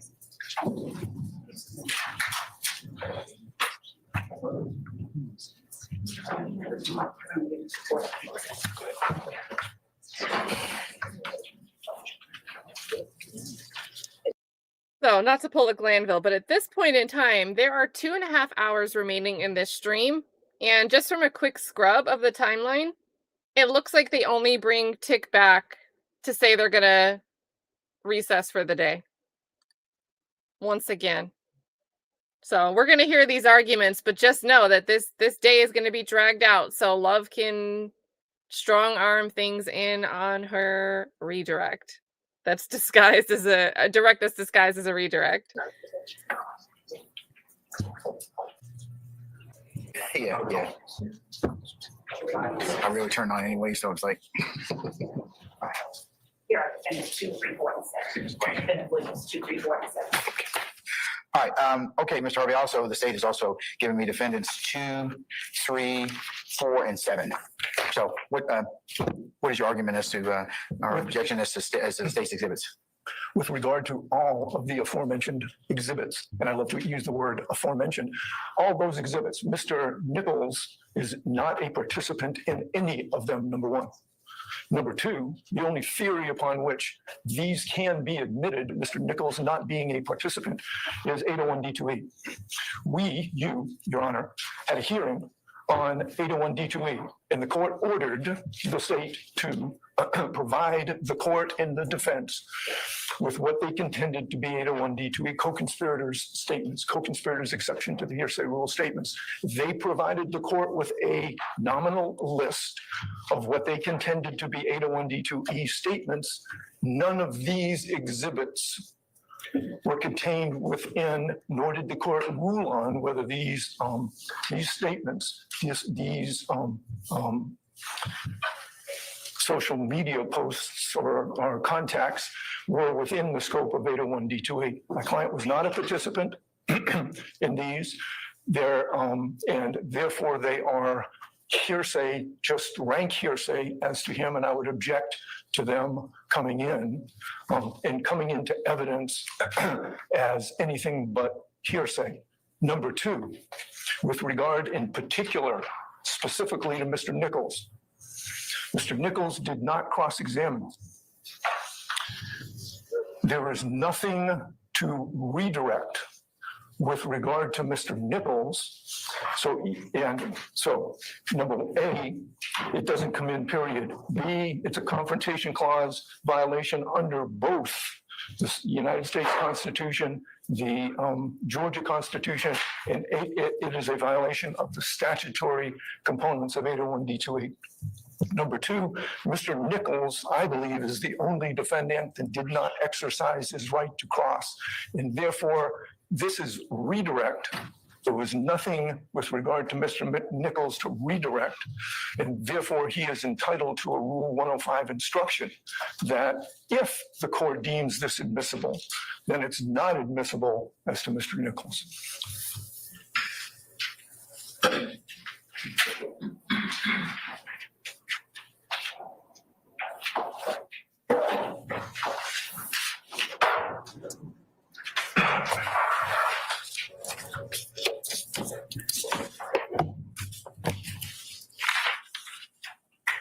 All right, sir. Okay, Ms. Love. Your Honor, one, Defendant Williams opened the door as to the Instagram posts. Some of them are already a part of the indictment as alleged overt acts. There was no objection when the Instagram posts that were admitted as defendants 2, 3, I believe, and 7 were tendered and admitted. These are portions of those same records that those defendants exhibits 2, 3, and 7 were a part of. This is not 801D2E evidence that should preclude the state from introducing them. The information that we are showing is further intrinsic evidence that the defense has touched upon extensively in its cross-examination, that the state should therefore be allowed to examine the witness on during redirect. This does not in any way present a confrontation clause issue. I believe that we have litigated similar circumstances extensively before this honorable court. And so I would ask that the court, as it relates to Mr. Harvey's client overruled the objection he has made and deny him the request for a Rule 105 instruction under the circumstances. These are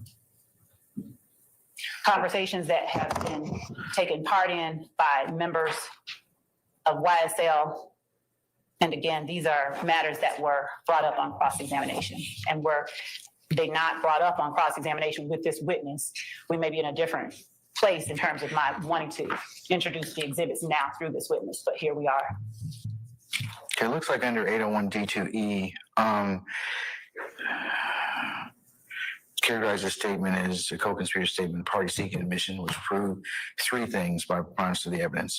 Conspiracy existed, conspiracy included the declarant and the defendant against whom the statement is offered, and three, that the statement was made during the course and furtherance of the conspiracy. So tell me how the states made those other three. I'm in concurrence with you, Ms. Love, that that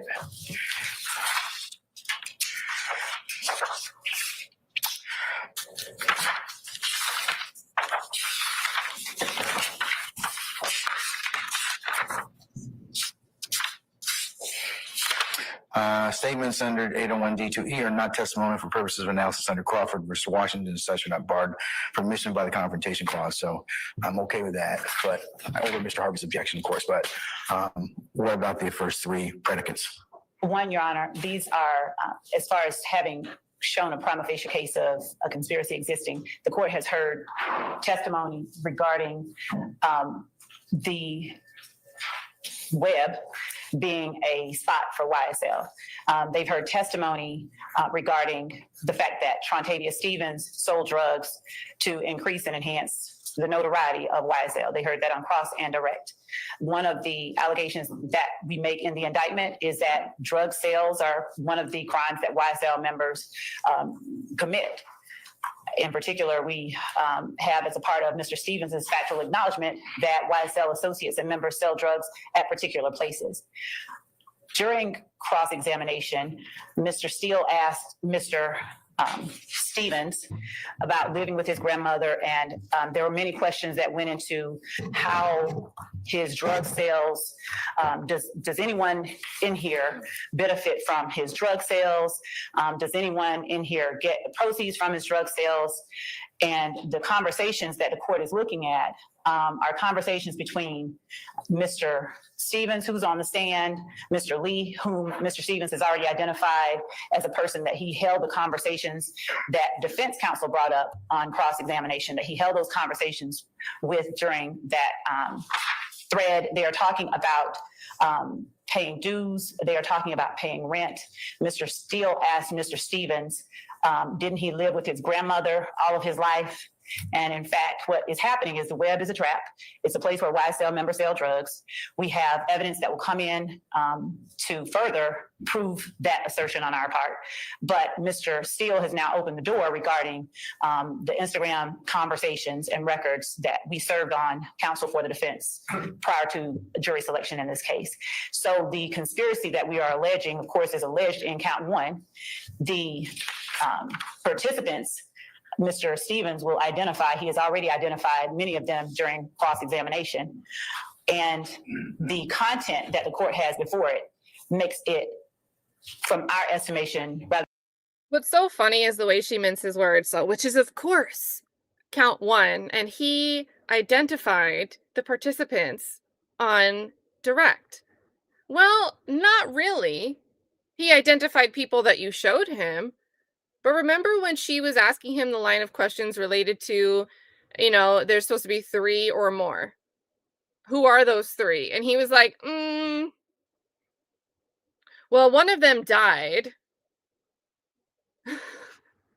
And yet I think it's willful that she's misrepresenting that way. Maybe it's possible that she just wasn't paying attention to the answers, and because Love operates as if her theory is what the witnesses have testified to. Whatever she thinks the storyline is, she thinks that the witnesses have testified to the exact same words that are in her head. And I think there is a blend of she genuinely believes that that's the case. And also she knows that's not the case, but will represent that being the case.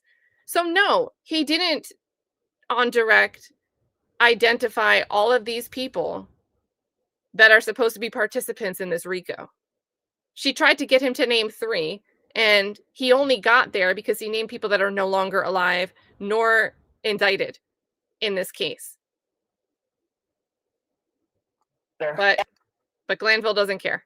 Evident that these members or associates of YSL are acting in concert and for the benefit of themselves and the group itself. They are talking about paying rent. As a matter of fact, Jeffrey Williams on one of the, if I may have the exhibits to speak for specificity, Your Honor. Which ones? The ones that you gave me, that have already been admitted? No, the ones that the state tendered. The ones that have already been admitted or identified. Is that what's one? Yes, Your Honor. Okay. All right. You want the ones that have been identified. All right. Okay. I'll return those to you.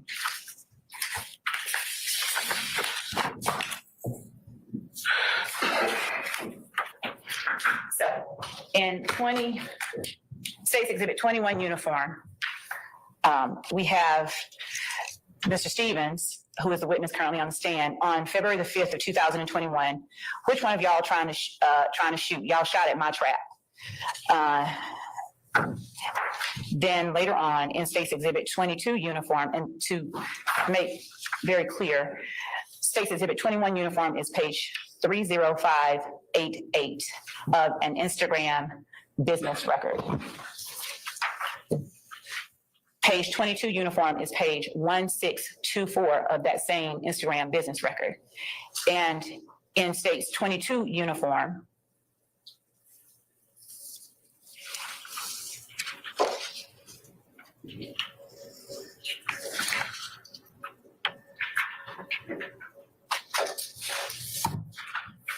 there is a conversation which actually begins on previous pages, I believe 1622, where the witness on the stand now tells the group or participants in the chat, neither one of y'all is having any company until I get my Timbs. So he apparently, it's our contention, and we'll find out from him, that they are at a particular place. We believe it's the web because there are references to it later. But he is at a place where YSL members consider one of their spots, and he is running things in terms of telling them, you all can't take any more company, you all can't do anything until I get Timbs that were delivered here to our spot.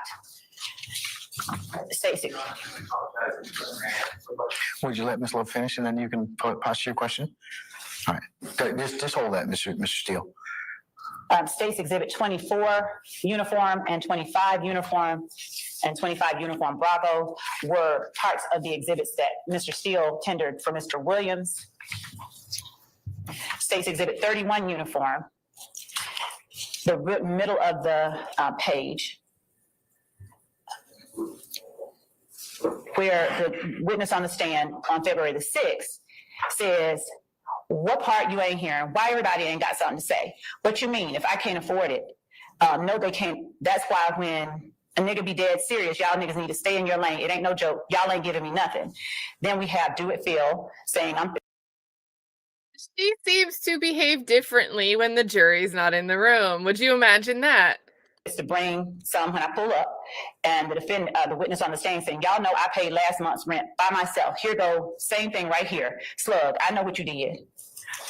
And then he says, ain't nobody said nothing. And then he says, Big, don't pull off, fist to jump in with you. That's Do It for Phil. And then Slime Life Shorty says, send your bash app for CashApp. And then the witness on the stand sends a CashApp, a screenshot of his phone. He goes on and says, I've been paid the rent. He's already testified. And again, this is also for impeachment purposes because he testified that he wasn't working, didn't have a job, stayed with his grandmother. But he talks about having paid the rent. We will have another witness who has already given a statement to law enforcement that the web is a place the defendant Williams rented for YSL. We will have law enforcement officers who will come in here and testify about what was found when they actually searched the web. It is a place that has gotten shot up. It has surveillance cameras on the inside, and it was there were money counters, drug paraphernalia, and drug sale items and evidence inside of the web. You have the owner of the Instagram account asking how many niggas be sleeping there. give a number. And then you have 4K having it his way, saying it's an easy 100 apiece. Easy. You see them working in concert with one another. You see them in this Instagram. You see them working for the benefit of the enterprise that is YSL. We have 4K Tay having it his way. I just want to work. I'll even pay more. And then the witness on the stand, ain't nobody working. Everybody got their own motion. Find your purpose to the gang. And then Slime Life Shorty says, please and now. And then Real 1_FR says, 6 niggas sleep here. 4K Tay having his way says, I don't get it then. That's 600 right there. 12 if y'all go to 200. They continue the gang shotty, you know how it be. And then they're saying, the same person is saying too easy. 4K Tay then says $40 a day, $1,200 a month. And then we go on further down the line. And we're talking about 4K Tay having his way saying, I watched this hoodie. And then he says, and it's Slime clothing line. Only reason I wanted it funky ass little nigga.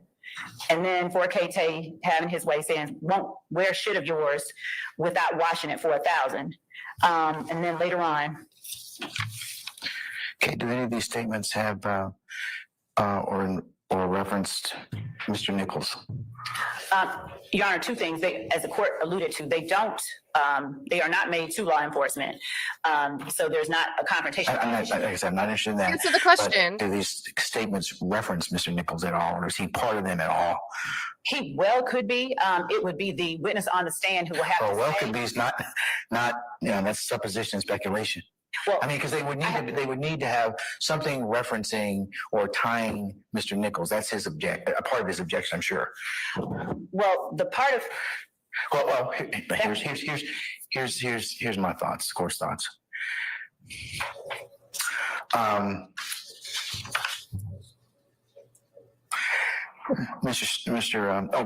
I do that, Mr. Steele, what was your comment that you'd like to make?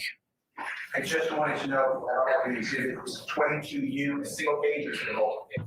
That's my whole question. This one was referencing, she said pages before May show, I did not remember 22U. this particular exhibit of 22U has only one page, but I will amend it before I actually have it admitted through or tender it through this witness. Okay. Mr. Harvey, anything else before I go ahead and give you my thoughts? Thank you, what your thoughts are. I know. Give me my thoughts. Give me your... All right. Doug.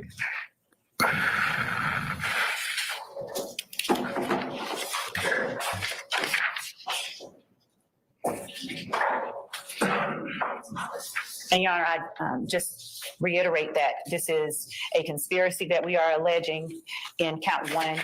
These statements, Your Honor, are proof of the conspiracy.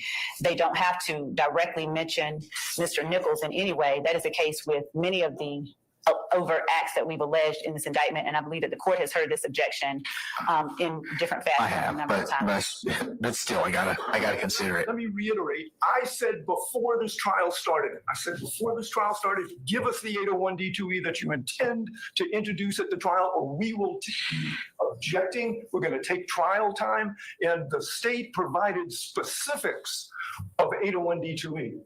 Specifics, and we litigated each one of those.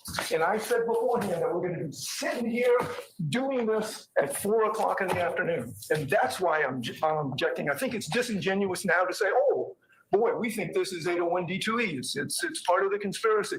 It's not part of the conspiracy. It's Mr. Nichols, who was in jail at the time these things happened. Your Honor, this is redirected. Yeah, I think Mr. Steele opened the door as to this, Mr. Harvey. So that's kind of the issue at this point in time. I understand where you're coming from. Not as to me. Well, that's the problem with having one of the challenges of having multiple co-defendant cases is that one may inadvertently affect somebody else. And that's your right as an advocate to make sure your client's interests are protected. But having said all that, here's my thoughts. I think the statements are admissible under 801D2E, and also that there's not a Crawford issue at this point in time. Now, whether or not there's a limiting issue at this point in time, I may give that as a jury instruction, but I'm not inclined to give right now. Well, we would ask for it now because the evidence is coming in now. See, I don't know in context what else is going to be given. So that's why, I mean, I think it'd be better as a jury instruction at this point in time, depending upon what is actually put up. But it cannot be redirect on a defendant that didn't cross. It can't be. Your Honor, I would also point out that there was no objection when this was. And there's no scope either, Mr. Harvey. Unlike federal court, you can examine a party on just about anything at any point in time. Well, so. the problem is we're on redirect. We're not on cross, number one. Number two. What? If it comes in against me, I will object. Yes, sir, I don't have any issue with that. But you can't hold me responsible for not objecting when it's not coming in to evidence against Mr. Nichols. I'm not holding you against that. I mean, that's your job. It's your job. But yeah. You're admitting it without a cautionary instruction right now. I believe I'm entitled to a cautionary instruction. No, because it's a conspiracy. Some of these statements are going to be against, maybe directly admissible against some parties and not others. And that's the challenge of being, and the issue of being allegedly joined as co-conspirators is that's the power of it. But you know, I understand where you come from, but it also depends upon what is actually comes out as to whether or not those statements are truly going to be against, you know, does they prove that they went against X or Y, or does the jury understand that, hey, statements, how broad or how powerful a conspiracy is, but that's for them to decide. No, that's exactly why there is a Rule 105, Judge. And I believe that at the time the evidence comes in, if it doesn't come in against a certain defendant, that's the purpose of 105. We can argue all day long. I get it. That's my position. I understand, sir. All right. Okay. All right. Yes, Mr. Schardt. Okay. Mr. Stillwell, what is that? What's the specific objection? Well, Your Honor, in those text conversations that the state is seeking to admit, first of all, I would point out to the court that Mr. Stillwell is not a party to any of those conversations as well. So we're similarly situated as Mr. Nichols. But also, Your Honor, if we're admitting these as 801 D2E, Your Honor just read the 3 prerequisites. And I noticed the state, when they were saying who said what, they say, well, 4K Tay having his way said this, and there's several other people that they don't know, as far as I know, they don't know who the government name attached to these people are. So if I don't know how we can possibly make a pretrial determination or a admissibility determination about the admissibility of 801 D2E statements stated by people saying, oh, they're part of a conspiracy, speaking in furtherance of the conspiracy, when we don't even know who those people are. Your Honor, we have. Let me finish, Ms. Love. And so if you look at those texts, there's certainly, I concede that Mr. Stevens may have identified himself on it. I don't know that for a fact. I'm trying to recall.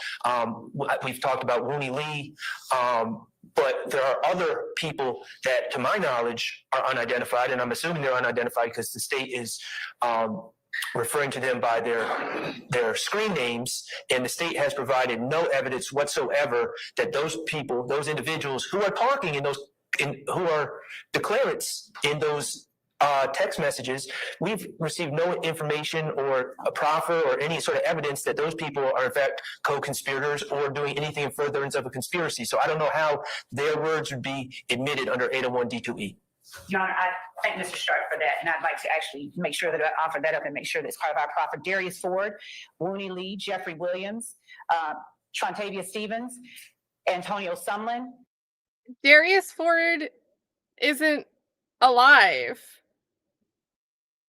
These are all participants in this thread. And these are all people who are, with the exception of Mr. Ford, who are indicted co-conspirators, as alleged by the state in 22 SC 183572. So if I was not clear, I extend my apologies to counsel. You should have started your counter argument to this objection by naming the parties and stating why the statements from a given party should be admissible, since that's what she wants to argue. We went through all of that, and now she finally says the names. Look at Glanville in the still shot. He's trying to figure out how to help her out. For the defendants in the court, but these are, in fact, YSL co-conspirators, and do it for a field is Mr. Farley. Well, Your Honor. And Your Honor, I'm sorry, Mr. Schardt. And Your Honor, the foundation has already begun being laid with Mr. Stevens' prior testimony and his testimony about who is what person, as the Instagram handles show. But they will further, the foundation will further be laid as he gives the testimony that I expect he will regarding who these people are in this, in these various portions of the Instagram thread and conversations. And Your Honor, I would say, first of all, I don't think we should make any assumptions about what Mr. Stevens is going to testify to. But secondly, again, the state just identified maybe 5, maybe 6 individuals that they believe their government names are for the people that are involved in these threads.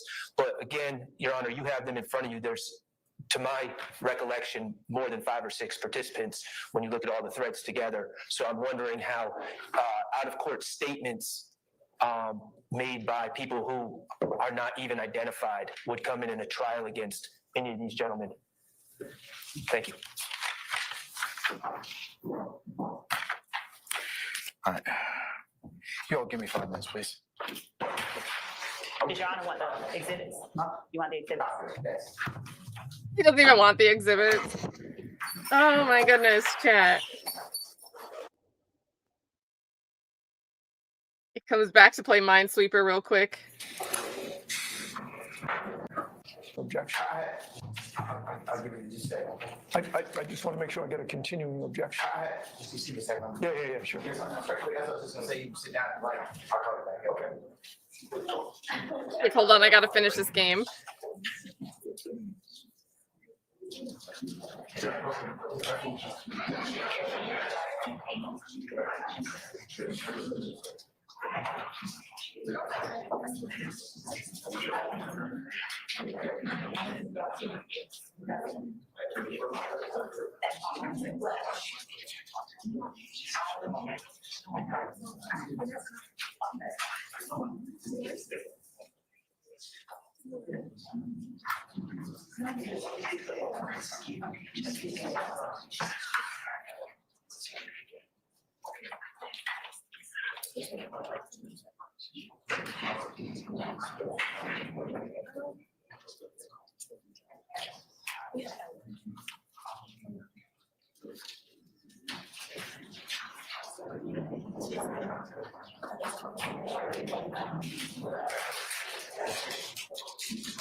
So chatty.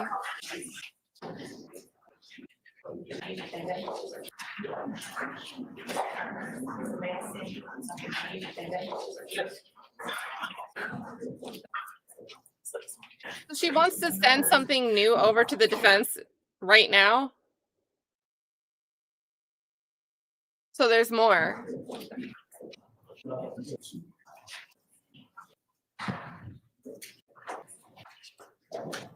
Are they playing footsie under there?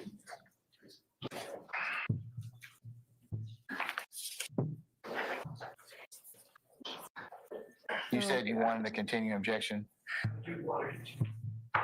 Judge, to the addition of those exhibits that you specified that are part of the record. And, I understood the questions that were asked, originally were asked, specifically with regard to this Williams, and no one else really.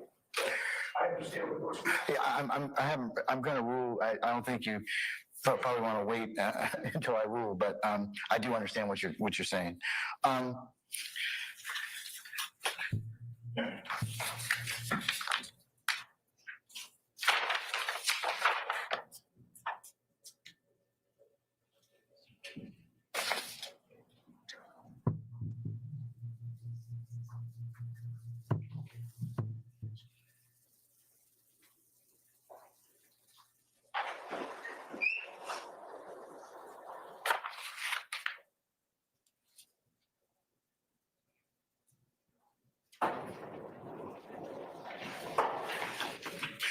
Okay, here's where we are at this point in time.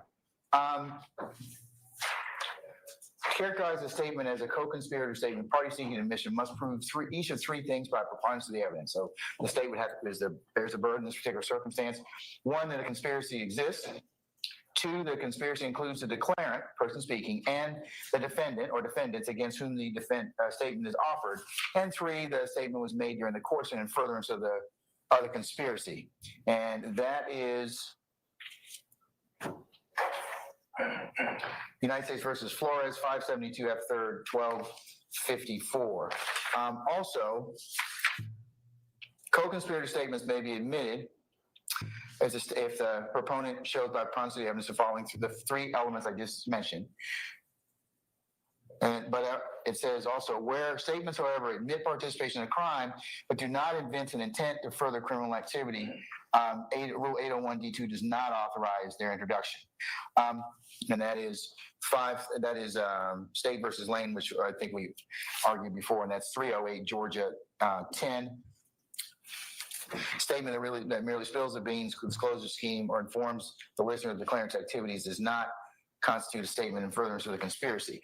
The state has offered for my consideration as well, Crawford versus the state, and that is 294 Georgia 898, pinpoint 809. Such independent prima facie evidence of a conspiracy need not be adduced prior to the admission of the hearsay statement at trial, so long as sufficient evidence thereof is presented prior to close of evidence.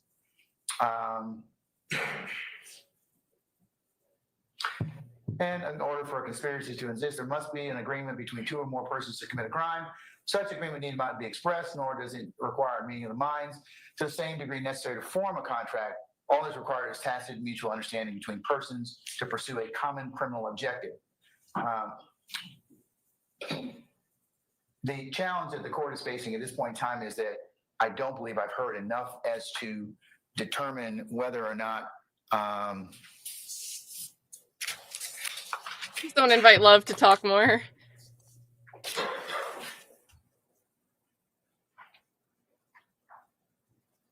Pituitary Glanville is crazy, T-Biz. Y'all telling me that as long as you present it prior to close of evidence, I'd like to hear a little bit more in terms of context in regards to Mr. Harvey's objection specifically. So I haven't heard enough as yet that Mr. Nichols is truly involved in this, but once I do hear that,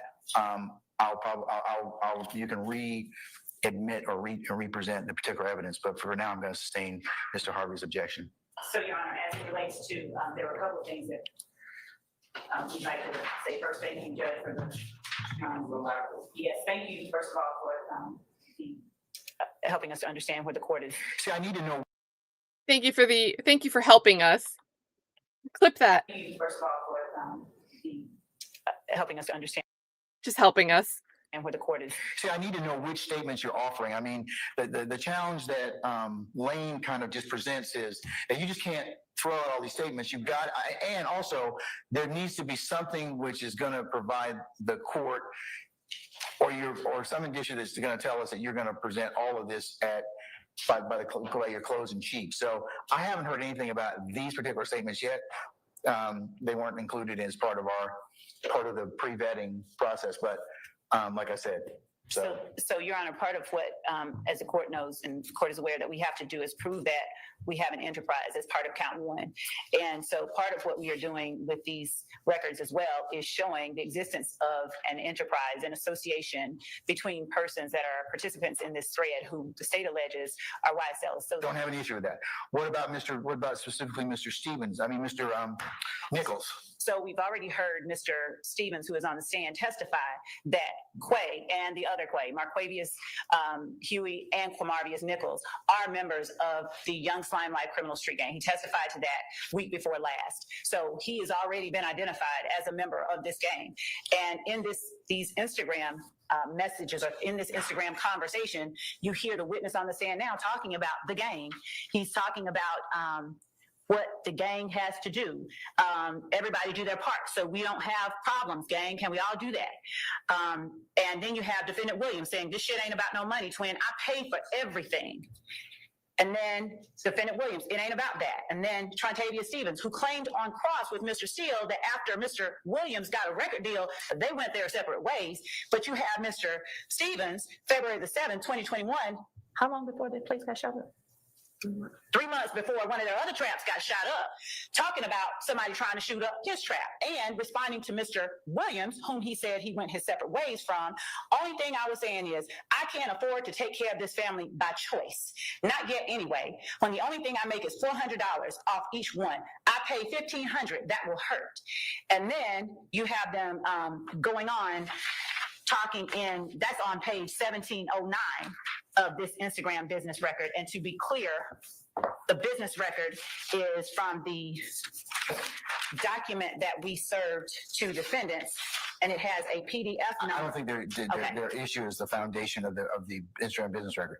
My concern at this point in time is I hear everything you're saying is that some more foundation or nexus is going to have to be shown, at least from the court's perspective, to not run afoul of Davis. Right, Davis.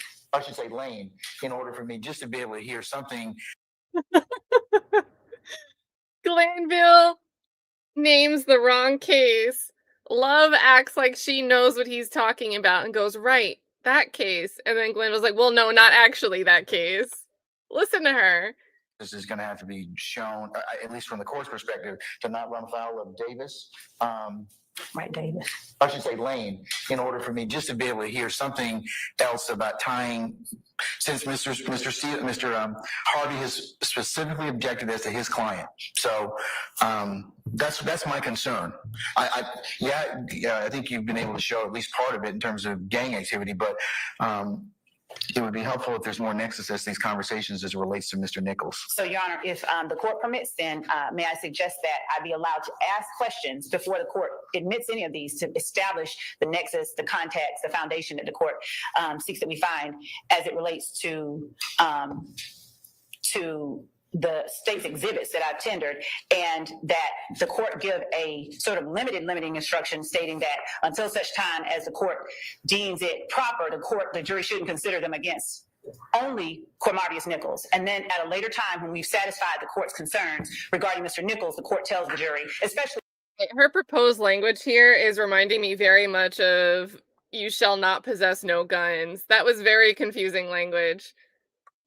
To the state's exhibits that I've tendered, and that the court give a sort of limiting instruction stating that until such time as the court deems it proper, the jury shouldn't consider them against only Cormarvius Nichols. And then at a later time, when we've satisfied the court's concerns regarding Mr. Nichols, the court tells the jury, especially when the door was opened and the rule of completeness, we'd argue, should allow us to get into these documents, since Mr. Steele has already introduced his portions of them, that until such time as the court tells the jury that, right now we're considering them against 5 of the 6 defendants. I would think that should have been done prior to us doing anything in terms of presenting this in front of a jury. I know that your assertion in the courtroom is that Mr. Steele opened the doors to that. So, yeah, but it's going to have to be taken up at some point in time. So we may not be able to do it today, unfortunately, but I think you're going to probably end up having to do that in order for these records to be admissible, or at least the court to make a threshold determination as to them. And Your Honor, I'd also point out that in a conspiracy, as Mr. Floyd, who's our person who helps with this every day, is every defendant is responsible for the acts of every other defendant. And in as much as, regardless of where Mr. Nichols was at the time that these. What? Did she just cite another prosecutor, John Floyd, as if that's supposed to be the same as case law? I'd also point out that in a conspiracy, as Mr. Floyd, who's our person who helps with this every day, is every defendant is responsible for the acts of every other defendant. And in as much how is that an argument? You cannot rely on the words and interpretation and argument from someone else in your own office as if that's some type of precedent that backs up your argument here. As regardless of where Mr. Nichols was at the time that these statements are being made, we've at the very least made a prima facie showing that there is a conspiracy and that there is a gang, which the courts have deemed conspiratorial on its face. I think you've got 1 and 3 already. A conspiracy existed and the statement was made during the course and furthers the conspiracy. I just think that you have the issue that I'm kind of teetering on right now is the conspiracy included the declarant and the defendant, So the declarant, person speaking, and the defendant against whom the statement is being offered. And I know it's pretty broad in the conspiracy about what may be said about whom, and that's the powerful thing about a conspiracy. But still, that's where Wayne kind of cautions me about that. So that's why I'm saying that you may need to kind of just put on a little bit more, show how you met the second prong, which is the conspiracy included the declarant and the defendant against whom the statement is being offered.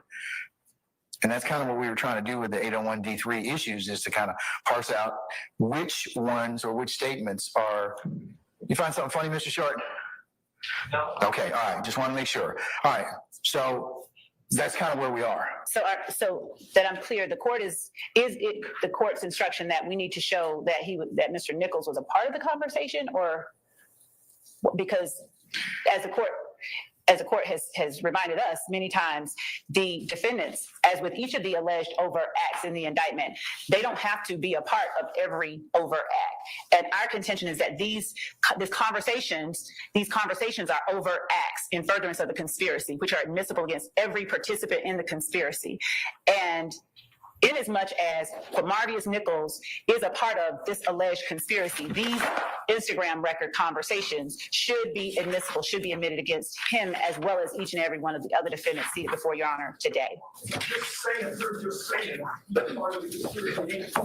He ain't one of the conspiracy. There's no proof of the conspiracy, and he is not a participant in these phone conversations. And Your Honor, just for the record also, you keep saying only Mr. Nichols. Mr. Stillwell is not a participant. Conversation either. That's what. I don't know why the state keeps saying 1 out of 6.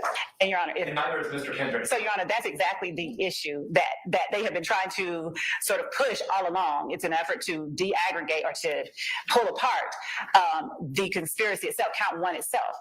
And in a circumstance like this, in this type of case, that is why we have the laws that we have. They are quite liberal, they are quite broad, and they are meant to reach beyond the contention of defendants who want to assert, well, I didn't have anything to do with that act, so you can't hold that against me.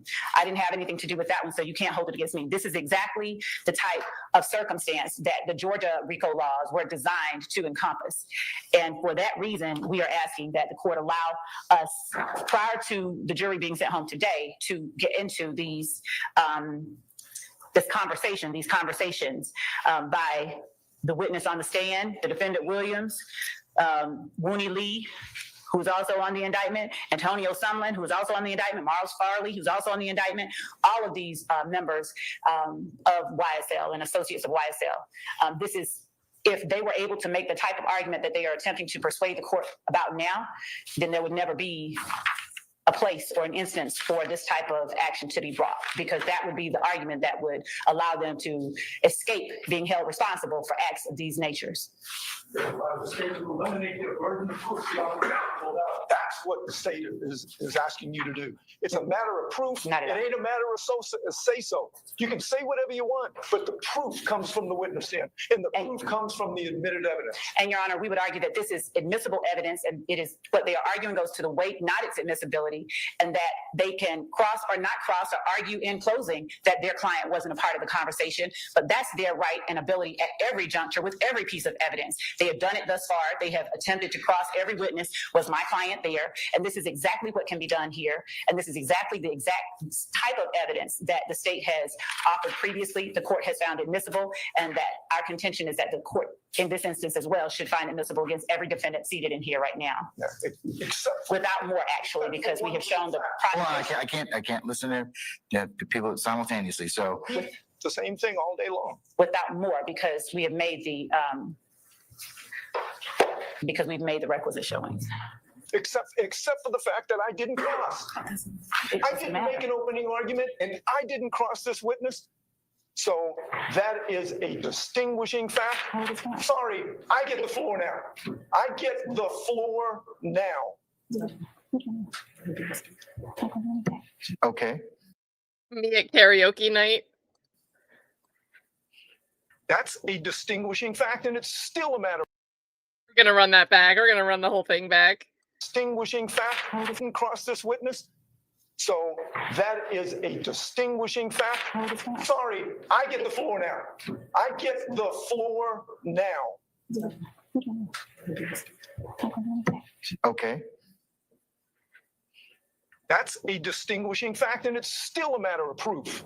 A say-so, an argument doesn't meet the state's burden of proof. It's as simple as that. Well, it wouldn't, Mr. Harvey, you know, with all due respect, it wouldn't make a difference whether or not you crossed them or not. It's a conspiratorial statement. That's what they're offering it for. So whether or not, I understand what you're saying, but don't think that will affect its admissibility. We're on redirect. We're not on. Again, remember, there's no scope rule in Georgia state courts. There's a scope rule in federal court, okay? We're not there, so. There's no scope rule on cross. I'm not so sure there isn't a scope on redirect. It's not, there's plenty of case law that talks about you can get into just about anything you want to, even if you forgot something, and it's broad discretion on the court to determine whether or not you're gonna. Exactly. Yeah. Discretion of the court. Yeah. Okay, anything else? Your Honor, excuse me. Hold on, Mr. Harvey, anything else, sir? There we go. So there is a limit, but it's up to the judge's discretion. And yet Glanville, because the argument is helping Love here, is nope, she automatically case law entitles her. She's entitled. The state is entitled to ask about anything she wants at any time. That was actually a really sharp, it seems like a minute detail, but that's a huge detail that Harvey got in there.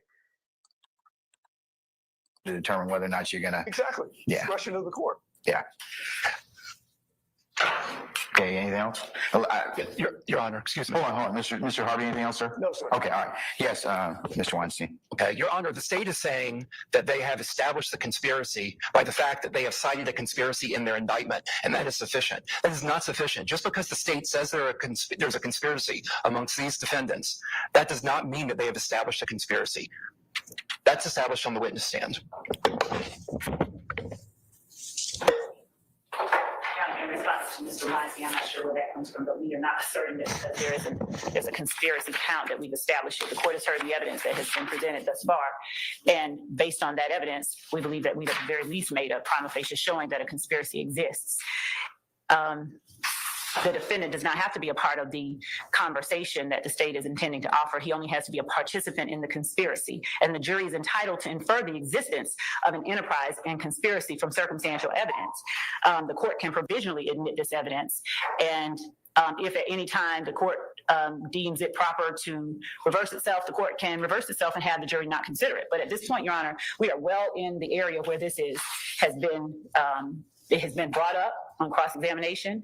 The witness has testified that he knows about it, and it is ripe for redirect, an area of redirect, when it is relevant evidence that further proves the existence of the enterprise and the conspiracy. So we would ask that the court admit it, provisionally admit it if necessary, but admit it and allow us to publish to the jury before the jury is sent home for the day, because this is.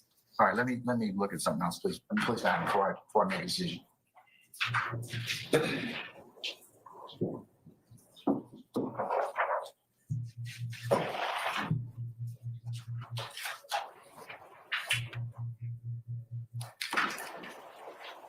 Gotta play Minesweeper again.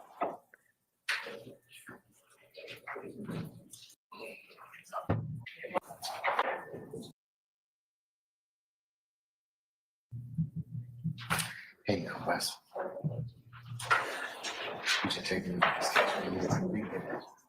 So he did kind of rule, but he said he's not seeing enough, and that opened the door. And obviously, if he didn't open the door for the state to volunteer more arguments, Love would have found a way to argue that she needed more time to make more arguments. So he did make a ruling saying that he looked, but there wasn't enough presented by the state to get over the threshold, which just means Love argue some more.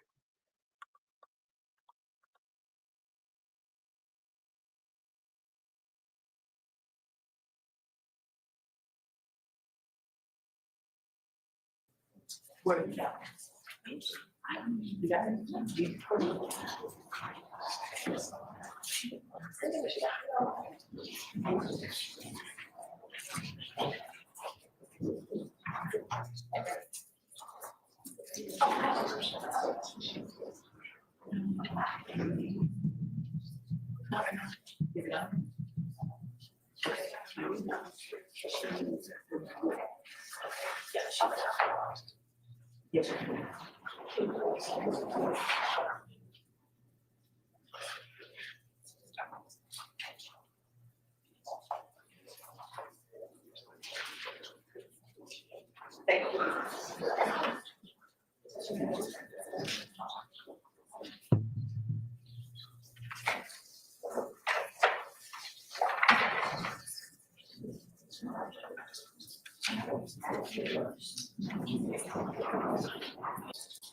Allegedly going. Ms. Love? Yes, sir. These statements that you're seeking to admit, what crimes are they allegedly going to assert They and are, conspiracy as to? they, the count one, Your Honor, which is the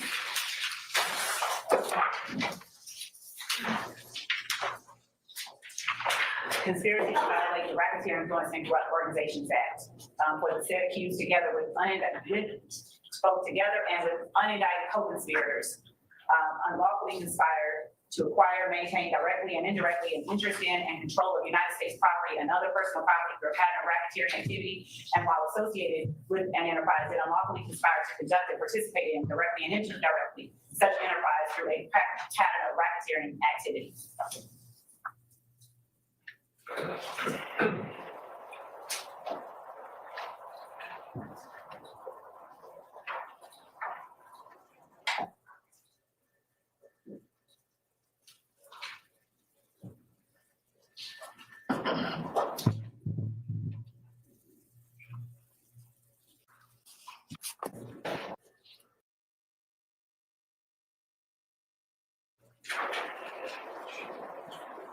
All right.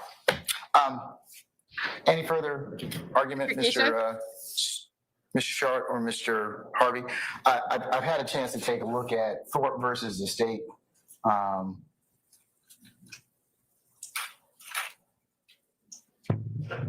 At 285 Georgia 604, 2009 case, and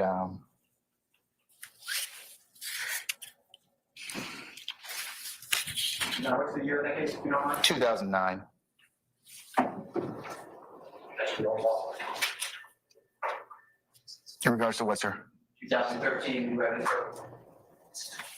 We have a 2019 case, Judge. I don't think that law has been overruled. What's the 2019 citation? What case is that? Jones v. State, 305 Georgia 744, 2019 case. 305 Georgia what? 744. Thank you. It's inside that. I couldn't Yeah. hear it either. It's 305 Georgia 744, Penn site 746.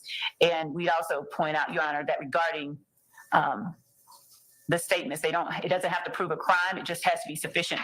It's sufficient if it proves an element, such as an agreement to participate in an enterprise or a gang. And that, again, is what we are trying to show.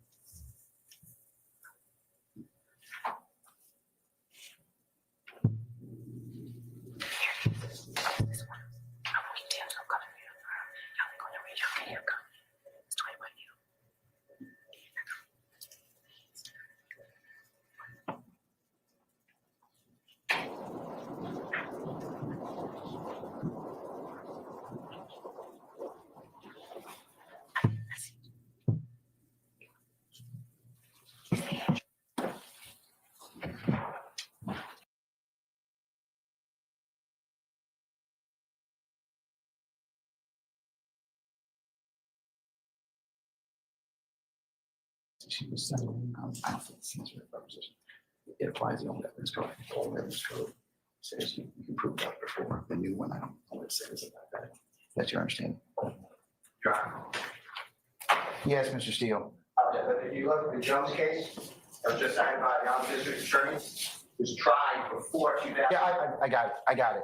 And it applies. Yeah, Ms. Love. That's part of the challenge of that case is it the applicability of that particular rule, that you can prove up a conspiracy, at least some prior to the conclusion, existed prior to the new evidence code. So I'm looking for something more recent that shows that, but that seems to be the old code. I'll get it for you, Your Honor. I'm looking now. Get it for you as if she's already assuming it exists.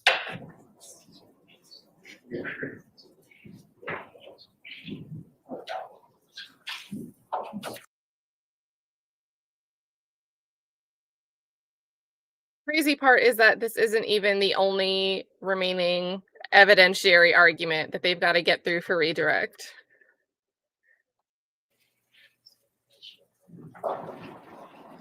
Also, Your Honor, Mr. Nichols, whose IG handle is Digits Lizard, he is a part of these records as well. On page 48805 in the 9/30/2021 conversation, at least that's one place where he is. So he communicates with the participants in this case. Which is that one? Which exhibit? So the record itself is What state's exhibit is it listed in, madam? not on any one of these particular pages. He is in the records that these pages come from. He is a participant in a 9/30/2021. I'm sorry, my phone, please. Little segue here for those that are over on the world of X or just follow news about Tony Busby. Jane Doe versus Shannon Sharp. I forget her name. Gabriella. So according to Busby, and I don't exactly, sometimes when attorneys announce what seems like a settlement or mutual agreement to dismiss, I don't know if it was mutual. We're just going to go on his words here with a grain of salt. Jane Doe v. Shannon Sharp on April 20th, 2025, the Busby law firm filed a complaint in Nevada making several allegations against Shannon Sharp on behalf of our client. Both sides acknowledge a long-term consensual and tumultuous relationship. After protracted and respectful negotiations, I'm pleased to announce that we have reached a mutually agreed upon resolution. All matters have now been addressed satisfactorily, and the matter is closed. The lawsuit will thus be dismissed with prejudice. So I don't know if this was a term, but I think it's very interesting that he's including that it was consensual and maybe tumultuous, but the key allegation was rape. So interesting wording there. Just some Tony Busby news as a segue. Back to our regularly scheduled program. He is a participant in a 9/30/2021 conversation in these records.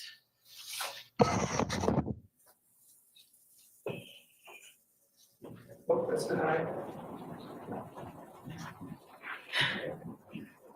Subject to proof. We can show what your political flaws. That is flatly denied. Wait, not disability.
you tried saying that. So what was the other case that you said you have? So the last one you tried saying that. Chambers, CHAMBERS versus the state, 304, Georgia, 887.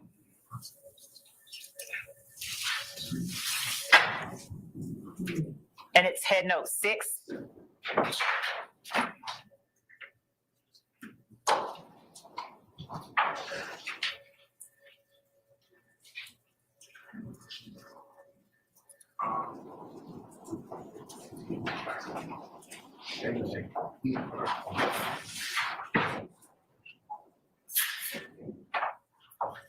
For those of you who need to take a comfort break, go ahead and do so. Just make sure you are back within the next 5 minutes or thereabouts, okay?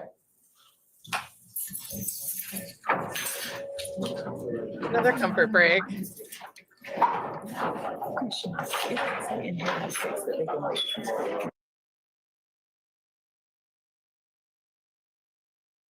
Hey, Jesse.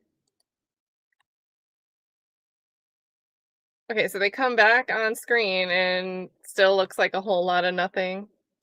They're gonna just dismiss for the day. Sorry to name everybody back yet, sir. Yes, sir. Okay, all right.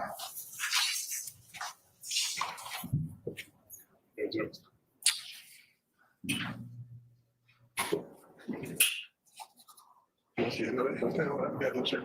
Guess when they got that shirt, those sorts of jacket shirt. That's it, good. I want to see the shirt like that. I'm not on the sleeve on this, right? I couldn't just feel for the heels on these, so then. Yeah, I forget what to be like.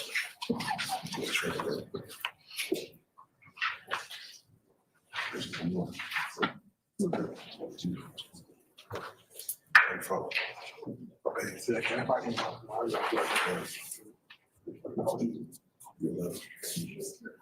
No. We didn't know what they're going to do. This so we didn't fuck up my control.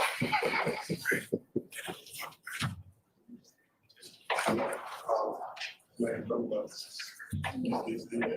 Jersey to Italian. We have most of the house in the show up.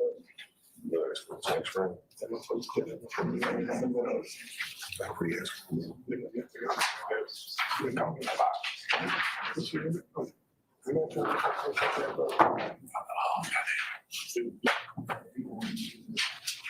I was saying, yeah. Can you get that come work? Yeah, come work. No. All right, folks, I've had an opportunity to consider some additional case law relative to the issues of statements and 801D2. Specifically, I've had an opportunity to take a look at Shavers versus the state. 304 Georgia, 887, the 2019 case from our Supreme Court.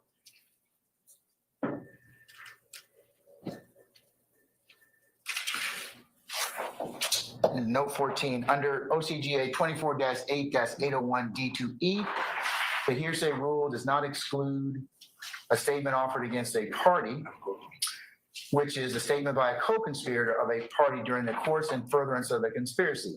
To admit a co-conspirator statement under 801D2E, states required to show by a preponderance of the evidence that the conspiracy existed. The conspiracy included the declarant and the defendant against whom the statement is offered, and the statement was made during the course in furtherance of the conspiracy. That is Kemp versus the state, 303 Georgia, 385 at 392. And under head notes 15 and 16, determining the existence of a conspiracy, the trial court may consider both the co-conspirator statements and independent external evidence, although the co-conspirator statement alone does not suffice. And that's Dublin versus state, 302 Georgia, 60, pinpoint 63, 2017. And in considering whether a conspiracy was established for the purpose of the rule, we do not require that the conspiracy be proven prior to the admission of the evidence in question, but only that the conspiracy was proven at trial. That's it's pages 63 and 64, 805 Southeast 2nd, 27. So,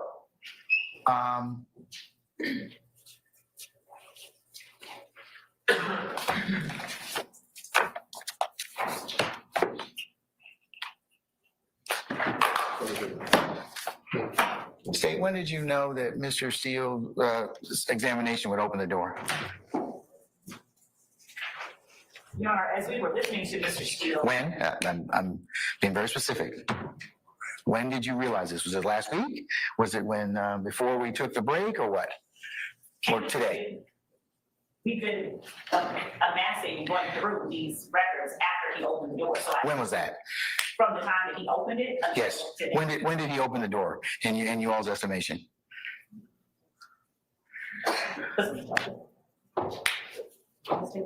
You see how much she's struggling when he's not providing the answer for the state?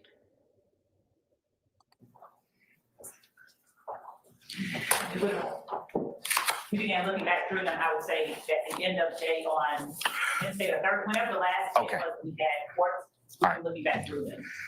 Okay, I don't have any issue with making evidentiary rulings, as you all know, and the threshold thereof. But it would have been nice for me to consider this prior to this. I mean, or see, because I have some options with our jury. I don't like our jurors sitting around for hours on at a time for us to be able to ponder these kind of issues. They're important for all sides. But having them sit there waiting on us is what, you know, I have heartburn as a jurist of many years and also debriefing jurors. So, you know, I could have. Here's my teaching point. I could have told the jury not to come in for a period of time. We could have taken this up better part of the morning or whenever, and then they could have done some other things.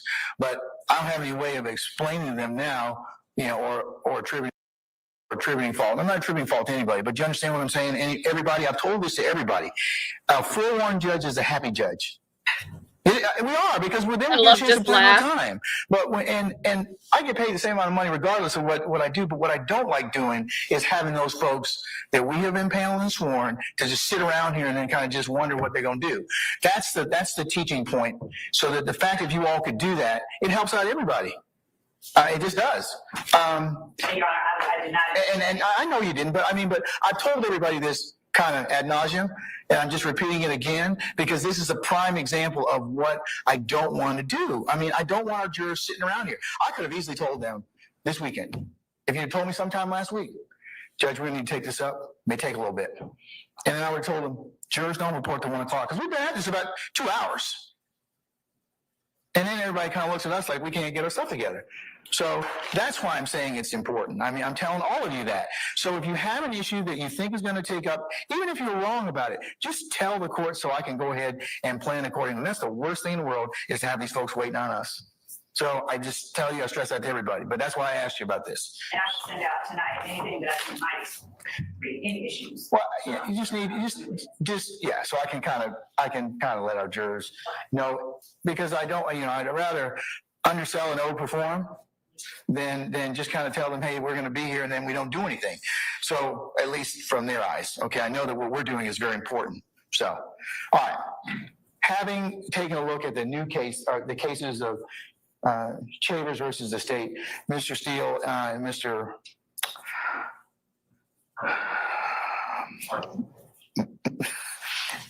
and Mr. Schardt, and others who have joined in this motion, I'm going to overrule your objections, and I'll permit the state to admit the aforementioned exhibits.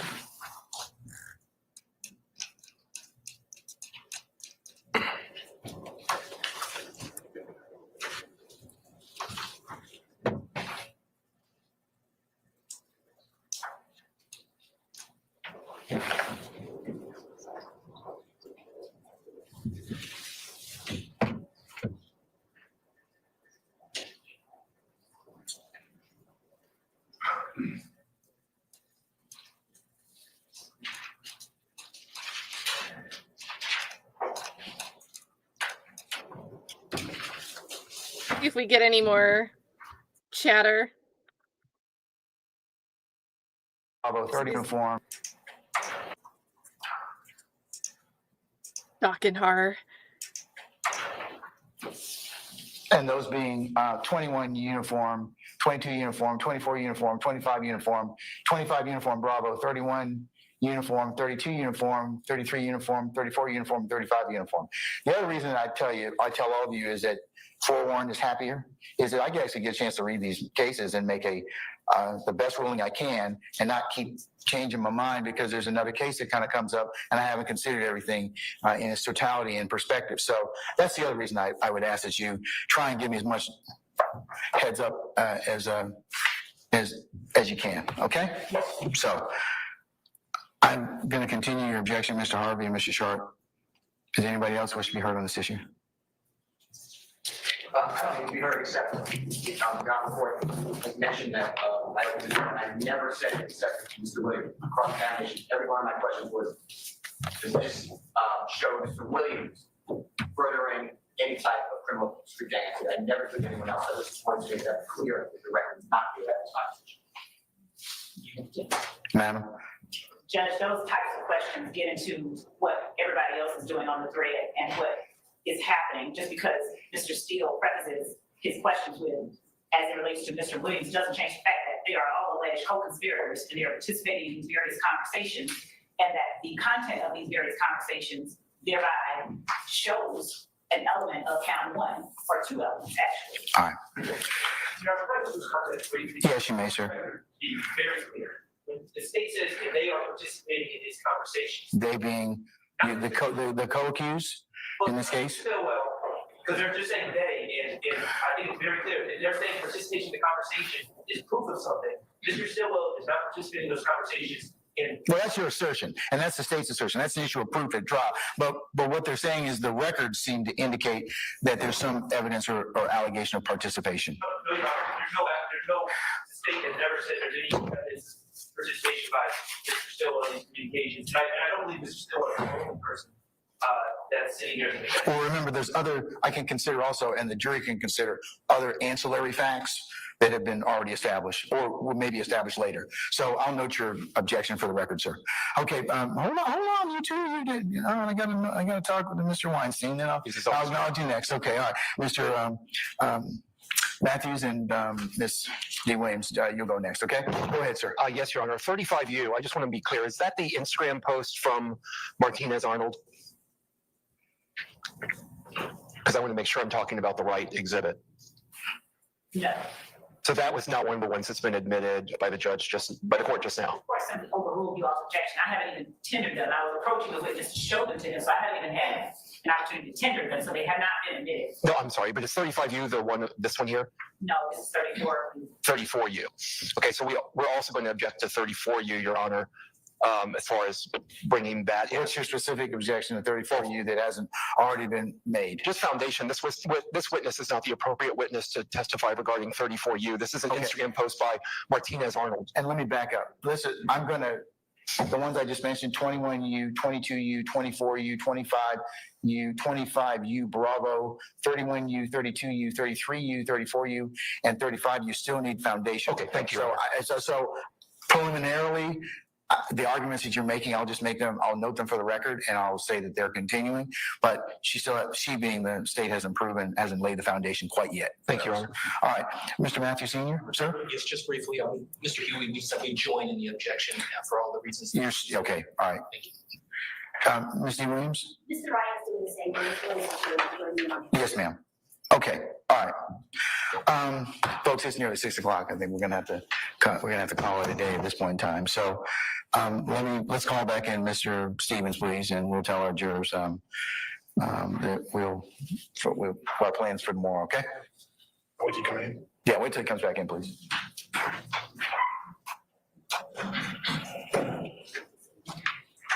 I think this is where they finally wind it down. Let's make sure. Yeah, they just send everyone home. Does he say at this point in time?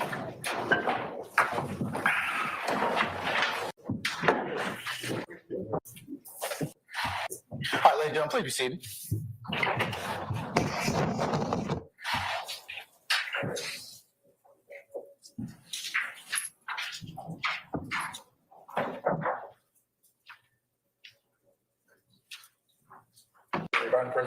All right, thank you, Sergeant Ingram. All right, ladies and gentlemen, as you can see, the hour is nearly almost 6 o'clock, and while I have What?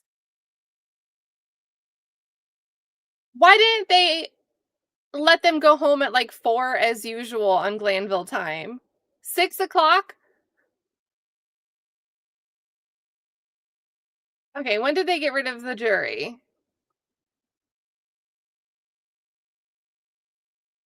It's about 4:28. So 3 hours go by. They kept the jury there past 5 for all of this and go, oh, I guess this would be time to send them home. Finish business with our counsel here. It's the end of the day, and unless you have some strenuous objection, I'm going to go ahead and recess for the day. Okay. All right. You all sound disappointed. I'm so sorry. Okay. All right. But ladies and gentlemen, in all seriousness, there are some times that we take up matters, as I mentioned to you earlier, outside your presence in hearing, and we appreciate your patience because sometimes we don't know how long those will take. And as much as we can go ahead and plan those, we'll try and do so. But I think don't want we've to attribute learned. anything against anybody. It's just those kind of things happen, and we ask for your patience in advance and continuing patience. Okay. All right. Mr. Stevens, be here tomorrow morning for 9 o'clock, okay? All right. All right. Don't discuss testimony anybody except Now, remember that. Mr. Stevens, be here tomorrow by 9 o'clock because tomorrow's going to be another shenanigan. attorneys in this case. Insane. And yesterday, Love was like, in the interest All of right, ladies and efficiency. gentlemen, before we go ahead and recess, any ministerial inquiry of me? All right, tomorrow, ladies and gentlemen, if I don't do so, just remind me, I'll cover the schedule for the next couple of weeks. So you can go ahead and take care of other life things that you need to do and just be informed as much as you can, okay? So I'll cover that with you tomorrow at some point. But let's go through our customary ad nauseam admonitions. Remember, don't discuss this case amongst yourself. Don't try and do any research at home. Don't phone a friend. Don't phone an attorney. Don't go by visiting the scenes or cities, or drive around to see. Augment your understanding. I'll just put it that way by using any other source and or the media or a third party that should try and talk with you about what. All right, cool. So his regular spiel. Now, guys, we are going to be on day 20. Actually, wait, let me pull up part 1 because that's important. I have the link right here. Day 20. So there were 2 streams this day.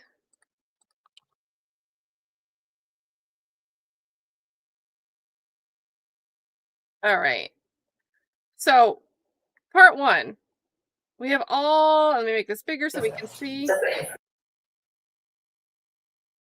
We have a bunch of wasted time doing nothing in the morning where they could have argued something that they're going to argue later. We get Tick for a little bit, and then something's going to happen. They make Tick get here on time. They barely have him on the stand, and then they decide to switcheroo. So let's see what happens on day 20. Do you guys want to do a volume check?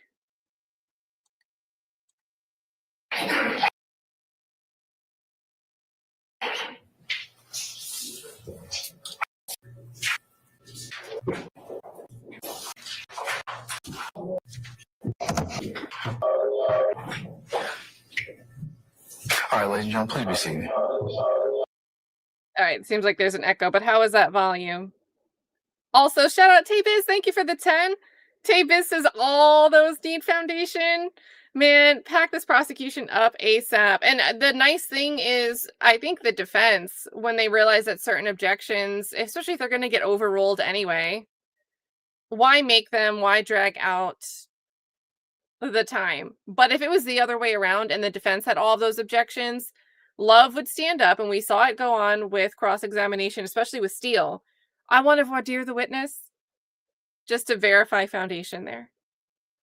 So yes, all of those need foundation. What was the exercise from STS? This would definitely be a many need foundation. All right, cool. So volume is good. Captions. Squeak.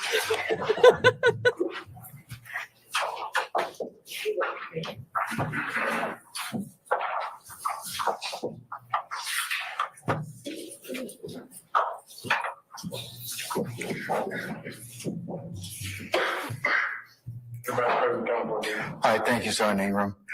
Ladies and gentlemen of the jury, good morning. Good morning. All right, without further delay, we're gonna continue. Mr. Stevens, showing the oath. You may continue, Ms. Love. Thank you, God. Good morning, Mr. Stevens. Come on. Mr. Stevens, we talked yesterday, you did on direct cross-examination about your sentence and the agreement that you made with the state. Tell the jury, if you would, what your sentence was at the time that you signed the plea agreement labeled State Exhibit Uniform. Do you remember what your sentence was? Yeah, I think 10, Did you need to see the plea agreement to remind you? was it 10 years? 10 years? I'm going to show you a copy of State's Exhibit 16 uniform. Kat, do you realize what just happened? She asks him a question. He's thinking about the answer. He has like 2 seconds to think. She goes, do you need to see the plea agreement?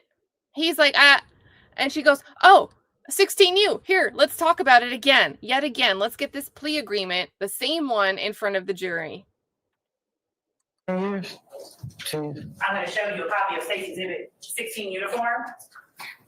And if you would look at negotiated sentence, and just let me know without reading anything out loud. Read it to yourself and let me know if that reminds you.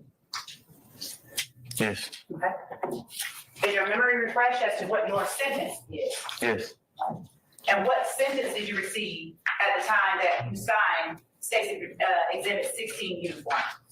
10 years, served 2, commuted to probation. And when you said commuted to probation, do you mean the remaining 8 years? Yes. Now, is that the first time that you had to serve time on probation? No, So how much time do you have left on probation? I'm on parole right now. I got, in 2025, I get off parole. All right. And after that, how much time do you have on probation? The 8 years. I'm going to show you what has been shown to counsel for the defense and marked as State's Exhibit 27 uniform and State's Exhibit 27 uniform Bravo. And I ask you if you recognize the person depicted in State's Exhibit 27 uniform and 27 uniform Bravo. Yes. Are these accurate depictions of the person depicted in 27 uniform? Yes. And is 27 uniform Bravo and a screenshot of a post on your social media account? Yes. Are both of these accurate depictions of the subjects that are captured in these photographs? Yes. State tender State's Exhibit 27 uniform and State's Exhibit 27 uniform Bravo. Thank you, Judge. States 27 uniform or 27 uniform Bravo. What's the basis? Can I see them, please? Yes, Your Honor. Is that you're on the ground, sir? I vote with concern.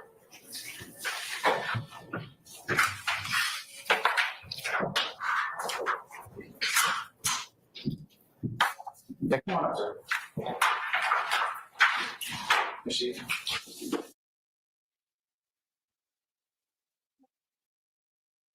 He's like, Atkins, I need you.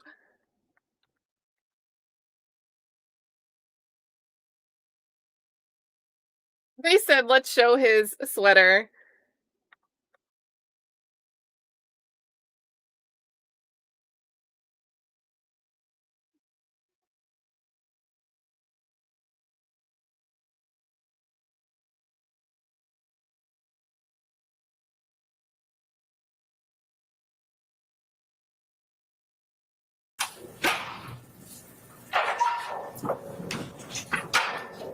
And permission to publish. Yeah, you may publish as you see fit.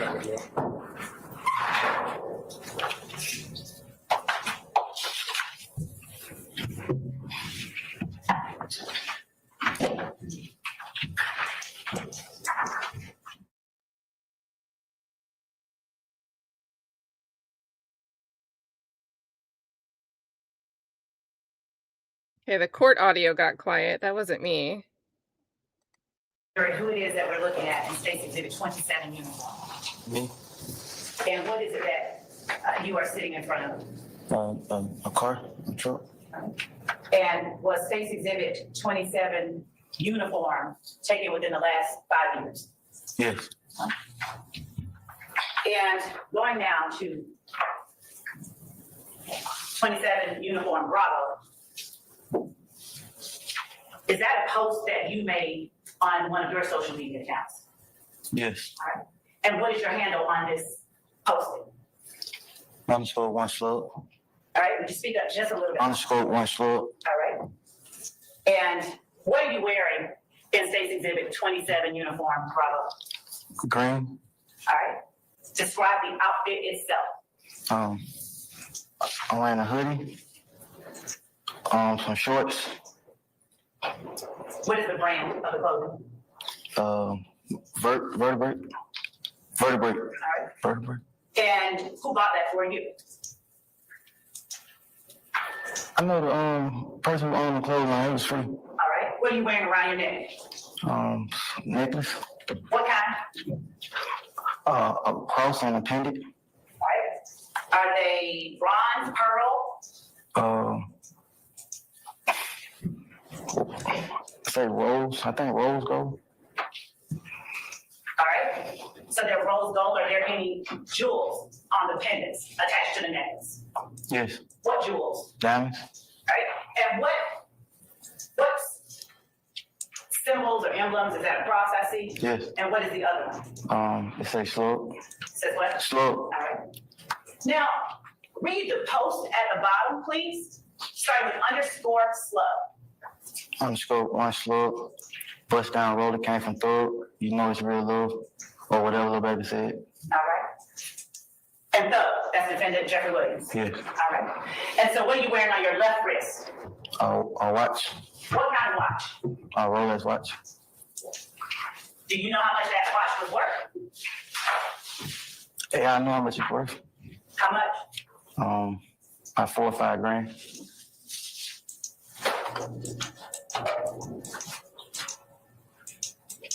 Thank you.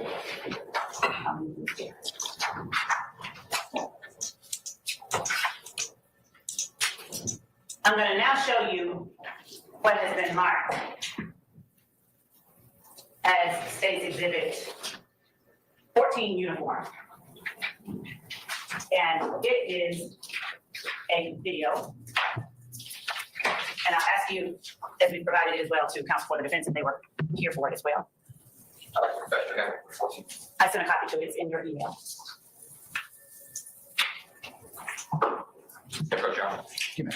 So I'm going to.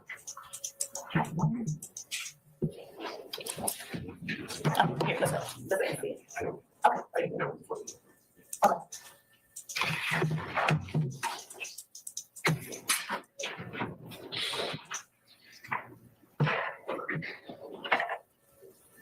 Do you recognize the people who are captured in this video? Yes.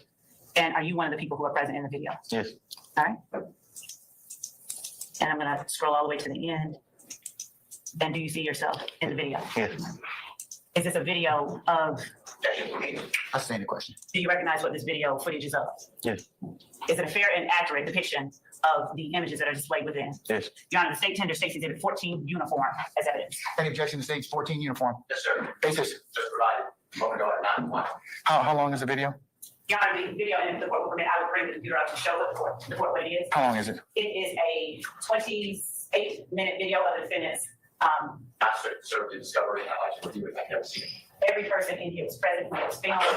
And it was what, I'm sorry? Film. And Your Honor, I would just like to show the court what it is. Okay. You guys want to guess what it is? You can, but I'm gonna look at it and see what. I've hinted at it. You guys want to guess what it is? They just said everyone in this room was here when it was filmed, which wasn't true, but it's a proceeding. The proceeding, hint, hint. Other action I need to take. If anyone wants to come up, that's fine. Hold on.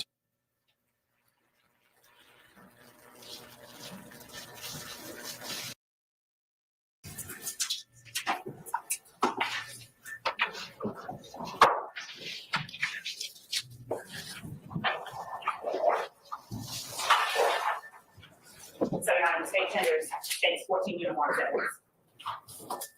Why did she sit down for like 1 second?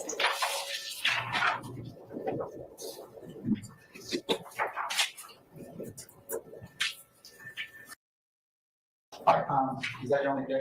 Yes, I have not seen it. I'd like time to see it. It's not the official record. I don't know where it came from. To my knowledge, no one is here with that. 0 people. What this law says, I or now. Okay, all right. You have 20 minutes and 44 seconds, and you're not, I can, the board might have to state what the record, what it is, since I'm asking that it be in. I would have checked. Can you come on, I'll take one representative. One representative. He wants to say in front of the jury what it is. Look at his face. Look at his face walking out. I'll take one representative. One representative.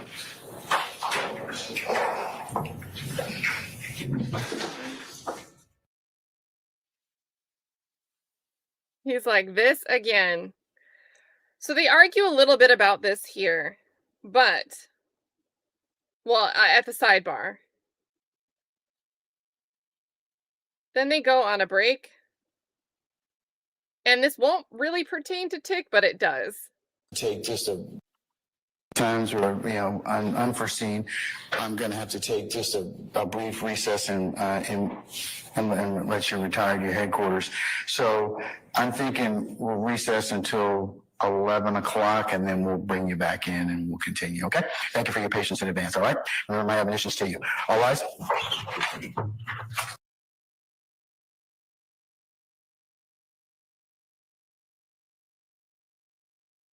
Video for the court. All right, ladies and gentlemen, our jury has left us. You can be seated, please. I have a question since we are recessing. May I play the video for the court while the defense counsel will go to the court as not to do this? I was there, remember? So I don't necessarily need it at this point in time. I can, if you want to, once it's played, I'm not saying I won't, but if you want to invite my attention to a specific portion. Why'd they cut them out? I wonder why they cut that out. Maybe the bailiff went over and was like this.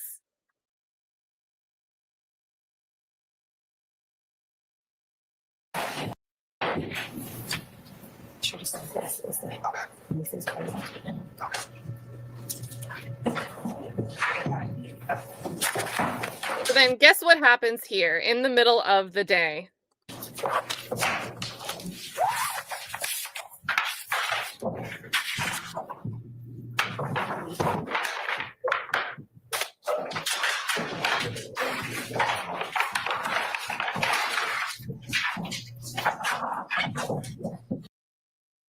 All right, ladies and gentlemen, please be seated. All right, thank you, Sergeant Ingram. Ladies and gentlemen, jury, we're going to pause with a testimony of Mr. Stephens, and then we're going to take another witness, and then we'll resume him. This is proper within the court and the party's discretion, just to give the next witness who has a time deadline on a personal matter. Okay. All right. So who's the state's next witness?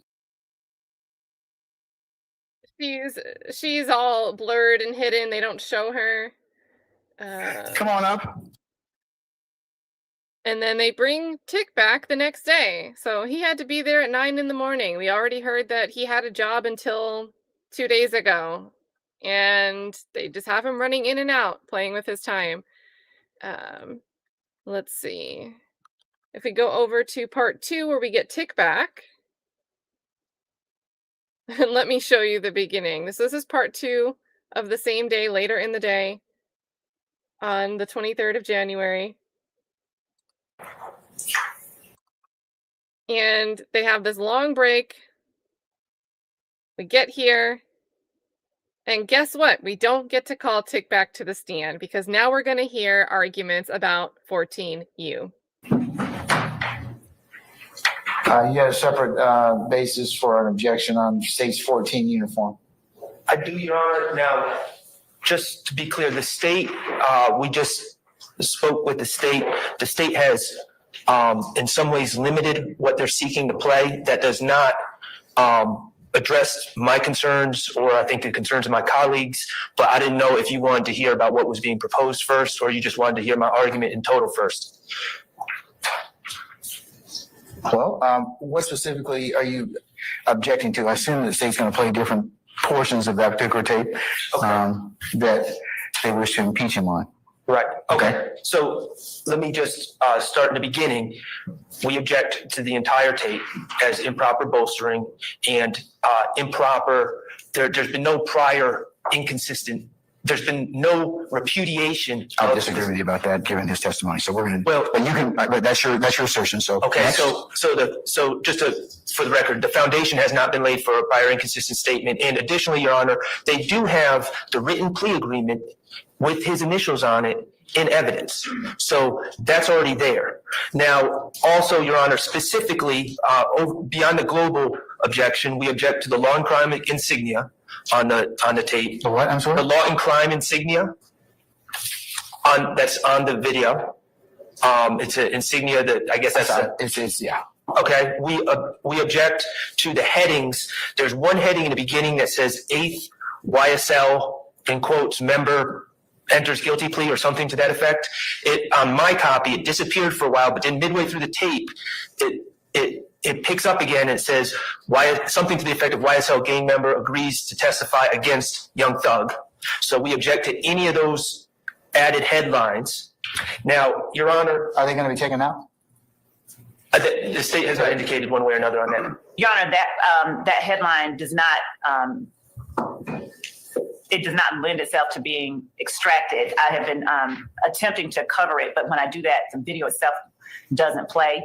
But what happens, Your Honor, is that the point at which it comes up is when you manipulate the screen. So, for instance, if I were to simply start playing the video, it goes away.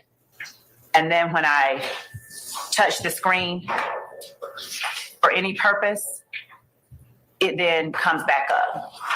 So literally, unless you have the pointer over the screen, that heading, that caption is not there.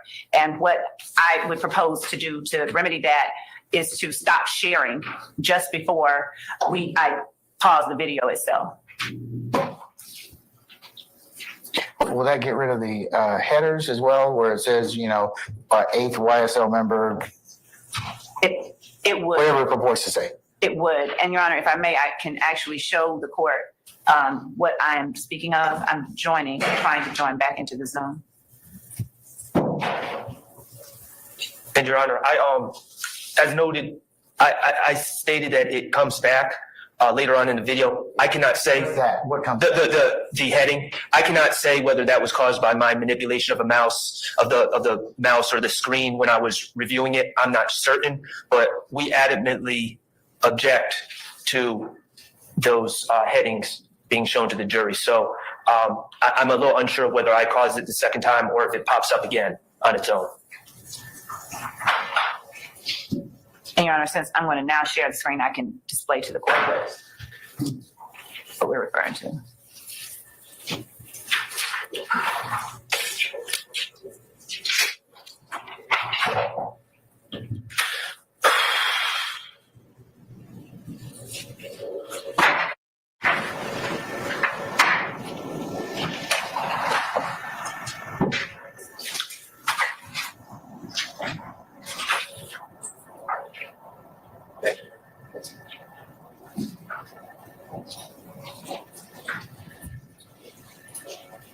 This is what I mean when I put the cursor over it, it comes up. When I take it away, it goes away.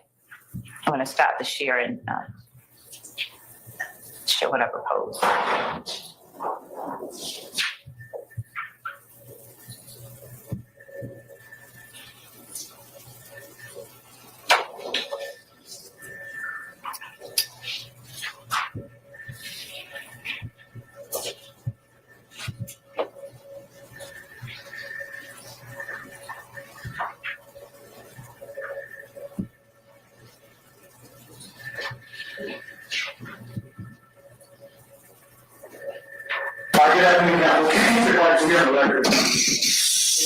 Versus Trontavious Stephen, indictment 22 SC 183572. Good evening, Ms. Gladden. Good evening, Mr. Stevens. So, Your Honor, if I stopped the share and began playing the video and then went back and started the share.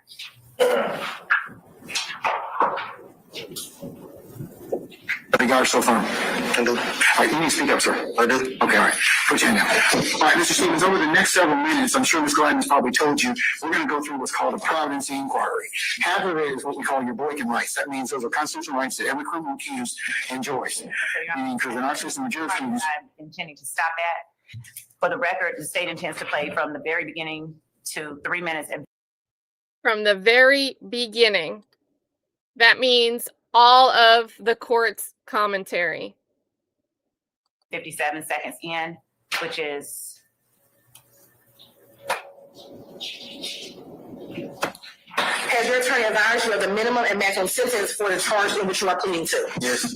Do you understand that, as so at that point, we would stop the screen share rather than stopping the video itself so that that doesn't come up.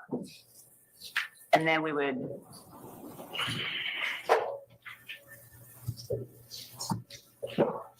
start back. And Your Honor, what we can do to make it more seamless is rather than publish this exhibit through this witness, I can tender it and we can publish it through a different witness with the areas addressed that Mr. Schardt has and with everything else edited out. So at this time, rather than attempting to put it in through Mr. Stevens, I will simply, it is for impeachment purposes and I can't address the rest of the argument, but I can put it in through a different witness. Why not just edit the video and recall him? I mean, is there somebody else you can go on? I can do that. Is there somebody else you can go on to at this Yes. point in time so that we, and you could, because that would be a problem as formatted. I'd like to see you, Mr. Schart's correct. I'd like to see you get rid of those, the law and crime and the header. Yes, Judge, we can definitely do that. And Okay. I have a couple of more questions for Mr. Stevens, and then I will. When would you be able to redact the video? Would he have to come back in the morning? Yes. Okay, all right. What's your other objection, Mr. Schardt? I mean, I'm going to take, State's going to take care of that. The law and crime insignia and the 8th YSL member, the header stripped out. Thank you, Your Honor. So from 0 to 158 approximately, which is what the state plans on playing, from 0 to 158, Your Honor, and let me be clear, this is completely appropriate for a plea. We're just stating that it's not appropriate to play during a trial. So I'm not suggesting that Your Honor did anything wrong in the plea, but Your Honor goes over some background information, and Your Honor states how it's going to happen, and states that the state is going to present what they believe to be a factual basis. And if you find a factual basis, I'm paraphrasing, if you find a factual basis, then you'll make that determination. 17-857 reads, it is error for any judge during any phase of any criminal case to express or intimate to the jury the judge's opinion as to whether a fact at issue has or has not been proved, or as to the guilt of the accused. And didn't we cover that already? Didn't I cover that would not be appropriate for this particular pleading or for this particular? Well, that's not what the state's planning on playing. And I thought they were going to start at 158. It's not 0 to 158. No, they said they were going to start at 0. We can start at 158 and we can edit all of that out. We can take all of the part out that Mr. Schardt objects to. All right, so they're going to start at 158. Just make sure that the preamble colloquy is gone, because that for the purposes of a plea, okay, for a jury, it would be in violation of that particular code section. So, and Your Honor, I appreciate that. My next objection is, beyond the blanket objection, is at 610 approximately, they start reviewing the acknowledgments. From 158 to 610, they talk about his age and his education and things leading up to the plea. At 610, they start with the acknowledgments. And specifically, again, we're going to, our belief is that is improper bolstering and what specifically? Well, the acknowledgments that have already been discussed ad nauseum in testimony, and also the acknowledgments that are on paper with his initials next to it. What acknowledgments are you talking about? You talking about plea agreement?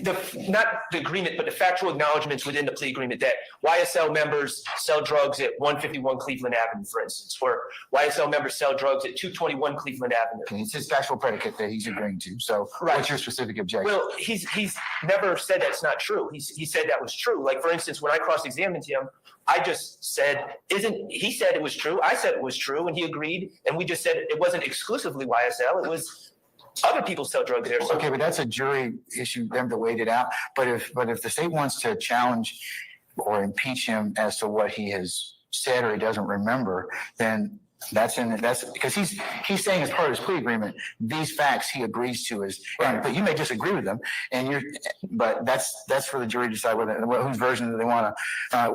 Well, let me rephrase. You don't have to present anything. It's the state's version, basically. So if they decide that they wish to believe that, or later if you decide you want to present evidence, which you're not required to do, they'll wait and sift that out. But primarily they have to. It's the state's burden to prove that. I agree with everything you said, Your Honor, except I do respectfully disagree. I don't think that there's been any disagreement or any repudiation of that acknowledgement. He said it was true, and we just said it's not exclusively YSL, but he never said that acknowledgement is not true. Okay, So I'm gonna overrule that part. Okay. So I'll leave the acknowledgements in. Okay. Okay. So And what then else? at 15:30, just before 15:38, I think 15:30 approximately, we're going through, he's going through his Boykin rights and his rights that he's waiving. And then there's an understanding that the plea is in effect throughout this trial, the conditions of the plea are in effect throughout this trial, and any subsequent appeal for these gentlemen. And if appropriate. So that would need to be redacted. Right. So the specific reference to the appeal. Right. Okay. And So you then- have any issue with that? No. All right. So around 15:30, we'll exempt out the issue in terms to the appeal. And so then the state agreed with us to take out the factual basis. And that's from 15:38 to, I believe, 22:56, more or less. They said they're going to not play any of the factual basis. That's correct. Okay. At 23:11 is the statement made by Your Honor that Mr. Steele had talked about, my prosecutor statement at 23:11. We feel that should be taken out. Okay. Any objection, state? Your Honor, I just say that the court does not make that statement as if we are the. I understand we're separate branch of government, but just for the purposes of trial, different than plea. So I'd ask that you omit that at 23:11. Okay. What else? And then at 26:39 to 27:10, the state agreed that they were not going to play 26:39 to 27:10. 26:30 to 27:10. 26:39 to 27:10. What's there? And you were warning him about the dangers of being out late at night, and there's a lot going on in the city at this day and age and things of that nature. So you were given curfew. Yes, it's curfew. Yes. And then at 27:20 specifically, there's another reference to an appeal. All right. Actually, 27:20 does not talk about either of the other defendants' appeals. It talks about his rights. So I would ask that not be taken out. Yeah, if it's his right to appeal, then it needs to stay in.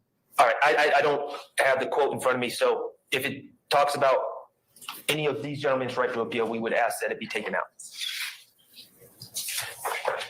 And I think the caution there is, you guys have seen that Glanville has a characteristic way, a very Glanville way of speaking. He generalizes, he uses big vocabulary, some flowery language. He might have said something like, you have the right just like all of your co-defendants. So I can picture there being wording that gets into what Schardt is saying. All right, what else? And I believe that's all I have. Okay, let me kind of just summarize this point in time. So, state and Ms. Love and Mr. Schardt, he specifically objected to a long crime insignia. They're going to remove that. The YSL 8th member takes plea. The headers, you'll get rid of that. The reference time hacks that you all are going to edit out. And my expectation is that you all will do this together, Mr. Schardt and Ms. Love, so that there are no hiccups, correct? Yes, Your Honor, what I can do is send to Mr. Schardt as it is edited out, the version that we've come up with, and he will, I expect, send back to me his concerns. Okay, if any. Right. All right, so 158 we're going to omit. And what's it 158? Oh, we're going to omit 0 to 158. We're going to omit, right? Yes, And that's the We're, prefatory remarks. Is that right? so, What's it 0 to 158? So I can, Here. for purposes of the record, just tell me what it is. You're explaining the process to Mr. Stevens, and you're explaining that Oh, the you're factual going to basis. present a plea and provide a factual basis. And the Boykin rights. and Your Honor, the only thing that I would ask with respect to that is that the portion that Mr. Schardt has objected to regarding the factual basis, that the court allow us to edit out that part, but not the surrounding part where the court's essentially making certain that Mr. Stevens at that time is understanding and aware and comfortable with what's happening. So I'm asking that a blanket 0 to 158 exclusion not be had at this time, and that the court allow Mr. Schardt not to communicate with respect to the timestamp of the part where the court addresses the factual basis, so that I can extract that out, but leave the remaining in so that the jury has context about what's going on. What specifically are you objecting to again, Mr. Schardt, in terms of the in terms of that 0 to 158? Because I do have to explain to the defendant about the, 2 things I have to cover, and that's the Boykin rights analysis, and then there's a factual basis determination. So, Well, specifically, I'm objecting to the factual mention of the factual basis. I have to though. I have to explain to a defendant. It doesn't need to be played at this trial. I don't really know why any of this. Okay, here's where it's going to become an issue. When we charge this jury at the end and they look at the factors for whether or not this particular piece of evidence and weighting it, it would be not proper if the court didn't go through that as part of that analysis in the court's charge. So these are factors you got to take a look at. So, But Your Honor, if I may, they're the proponent of this evidence. They are proposing that it's being entered to impeach Mr. Stevens with his prior inconsistent statements. So I don't know what any of this has to do with that. They're the proponents. And so the background of the plea to me, from my vantage point, is completely irrelevant. We're not here to determine the voluntariness of Mr. Stevens' plea. And if they want to get into his prior inconsistent statements over my objection and over the objection of others, I guess that's what's going to happen. But I don't know what the relevance of all this other stuff is. Yeah, I have a response to Mr. Schart's response to the court, and that is that when the voluntariness of the plea has been impugned or questioned on cross-examination extensively, it very much is relevant. And I have a copy of the transcript that is, the court can take judicial notice of it, but I'm going to just ask that the court allow me to give to the court what I will label as one zebra. Zulu. And this is a transcript of this plea? It's Zulu. Zulu. Zulu. I'm gonna blame co-counsel. Is this a transcript of this plea? That This is for the record, this is the Odyssey transcript of the Trontavious Stephens plea dated May 15, 2023, filed in the Superior Court. Okay, all right. I'll take judicial notice of it since it's part of the clerk's record in this case. It's the official plea that's been taken down by Mr. Weaver? Yes, Your All Honor. right, let me take a look at it. And so the portion that we are speaking of that Mr. Schardt has referenced is on page 4 and starting at line 7 and through line 9. So it starts at the second part of the inquiry. The state has to lay out a factual basis as to what they would have been able to prove at trial beyond a reasonable doubt. So assuming that they can, those 2 things they pass, then I can determine that your plea is provident and accept your negotiated plea. My response is that the only portion of 0 through 158 that needs to come out based on the objection being made is from line 7 on page 4 to line perhaps 10, and that's being generous because in line 10 you don't talk about proving anything beyond a reasonable doubt or a factual basis.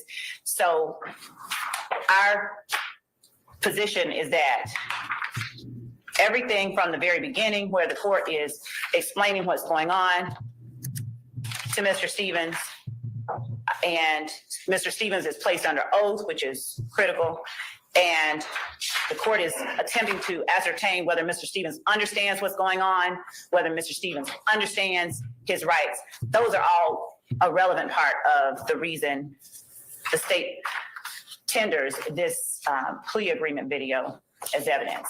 But as to lines 7 through 10 on page 4, the state would not object to redacting that portion. All right. I don't have a transcript, so I'm not. Here's another one for you. Your Honor, again, I don't see the admissibility. I don't see the impeachment. Mr. Steele, first, let me deal with one thing to begin with before I address that. I am going to admit one Zulu, as it is in the, and I can take judicial notice of it since it is in the official court record Odyssey, which is the Superior Court of Fulton County subscribes to. But and I was the judge that took this plea. So in terms of your objection, Mr. Steele, I'm going to overrule it at this point in time. So let me finish with Mr. Schardt. Did you have a chance to take a look at page 4? Okay. Line 7 through 10. 7 through 10. That's what the state is recommending that they edit out.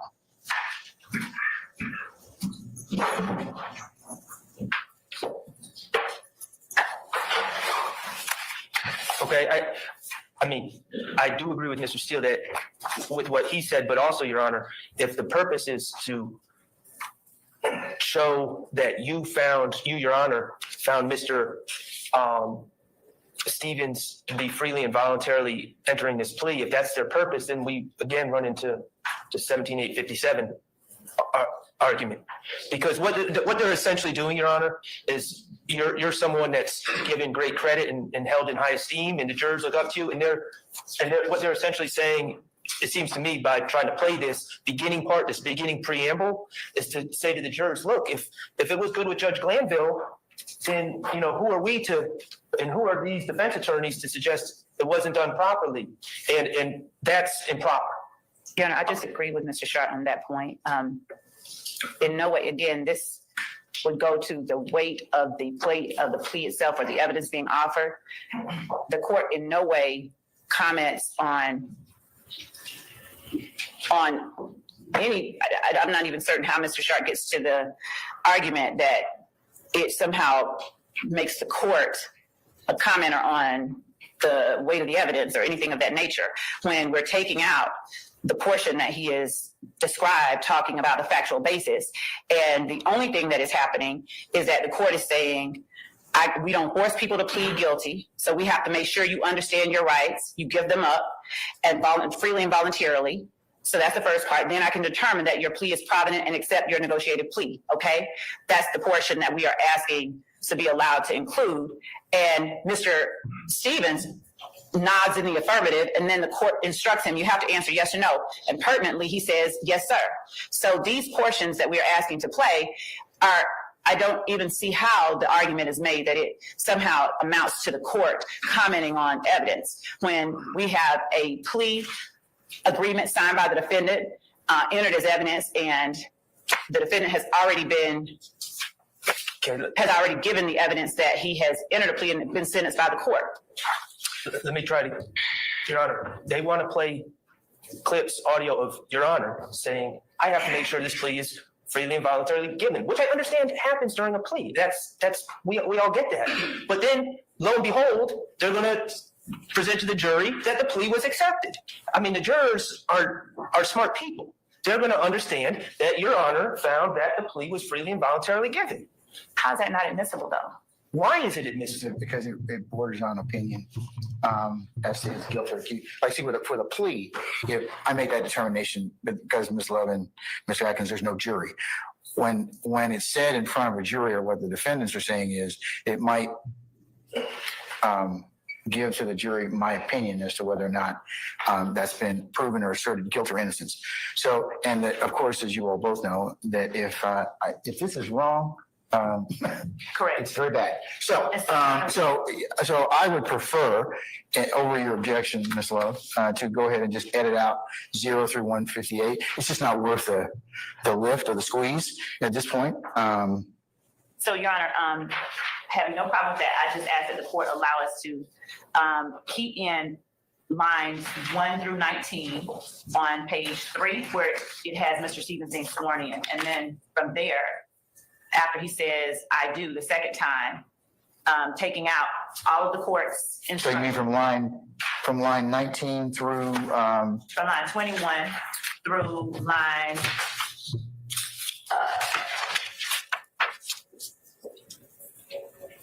16. On what page? of what page? Okay, I'm sorry, page 4. So line 20 of page 3, or 21 of page 3, Yeah. through what? Line 16 of page 4. Where the court starts at that point saying, so Ms. Love, is it going to be you, Ms. Love? And then I say, it's going to be Ms. Hilton today. And then the court informs Mr. Stevens that Ms. Hilton will ask him a series of questions trying to get at 2 areas we talked about. When she's done, your attorney will offer me some things on your behalf. And then you and I will have a short conversation and I should be able to accept your plea. And then from there, everything is Ms. Hilton up until the timestamp that we talked about wherein. What page goes to 1 through 158? 158 is, Because the defense is asking me to omit 0 to 158. okay, I'll tell the court. Thank you. You can't have that. It starts at, may I take off my mask? When Ms. Hilton,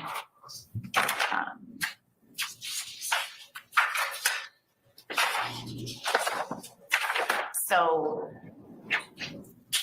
it would be line 4 on page 5, where the court,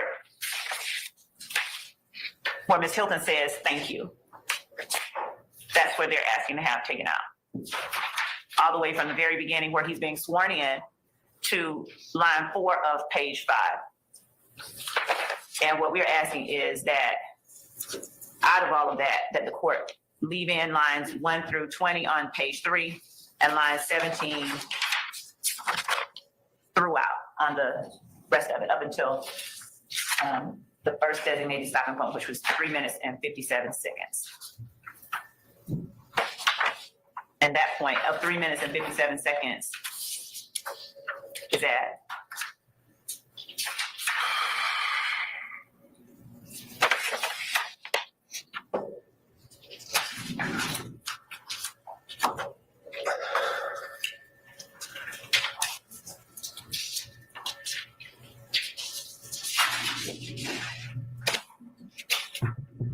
page 7, line 23.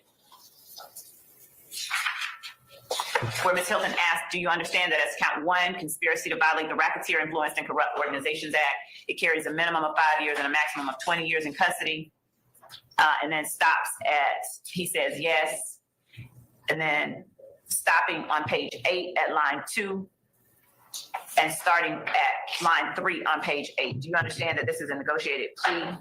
Court doesn't have to accept, court can sentence you to the maximum on each charge, continuing until 1539, where Ms. Hilton then begins to get into the factual basis for the case, which is on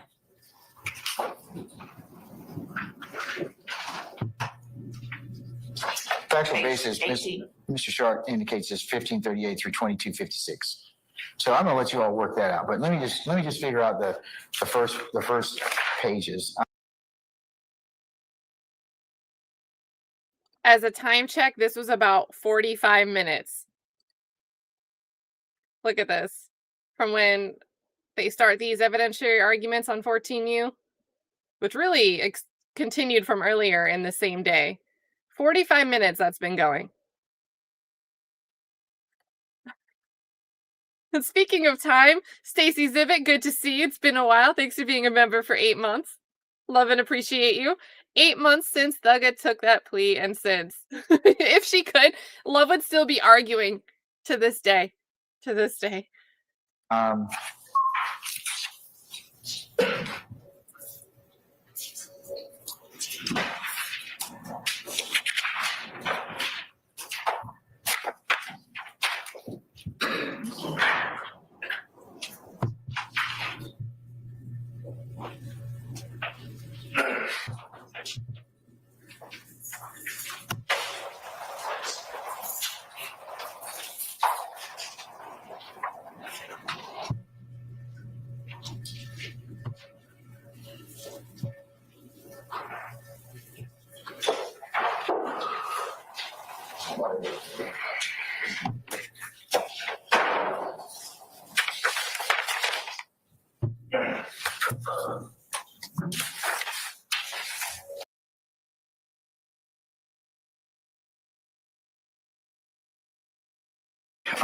Ms. Love, over your objection, I'm gonna say you should omit 0 through 158, okay?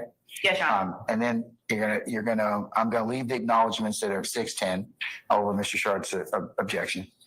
I'm going to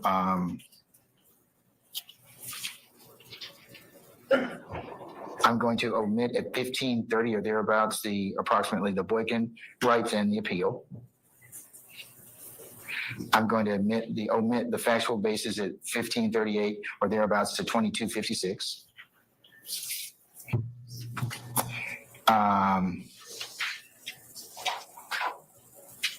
I'm going to omit 2311 of my prosecutor's statement. I'm going to omit 2639 to 2710 charges not being the nighttime strip club curfew issue. And then there's also the 2720 reference. And what was that again? I'm sorry. I thought it was a reference to these gentlemen's right to appeal. If it's not, then it's not. But we can check it and then. Yeah. Should we play it? Yeah, please play it. Let's play it. Let me just hear it. 27. 10, please. 20, okay, I have it 20, 2720. Okay, you said 2720. Give or take.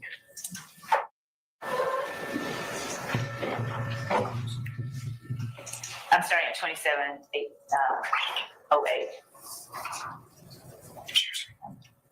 Hang on, share some.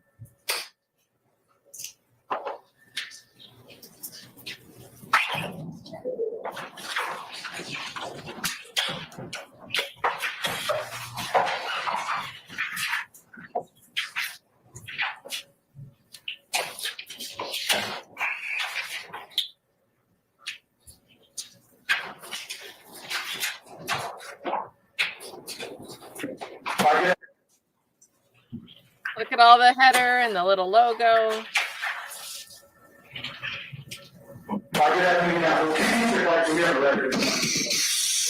Versus Trontavious Stephens, in indictment 20. You can't have any contact with anybody else in this indictment until this proceedings are over. Yes, sir. And what I mean by that is until the appellate procedure in this particular case is over, if any. You understand that? Yes, sir. Okay. Do you have any questions about my sentence? I changed. If any seems to imply there could be more than one opportunity, we have to wait and see, which would imply appeal opportunity for others. You need to omit that, please. Okay. Yes. Anything else? Yes, two. Because I don't want to have any issues tomorrow morning. Okay, about. Yes. Okay. So are those the only things that you? No, there's two other things, Your Honor. First of all, Mr. Matthews has brought it to my attention that at 1616 on what he's looking at, without manipulating anything, a headline comes up that judge shocked that YSL defendants reject deal or something. Okay, you know that those are all the fake folks that. I don't know. I'm just And what I mean by fake is it's fake news. It didn't occur. You know that. I'm not saying that you were shocked. But it's gonna display when she finishes playing the video. You guys know how YouTube works. When a video ends, YouTube wants you to keep watching. So you get suggestions that pop up in like the final 7 seconds or something. No, let me be clear. I'm not saying you were shocked. No, it's not. A third party is trying to attribute to me something that's not true. Correct. Okay. All right. But it's going to Can we show just to the strip it all jury. out, please, madam. Yes. All right. And 1616 and 747. It doesn't come up on the one that I'm playing on mine. Now, maybe it does when they're, oh, okay, I see it right here. Please. I'll make Let's just not make it a problem. Strip it out, okay? Yes. And then finally, Your Honor, the state suggested that they remove one piece of this, which is at the bottom of page 7, 7 line 23 to the top of page 8, which goes over the. Say again, is that you're referring to the paper transcript or the plea transcript? The plea transcript. What Yes. page are you talking Bottom about? of page 7, starting on Hold on. page 23. Bottom of page 7, line 23. Yeah, line 23. That's the count 1. Okay, going through what? Line 1 of page 28. I mean, page 8. That's years in custody. Yes. So it talks about punishment, or about, no, I'm sorry, it talks about the maximum sentence that you could receive. Yes. Minimum maximum sentence. And Your Honor, I can see that under normal circumstances, there's some case law out there that states that this would be inadmissible. However, the state is stated repeatedly that they're seeking to introduce this as far as to prove that the plea was voluntary. So this is a very unusual circumstance. And I don't know how we determine, how we let the jurors, if the point of this is to not only provide inconsistent statements or present inconsistent statements, but also prove that the plea is voluntary, it seems to me that we're only giving the jurors half the story if we leave out what Mr. Stevens was facing when he entered this plea. Your Honor, I believe that that is a backdoor effort by the defense in asking. I think that it's disingenuous to suggest that somehow it is proper to keep a sentence that Mr. Stevens did not receive in as part of this offer that we're making.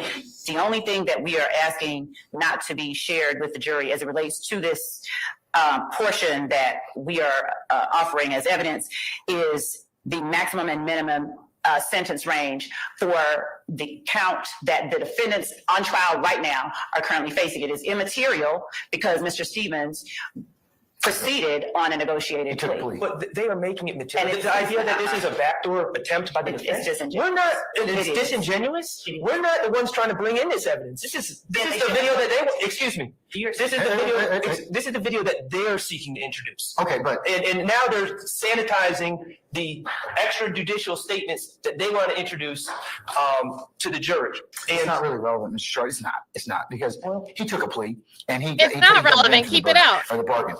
For you to. If it's not relevant, then keep it out. For you to telegraph or put this in here to the jury would not be relevant at this point in time. Because we haven't got, they don't decide punishment, and it should not be a factor that comes in. So that's why I think the state wants to take that out. Just for the record, the reason I think it's relevant is not because it's what my client is facing a lot more than the RICO charge. So I'm not trying to telegraph anything. No, it's just, but I think it is relevant if we're going to really parse whether it's voluntary or not, to tell the jury, if that's become an issue in a case about whether this plea was voluntary, tell the jury the whole story. Well, I'm gonna exclude those particular sentences. I'll exclude over your objection, sir. On page 7, starting at line 23 through line 1 on page 8. Thank you. All right, anything else? Anybody else? Yes, Your Honor. Following up on that last point, I already cross-examined Mr. Stevens that he was looking at on the RICO count, 20 years to serve in prison. And that is part of his motive. It's bias. It goes to bias and motive. So, yeah. Exactly. So, but still, I'm going to exclude it. I mean, you've gotten what you, the purpose, and I think he's testified that, but so we don't have any other issues. I'll exclude it. Would that not be prior consistent? No. Nice try, Mr. Matthews. And then, Your Honor, I'm objecting to the entirety of the exhibit, and I apologize, I can't remember. I didn't write down the exhibit number. It is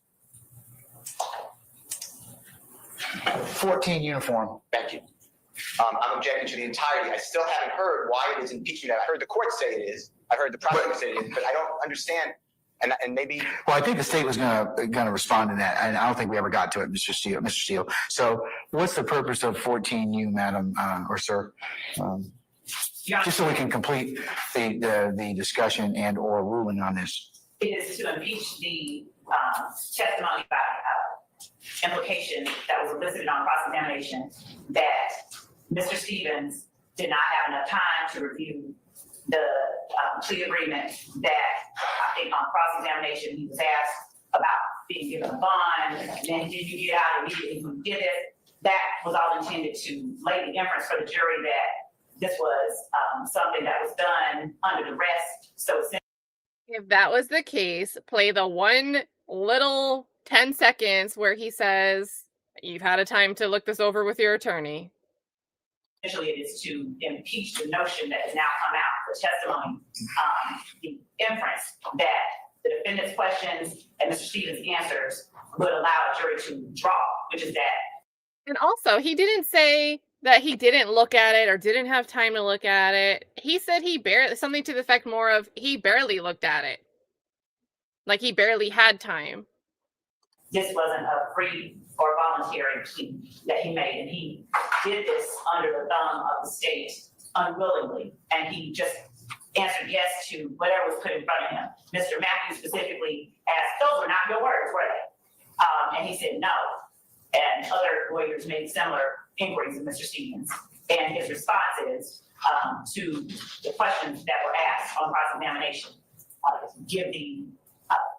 allow the jury to draw the inference that it was not a plea that he readily and freely gave. Is that the only basis, madam? Your Honor, there were other matters as well. When asked on direct examination by the state, when I asked him whether or not this was the first time that he had seen this, or did he not have Seen, what do you mean, this?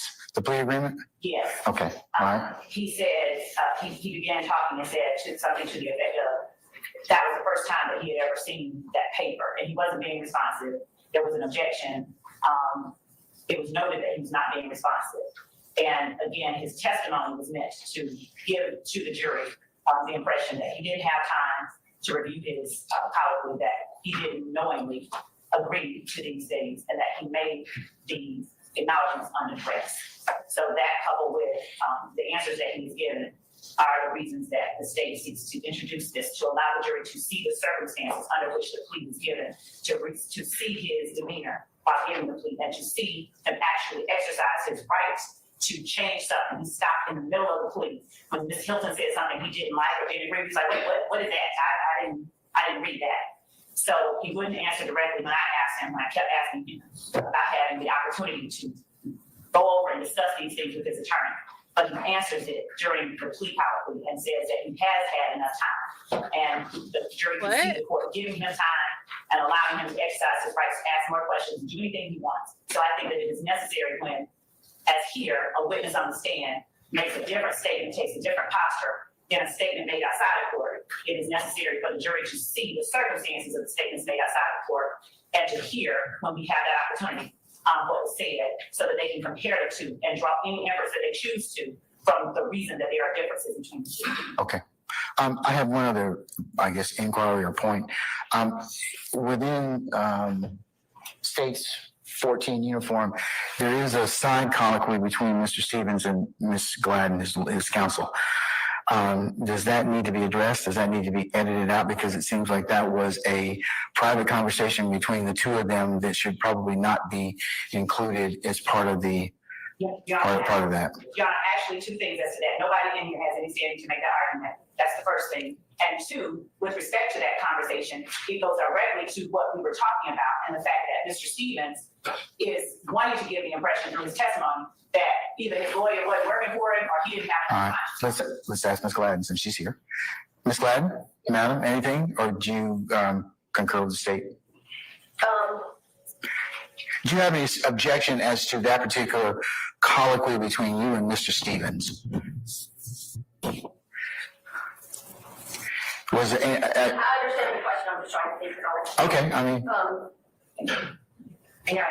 Is the state objecting to it, or? No, the court is just as a cautionary measure, just ensuring that, I mean, I know what it goes to. The state's told me that, and it goes to the jury being able to weight Mr. Stevens' testimony in regards to whatever they are asking for them to consider it, credibility or otherwise. So but that's their determination. So the side colloquy, if I just want to reiterate, Judge, you stated is that it might have the implication that I have not gone over everything with him because I was explaining something in the middle of the plea. Is that? So is it okay to leave it in?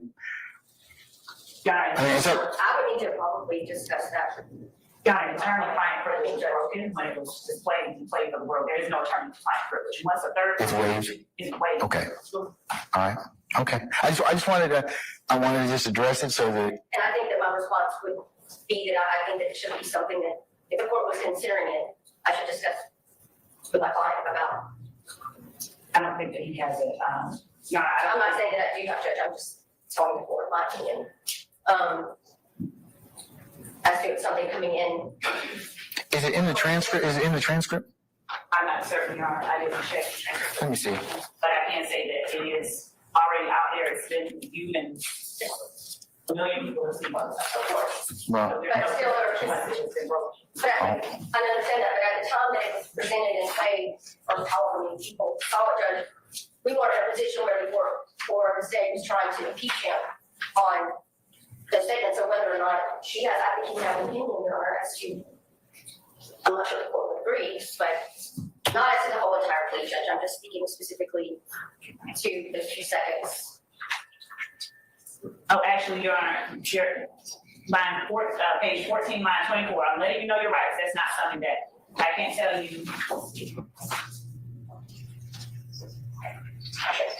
So, Your Honor, I'm not sure that. I think the plea transcript, does it say off the record conversation? It does. So Okay. again, Your Honor, two things as it relates to Mr. Stevens having an opinion. He doesn't at this point have a right to assert a privilege that has been waived by virtue of a third party having already heard the statements, number one. Number two, Ms. Gladden, and with understanding, of course, that the court wanted her to weigh in on it, but she has no standing at this point in these proceedings to intervene because the statements that are being played do not in any way adversely impact her client. There's no privilege when it has been waived when statements have been heard by a third party. So understanding the court's desire to be as judicious as possible regarding these matters, notwithstanding that fact, neither Ms. Gladden nor her client, nor either defendant in the courtroom has either standing or a right to assert attorney-client privilege or suggest or in some way keep these sort of statements out for those reasons. Thank you.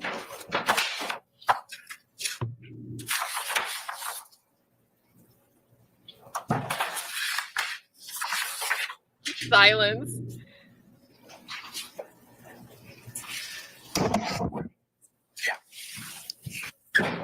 Hold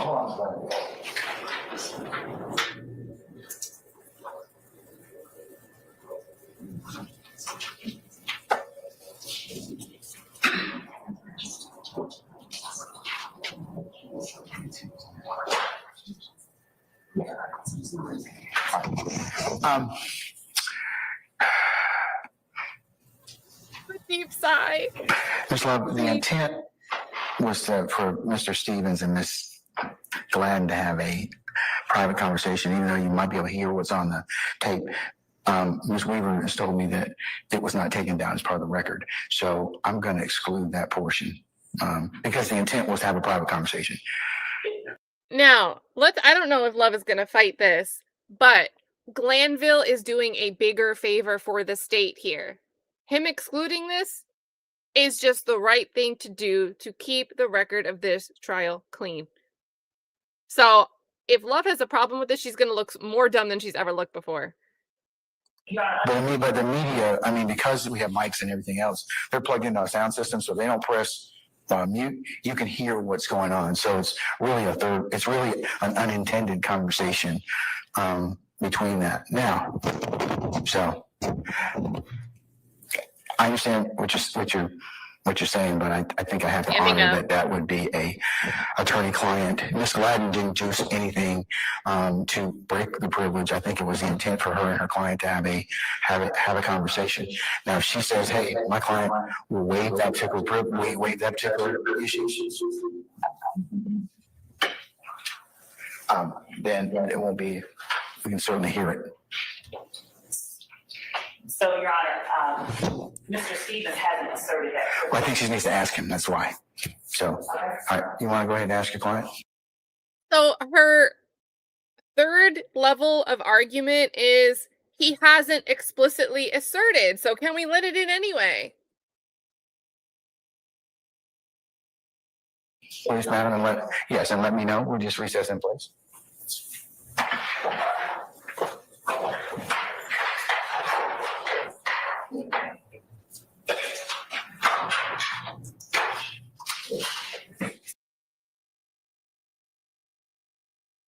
I don't remember that actually from the first time around. And I rewatched parts of this argument. I don't think I rewatched them all the way through, but I don't really remember that. And of course, I'm mad again.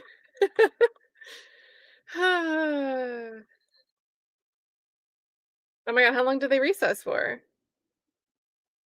Well, wow, I would have taken us forever to get us forward 5 seconds at a time.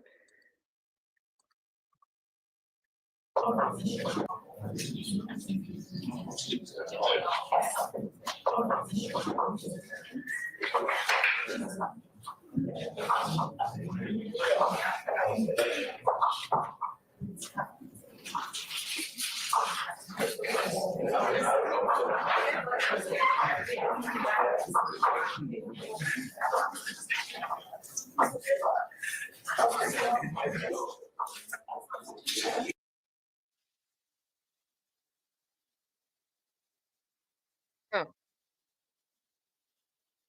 Does Elle really move? That we. Whoa. Ms. Gladden, thank you for coming back. Did you have a chance to talk with Awesome your textual client, lie. Mr. Stevens? Yes, Your Honor. Okay. First of all, he wanted me to apologize that we, the discussions and, That the what, I'm sorry, ma'am? that we took so long.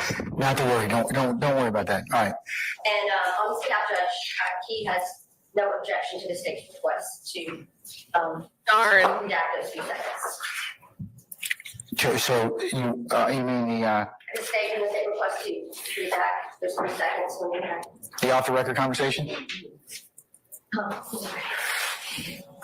I think it's the defense's request.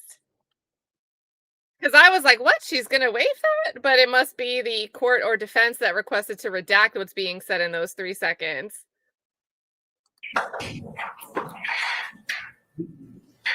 Oh, I completely misunderstood. So you don't mind it.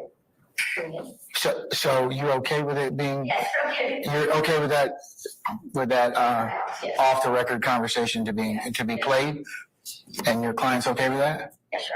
All right. Do you mind if I ask him for purpose of the record, please? Okay, can we have him come in? I'll go to the All right, thank you.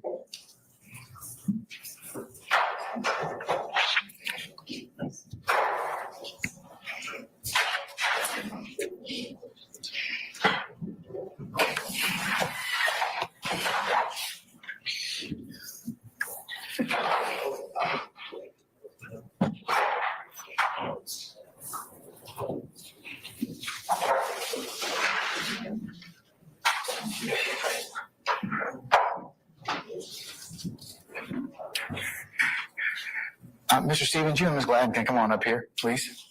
Mr. Stevens, you can have a seat in the witness chair again.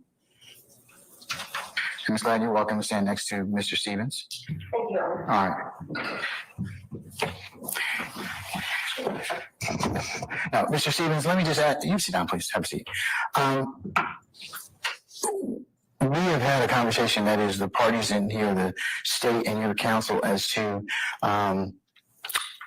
your plea that was given some time ago. Do you remember that? Yes. Okay. Part of that plea contains what appears to be kind of an off-the-record conversation between you and Miss Gladden. Okay, did she talk with you about that? Yes. Okay.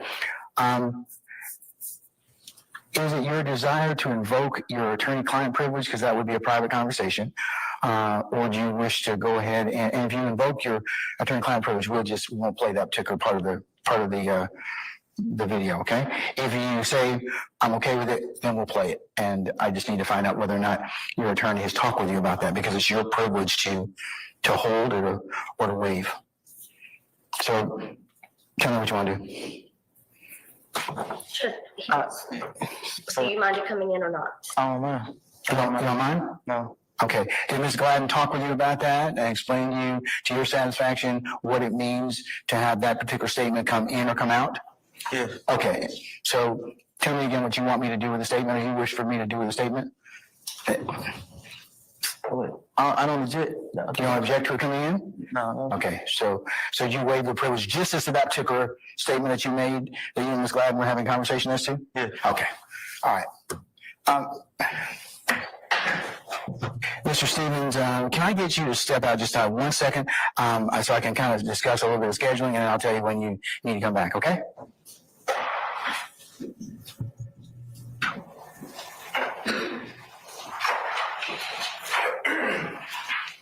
All right. Okay, so what I want to talk to you all about now is just the scheduling, okay? It's gotten to be about 3:30. you all are going to need to do a little more work in terms of State's 14 uniform. So would it be appropriate for me to go ahead and release Mr. Stevens?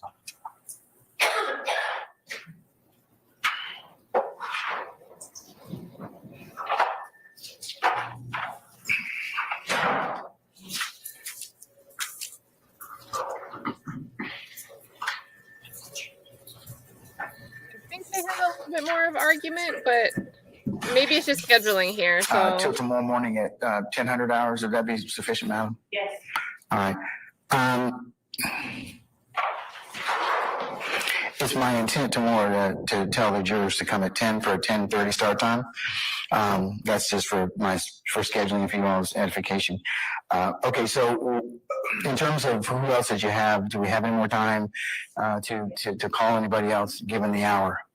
Okay, who do you have that you want to call at this point in time? All right, and how long do you believe Ms. Latner's will take?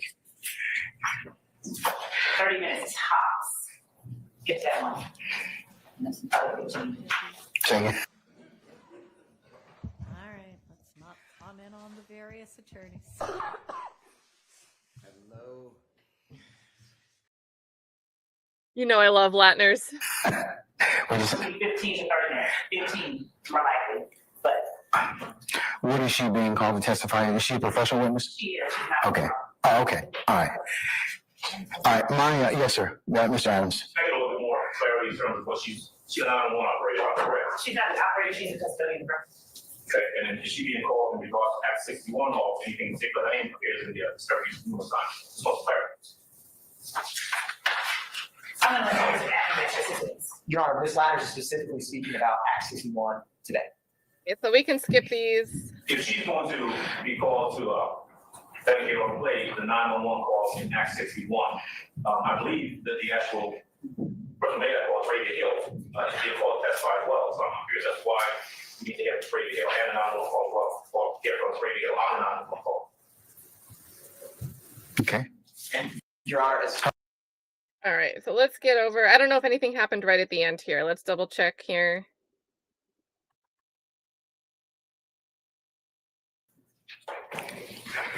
Well, one of the suggestions I might have would be that you all, as the councils, kind of get together and caucus and see what you want to do. But I understand the states, you want to present your case in a certain way. But I think that golden peanut case, as well as the other case, is going to be a challenge because it doesn't kind of say split it up. And the federal case law always talks about dual purpose witnesses. It's kind of very clear about how you're supposed to. The court's supposed to bifurcate that. And Your Honor, we believe that those cases are distinguishable as those were one count cases and they were not RICO cases. I know that. And those we believe are distinguishable. But it's still, unless you can find me a case that says I can do that, but it's going to be cumulative at some point in time, or it confuses the jury to have one witness come up 4, 5, 6 times. Judge, and as it relates to this particular case, and we will, of course, we're going to look for case law on that, Judge, but our position is that in order to not confuse the jury, the reason that we have Detective Belknap coming up at the times, the intervals, the limited number of times that we do. How many times do you have to testify? Your Honor, after this, it would only be one additional time. That would be much later in the trial, and he will be solely an effect witness at that point. That is when, I believe it May 9th of 2022. So he will only be testing one additional time, and that'd be solely as effect witness. All right. Think about it. I'll take it up tomorrow morning, okay? Thank you. All right. Anything else? All right, so that was the end of day 20. I didn't realize we had 2 witnesses interrupt Tick's testimony. I thought it was only 1, but it was 2. We move over to day 21. So Tick originally got on the stand on the 29th of January. He's on there for like a million days because of breaks. What was the first day that he was on? I think his first day on was like day 13 or something like that. And finally, we get to wind down with him, but he's still going to be in and out this entire day.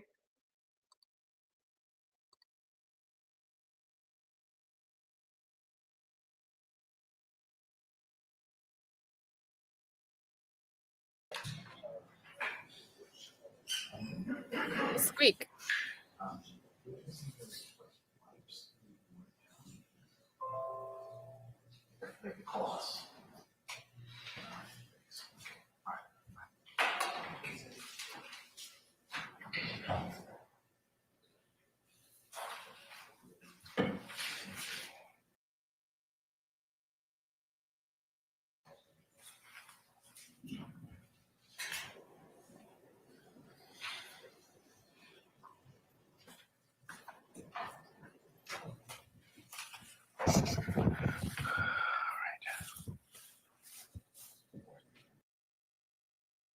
Morning, council's interested parties. We're back on the record in the matter of the state of Georgia versus Khalif Adams et al. in 22 SC 183572. All right, Mr. Stillwell, Mr. Botts, and Mr. Schardt. Good morning, gentlemen. All right, Mr. Williams, Mr. Steele, Mr. Adams, and Mr. Renard. Good morning, councils. All right, Mr. Kendrick and Mr. Weinstein. Good morning. Mr. Huey and Mr. Matthews Jr. and Sr. Good morning, gentlemen. All right, Mr. Nichols, Mr. Harvey, Ms. Westmoreland, and is Mr. Garner here? Okay, all right. Well, good morning, councils. And Mr. Ryan and Misty Williams, good morning. All right. Ms. Love, Mr. Smith, Ms. Hilton, and Mr. Atkins, good morning. All right. Say again? Okay, all right. Mr. Brown, oh, he's in the common seats. Okay, so, we have a cutoff. Mr. Brown, good morning, sir, as usual. All right, okay. We left off last Tuesday. We were talking about state's 14 uniform, the video. So, Mr. Schardt, Ms. Love, have we made all the corrections? And Ms. Steele, this applies to you as well, sir. Have we made all the agreed upon,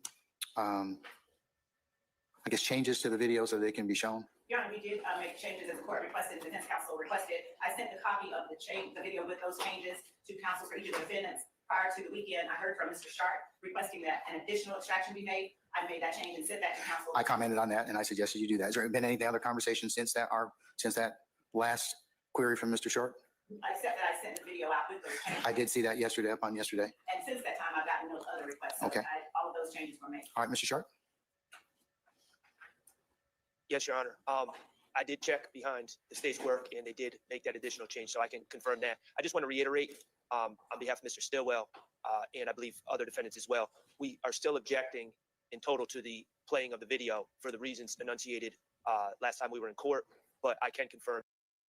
All right, let's boost it a little. I'm going to have the volume, boost it, well, I'll lower it more, and we'll crescendo it back up. That those changes have been made. Are you going to play the video or are you going to use it to, How's this? for lack of a better word, impeach Mr. Stevens? Your Honor, we would be playing the video with those changes. We'd be starting at 1:58, 1 minute and 58 seconds in. So in total, it should be a 20 minutes display for the jury. Okay, all right. Other than the objections that were made by Mr. Steele and Mr. Schardt, are there any further comments about state's 14 uniform? Yes, Mr. Steele. Good morning, Your Honor. Good morning. Good morning, everyone. Good to see everybody. Your Honor, I understand what Mr. Schardt said. I'll adopt it, but I believe that Mr. Stevens can be impeached with a sliver of, did he have enough time to speak with his counsel? So I know Mr. Schart's objecting to everything. I believe that that's proper impeachment, but everything else that is being played is over Mr. Williams' objection for improper bolstering. Okay, all right. Anything further from the state? Just to reiterate the response that we gave last week, which was the entire purpose for the jury needing to see the interaction and the responses of Mr. Stevens during the plea colloquy. We are playing for. I don't think it would be a bolster, Mr. Steele. Given Mr. Stevens' testimony in total, it would come in for that particular purpose. I mean, I would agree with you otherwise, but he's been sufficiently examined, or I think the legal term would be attacked. So I think that the state's well within their purview to do that at this time. Okay. But I'll note that over your objection. I understand. Okay. Can I just approach Mr. Kearns? Yes. Your Honor, at Madam. the time that the court permits me to do so, there was one housekeeping matter that I would like to address prior to the jury being brought out at the appropriate time. You can do it now because we're done. Thank you, Judge. As it relates to an objection that has been made previously regarding leading questions, with the court's permission, I'd like to. Wait a minute. She did this more than once throughout the trial? Oh my gosh. So do you guys remember, I don't remember exactly when it was, but I feel like it was closer to the day 100. It was between day 70 and 130. It was not this early on. She filed a motion in limine to limit leading questions. I think it was in the day 120s when she had hurt feelings about the Munktunk thing and was rebuked for the Alford plea. She's orally making the argument here that she is annoyed by the defense objecting and saying her questions are leading. An objection that has been made previously regarding leading questions. With the court's permission, I'd like to simply give some case law on that. Okay, who are you trying to lead to begin with? I'm not trying to lead anyone, but sometimes I've asked questions and objections as to leading have been made. And I know that I think I sent this to counsel for the defendants in Mr. Kearns some time ago, but if I may just bring it to the court's attention. I take those up on a case-by-case basis because I'm familiar with not all the case law, but some of the case law. It depends upon the circumstances. So you want to wait until that time and then further elucidate me as to that particular issue, or because it really does depend upon where what and how the leading maybe, may come up. Most certainly. And if the court will allow me, because I don't want to have all bring up cases, if the court will allow me time, an objection be made to leave to this approach with the case law so that I can address it again. How long is, because I think that it's situational. I mean, so it really wouldn't be helpful to me at this point. Not to say that no law is not helpful to a trial judge, but it might be more helpful depending upon the circumstance. So.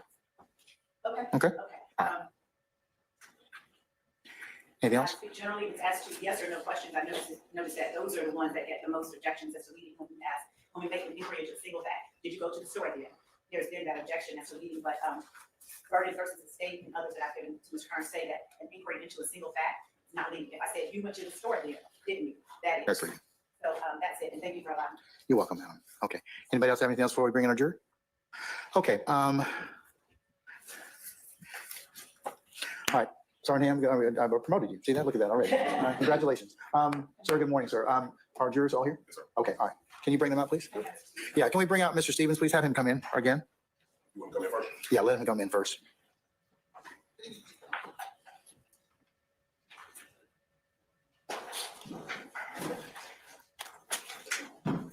He is exhausting. I think there's a few squeaks going on, but I don't know.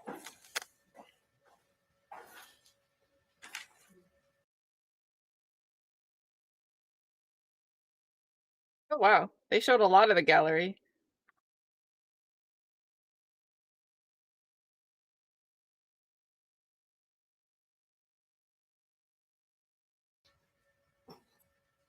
You can tell him that I really like him. Ladies and gentlemen, be seated for just a second. I think we have a delay. So. A delay.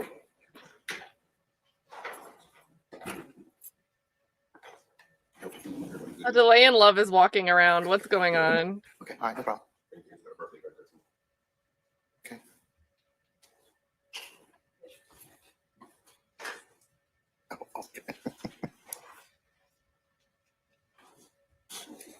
Mr. Steele, you good? Yes, sir. Okay. Okay. When the court has time, we're not mad at it. Do I need to excuse Mr. Stevens? Okay. Mr. Stevens, can you step outside the vestibule just a second, if you wouldn't mind? It's revolving door. Appreciate it, sir. Yes, sir. Just to put this on your court's radar, I just wanted to, I thought maybe there was a little time here. There's a few things. I received this past week, and I don't remember the date, but it's electronic. I can tell you if you're interested. From the prosecution, specifically the Honorable Mr. Brown, and he sent a DNA report and a DNA witness. It deals with Act 5, 6, and 7, over at Act 5, 6, and 7. It deals with Adriane Bean, B-E-A-N. Mr. Williams is not charged in that act. We will be objecting to any mention of Mr. Williams. But this DNA expert is not on the state's witness list, the 700 plus witnesses, nor what the court ordered to pare down. And I never received, nor did anyone else, to my knowledge, if I'm wrong, please correct me, the DNA report of this expert. So I've never consulted with a DNA expert because of that. So I'm moving to exclude any DNA mention and the report and the witness. That's one thing. And then I gave your Honorable Court co-worker, the Honorable Mr. Kearns, just a printout. You already ordered this, Your Honor. It was dated November 17, 2023, but all experts, it's in the second paragraph, it's a one-page order, all experts, reports, analysis, findings, and the basis for same must be provided to counsel for each person in standard. And you cite Harris versus State, which is 314 Georgia, 238, it's in Division 6A, as in Elisa Alpha 2022. And it says then, if these orders are not complied with, this Honorable Court will entertain any and all lawful sanctions. So that is my one issue, if there's time for that.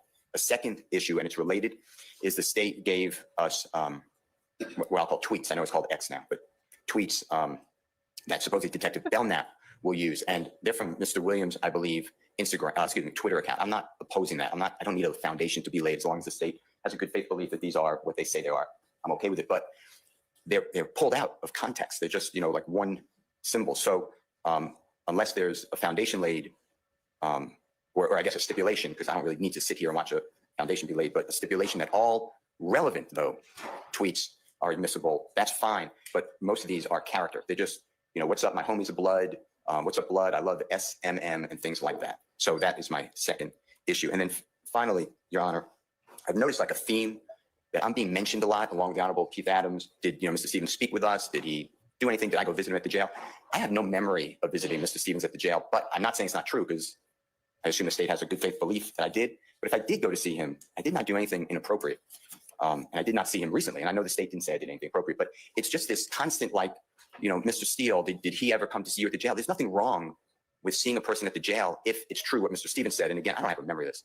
And I looked at my diary. I don't have it on my diary, but I don't have a year. I just don't know when this supposedly occurred, but he has a probation revocation case. And you ordered that any time that I'm going to be mentioned, or I'm now including Mr. Adams, the state has to bring it to your attention, why it's relevant and outside the presence of the jury. And I don't think that was going on from opening statement where I had to ask for a mistrial because my name is there representing someone who's not even here, to consistent with Mr. Stevens. So that's my third issue. And I think I said finally, but the last one is I'll be objecting. There's a movie theater incident. A person, it might have been two people actually, was shot at a movie theater. Mr. Williams was at the movie theater. He's one of the celebrities there. People came out to see him, and a lot of celebrities were there. There was a premiere of a movie. I don't have any evidence that Mr. Williams shot anybody, asked anybody to shoot somebody, was a participant, was a party to the crime. So I'll be objecting to that. And the state just gave me additional discovery on that movie theater incident that I never had before. And that was done. And I listened to it and I've watched it. And I'm not complaining. I'll absorb all the information. I don't want the state to say, as we roll this case, why didn't you tell me earlier you're objecting? So I thought you had a few minutes. And I just want to bring all of those to your attention to flag them. And that's So generally four what- issues? Okay. Those are generally what I'm just asking you to keep on your radar. And if you want to address any of them, I'm more than willing to.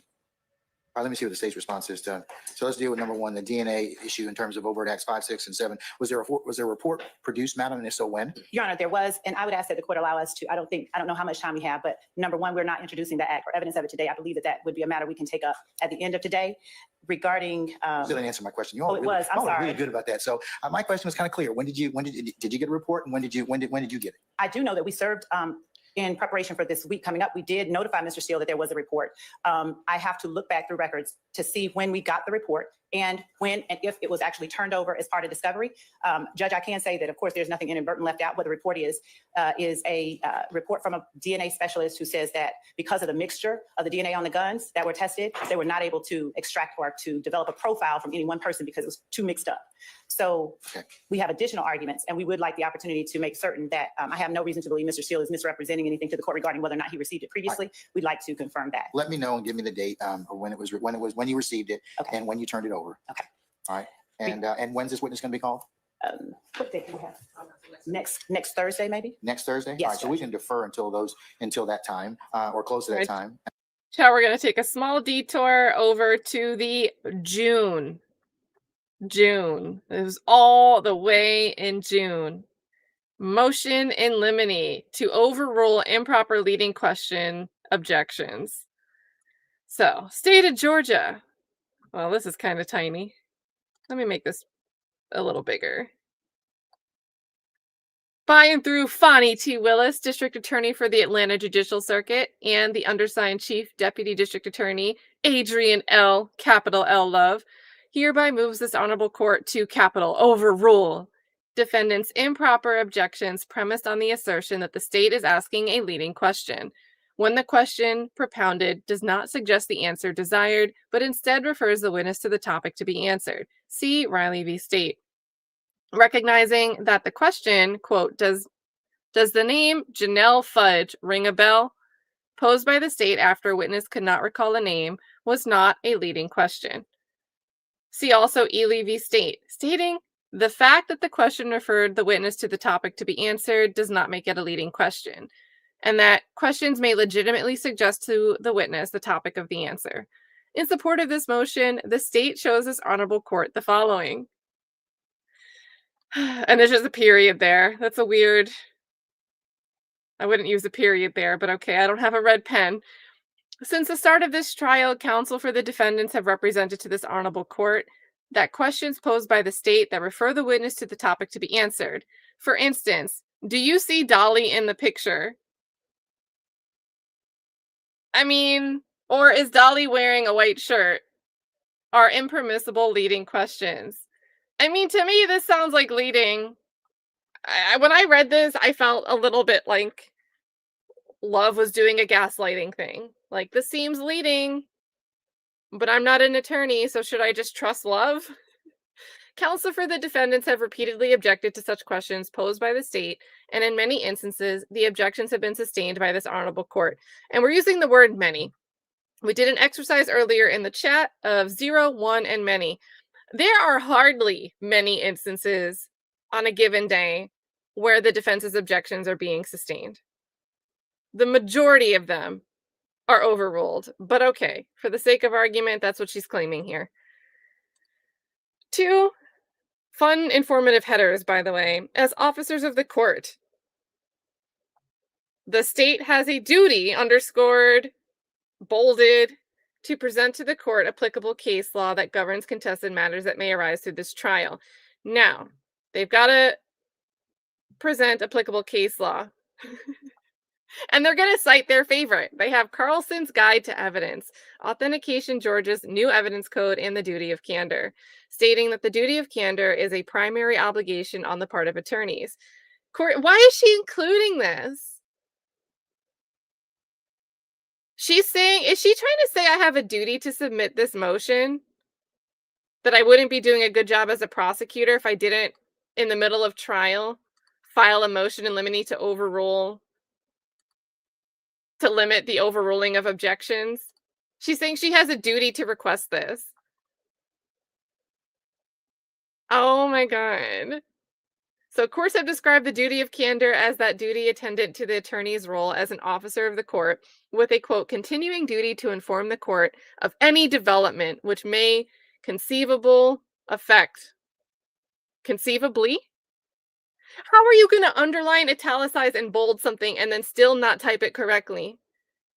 Which may inconceivably affect the outcome of litigation. Under the duty of candor, the lawyer's objections not to pollute our tribunals with false evidence is so strong that it may trump the wishes and interests of their clients and even the attorney-client privilege. God, this is the trifecta of all the three things. We're getting in, I get to act like I follow duty of candor. I get to act like I don't introduce false evidence, like an Alford plea factual basis. And oh, let's just throw attorney-client privilege out the window again. She's got all three things in here. Georgia statutory law requires adherence to the duty of candor when making objections and legal arguments. OCGA 15-19-4 obliges lawyers to employ, for the purpose of maintaining the causes confided to them, such means only as are consistent with truth, and never to seek to mislead the judges or juries by any artifice or false statement of the law. Emphasis added. Yeah, we know. So that was a long footnote. Accordingly, and it wasn't a spicy footnote, it was a BS footnote. Accordingly, the state respectfully moves this court in. What? Why is this not a separate paragraph?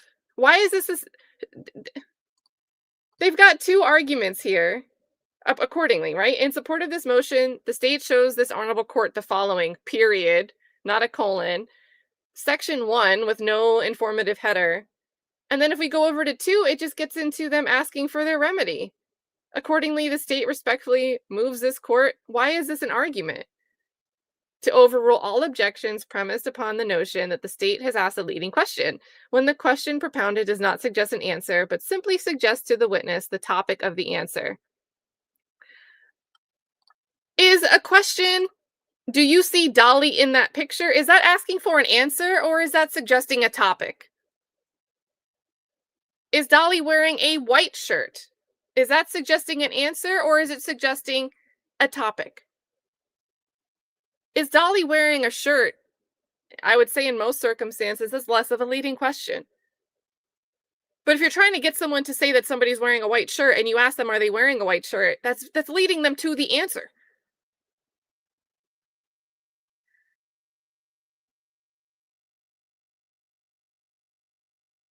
And we end. How do we go from asking for a remedy? We want, this is what we want. This is what we're moving you to do. And then we go back to case law. In bold. So, see Burden v. State. Hilarious, Burden. Holding that the trial court did not err in overruling defendant's objection to the question regarding whether any money was demanded of any money was demanded of the victim because it was not a leading question, as it did not suggest a desired answer. Yeah, any. That's very different than saying, did they offer money or did they offer X amount? So it did not suggest a desired answer and instead simply called for a yes or no response from the witness. Respectfully submitted this 13th day of June, Adriane Love. Guys. Oh my gosh.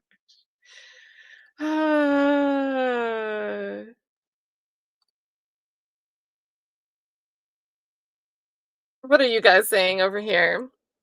Again, the link is up above if you want to go and read that on your own time and really soak in the wonderful writing. Let's see. Oh, Trikisha says, oh, wait, let me get it. The red pen. Yeah, so Erin, thank you. I'm going to rely on Erin a little bit more here because she practices in law. I do not. I just feel like I have like a dumb meter that goes off when I read things from Love. And you can't say, what color shirt is Dolly wearing? The last one I remember being sustained was her beginning with, is this a video of, instead of, what is this a video of? Yeah, and that's the thing. Like, we're complaining that we don't want you to overrule the defense's objections to our questions, but most of the time he's overruling them anyway. Exactly. Talking about duty and obligation. That guy Nick says, and lawyers are obligated to object. They have to do it on record for appeals, or it could be considered waived. And then now it's no longer an appellate issue of, was the court outside their discretion? For that to be an issue, now it would have to be couched under an ineffective assistance of counsel argument. And then they'll just say, no, it was strategy. Just crazy. Aaron says, hey, lady, if you don't know how to rephrase a question, that's on you. And even when it's sustained, he says, rephrase the question, madam. Yep. Good to see you, Betsy. Betsy says that was the motion of Miss Love asking permission to ask whatever she wants and in whichever way she wants. That motion was crazy when it dropped. I think we were all like, really? But seeing her argue that on January 24th, all the way back, is extra hilarious. Yep, Brooklyn, yep. June 2024, the 13th, right around the Woody incident. Yep, the ex parte meeting was the 10th. The Monday ex parte was the 10th. So that would have been, what, Thursday? Because the ex parte was on a Monday, the 10th ex parte. Chicken says Fonnie told her to write this. And then, you'll do a great job. I'm going to have an Uber, a random anecdote to back you up. Good to see you, Amy. Welcome back in. We're over here still yelling about Love. It's been like 6 hours. Yeah, that guy Nick says I might be thinking about this way more than she did. But I'm trying to think through it logically. And I know I'm yelling and there's some emotion because I get mad. But it seems like she wrote that emotionally. And yes, Cindy's got the dates there. Shenanigans sums it up. Yeah, Tay Biz says go back to the basics. The who, what, where, when, why, and how.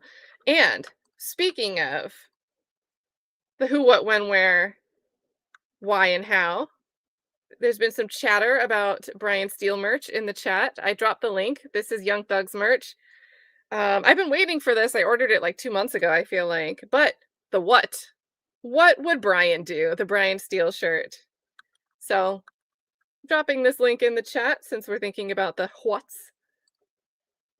If you guys are wondering where to order that.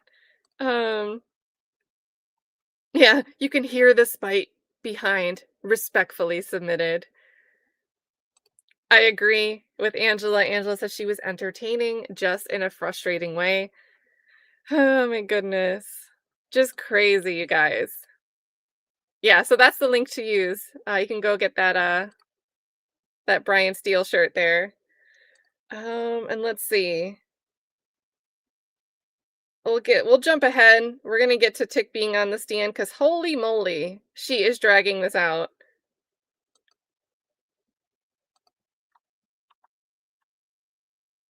Sanitizer. Just make sure you take care of all those precautions because I got to account for all of you. So it'll just help us. And our advocates, the same thing. I told them the same thing as well. But unless there's anything else, ladies and gentlemen, we're going to go ahead and continue with the presentation of the state's case at this point in time. Mr. Stevens, I'm still under oath, okay? All right, madam. Ms. Love. Okay. Mr. Stevens, I have 3 more lines of inquiry for you and we'll be done, all right? Okay. Mr. Stevens, on cross-examination, I'm going to show you what has already been admitted as Defendant Williams Exhibit number 4. And ask you, if you recall, seeing that and speaking about Defendant Williams Exhibit number 4 on cross-examination with Mr. Brian Steele.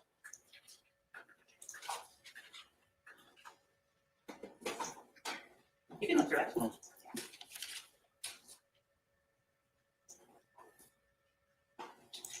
Yes. Okay.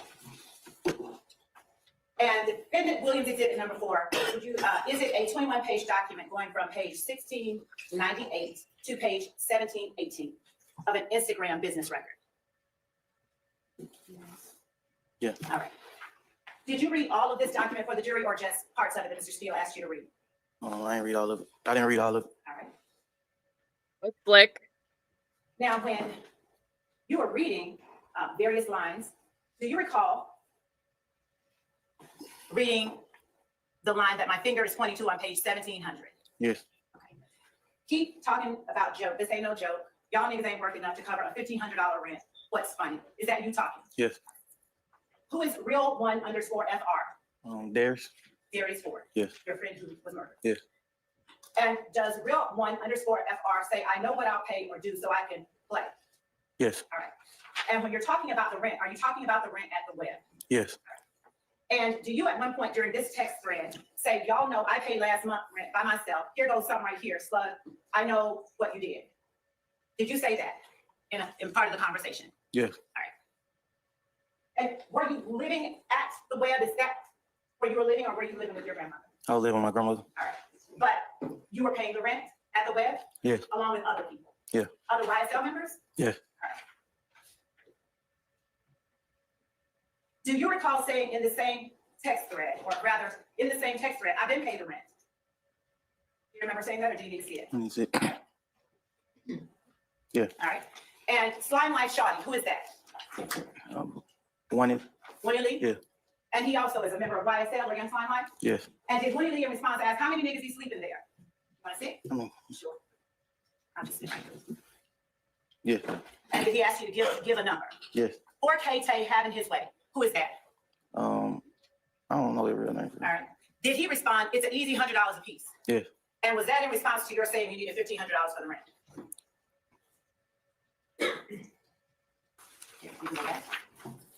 What? Go ahead, take it. I don't know. I don't know what this is in response to. No problem. You didn't say, ain't nobody working, everybody got their own motion. Find your purpose to the game. Yes. Did real one underscore for real or underscore FR say 6 niggas sleep here? Yes. Was he talking about at the web? Yes. And does 4K Tay having his way say then, that's 600 right there? Yes. And 12 if y'all go 200? Yes. Did you then respond to gang shawty, you know how it be? Let me take off again. No. Or did real one underscore for real say the gang shawty, you know how it be? Yes. Okay. And did 4K Tay having his way say 40 a day, 1,200 a month? Yes. All right.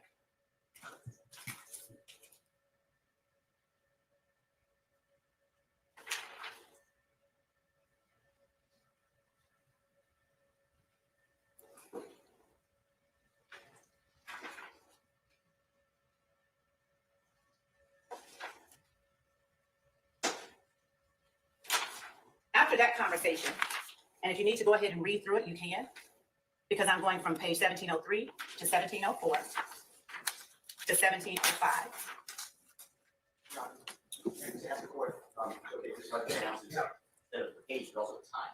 Your Honor, Mr. Steele can his exhibit. I'm just reading from defense exhibit number 4. Just announce the time, please, madam. It'll help everybody kind of orient us to time and space. Yes. Okay? Yes, Your Honor. Thank you.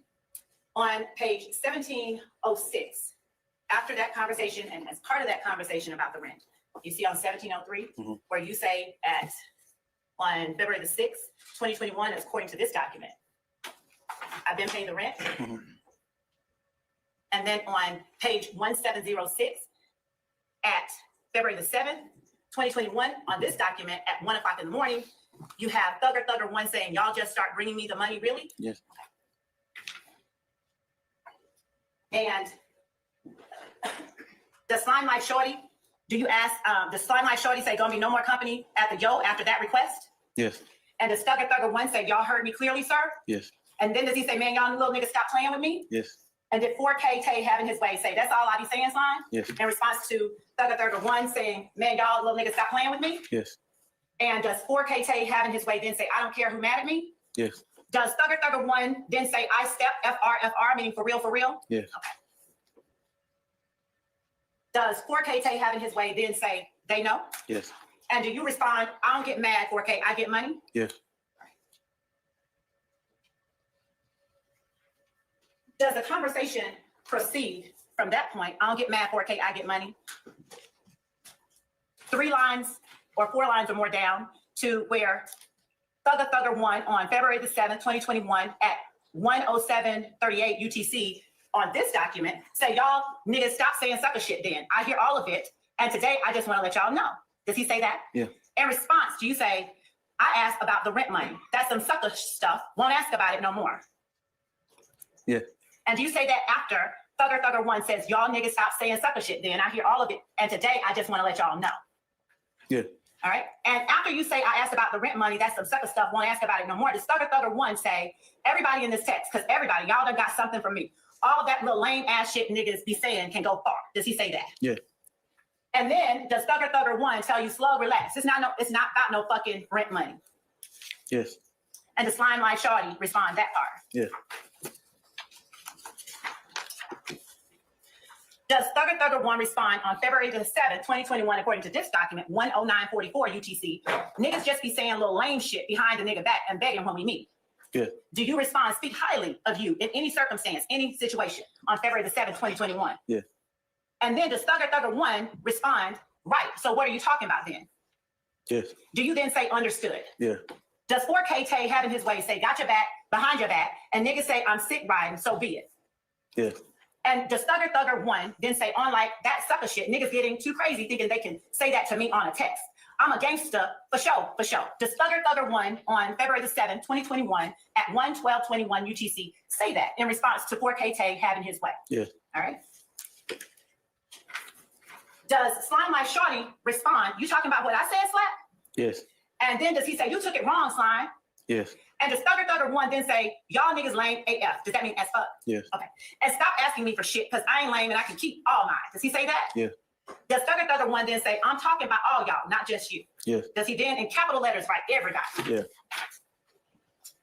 And then does he then say, nigga, you know, you can come to the studio whenever you fucking want. So why would you ever say that? Yeah. And later on, does Thugger 1, after saying, I shouldn't have to take nothing wrong, it don't say, you don't say it knowing it ain't for you. And then does he say, y'all remember I'm on the chat too, bro. Keep all that lame shit on the other one. Yeah. Does he then say everybody? Yes. Does Slime Life Shorty then say, y'all niggas start kicking in? It shouldn't be no 1 or 2 niggas paying for everything that everyone use. Everybody do their part. So we won't have these problems, gang. Can we all do that? Does Slime Life Shorty say that? Yeah. Does Thugger 1 then say, this shit ain't got no money, twin. I pay for everything for niggas. Does he say that? Yeah. And does Thugger 1 on 2/7/2021 at 1:19:51 UTC say, it ain't about that? Yes. And then do you in response say, only thing I was saying is I can't afford to take care of this family by choice. Not yet anyway. When the only thing I make is $400 off each one. I pay $1,500, that will hurt. Yeah. All right. Do you then say, after a few attachments are sent, I know you ain't getting no disrespect from me. I won't disrespect nobody. That's part of the reason I stopped cussing, so I won't disrespect nobody. I don't want to feel it either. Yeah. All right. And does Thugger 1 send a series of attachments after that point? Yes. All right. Now, on redirect examination by me before we last were in court, did you tell the jury that the defendant Williams wrote a song called Dropping Jewels? Yes. And is that still your testimony that defendant Williams wrote a song called Dropping Jewels? Yes. Do you know who Chandler Durham is? No. Did you tell the jury that Dropping Jewels was about the defendant Williams being truly humble under God? Yes. All right. And the line that you referred to, was that line that ain't no more reminiscing, ain't no more judging, no intuition line? No. Which line was it? He asked me, name a part in the song where he was referring to God, and I said the first line in the song, to show me why I'm living, why I'm remaining here. Okay, thank you for that. Prior to that line of questioning, did I specifically ask you how many songs did the defendant Williams write about being truly humble under God? Yes. And did you name this song as one of those songs? Yes. And when I asked you where in the song was he talking about being truly humble under God, is that when you said, tell me why I'm living, why am I remaining here? I thought your question was to show me where in the song that he was referring to God, and that's what I gave. Okay. Is the line, I was smoking Scotty, but not Pippin. I taught my son how to stack that shit to the ceiling. Also a part of dropping jewels? Yes. It's drop a body and you wouldn't have to pay for lunch. I told my dog I'm riding, whether he right or wrong. I done got big, they record my life through a drone. I told my bitch to stay behind me, I'm in my zone. She like, how the fuck you ain't never wrote a song? You riding for life, then I just rather die alone. Walk to a spot, now you don't, never gotta go. Yeah, I told my niggas I'm dropping the jewels on him. You gotta go through that shit with your heart, you can't snooze on it. Are those also words in the song Dropping Jewels? Yes.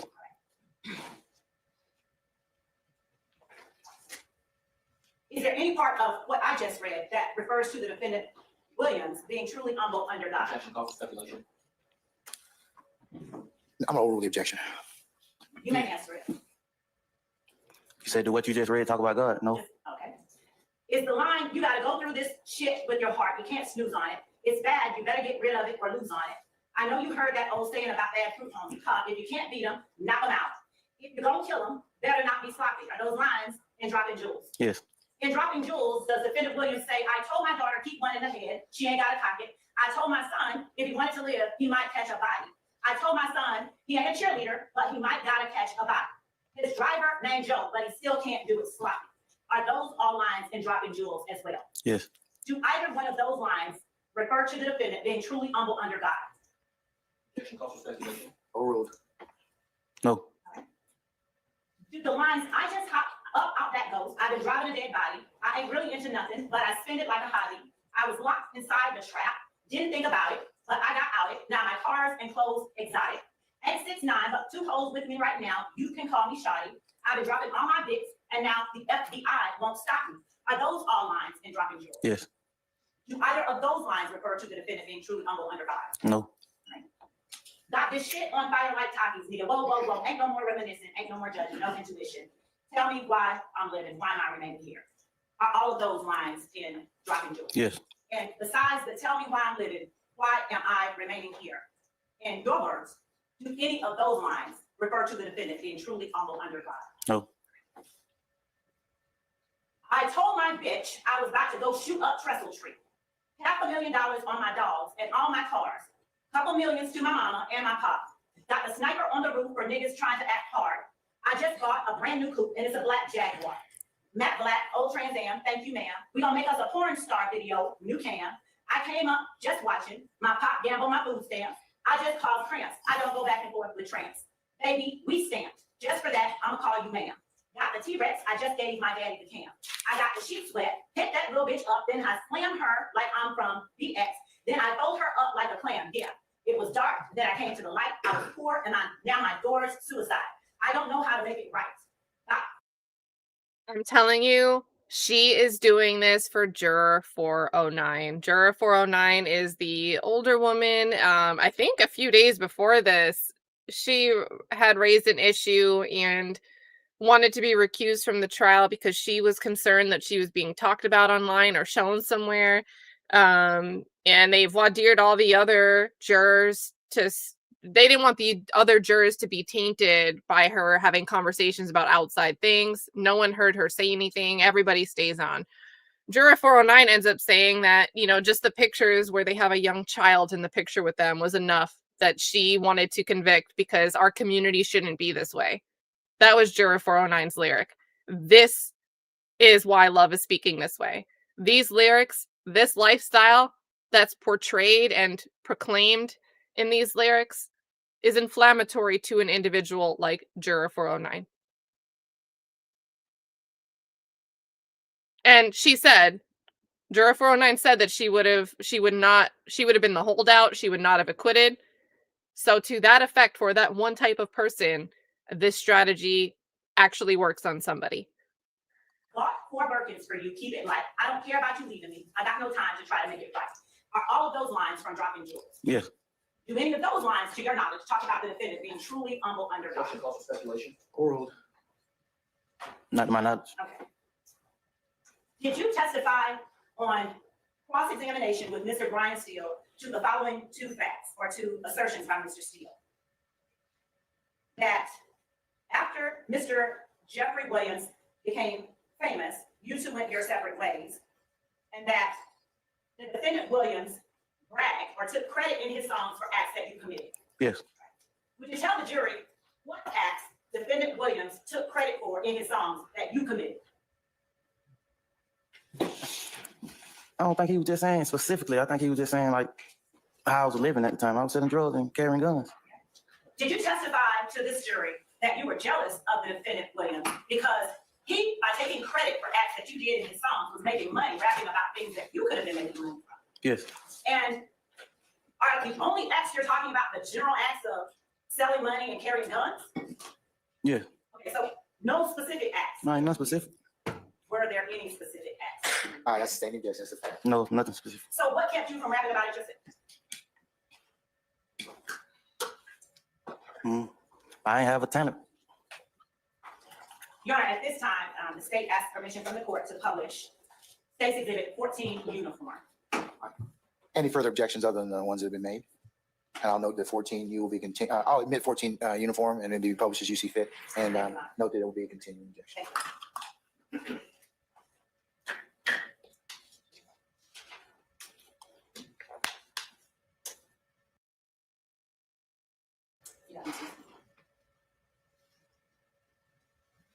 And Your Honor, for the sake of brevity, we're just gonna push it forward to 1 minute and 59 seconds. All right. Yeah, if you would make sure that you put the time hacks on. Purpose of the record.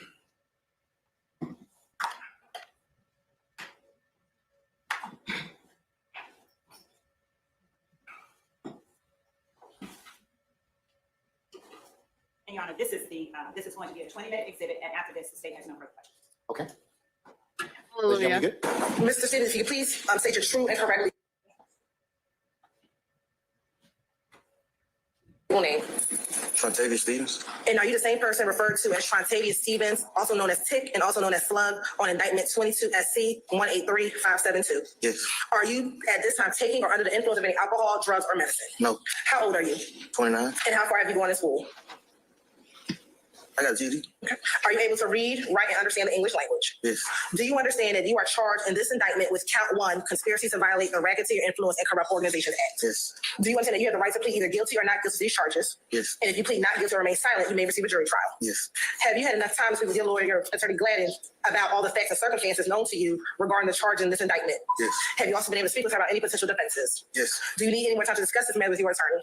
No. Are you satisfied with her counsel and representation? Yes. Do you waive formal reading of the indictment? Excuse me? So wait. Yes. I asked if you and your attorney wait formal reading of the indictment. If not, I got to read the indictment. Oh. So wait. Okay. Do you waive any and all defects, if any, with respect to the indictment? Yes, Mr. Stevens, have you been arrested on these charges? even arrested on these charges. Yes. Okay. And Your Honor, the state is unaware of any outstanding warrants related to these charges. Ms. Gladden, do you know, are you aware of any outstanding warrants as it relates to these charges? I'm not. Okay. Has your attorney advised you of the minimum and maximum sentence for the charge in which you are pleading to? Yes.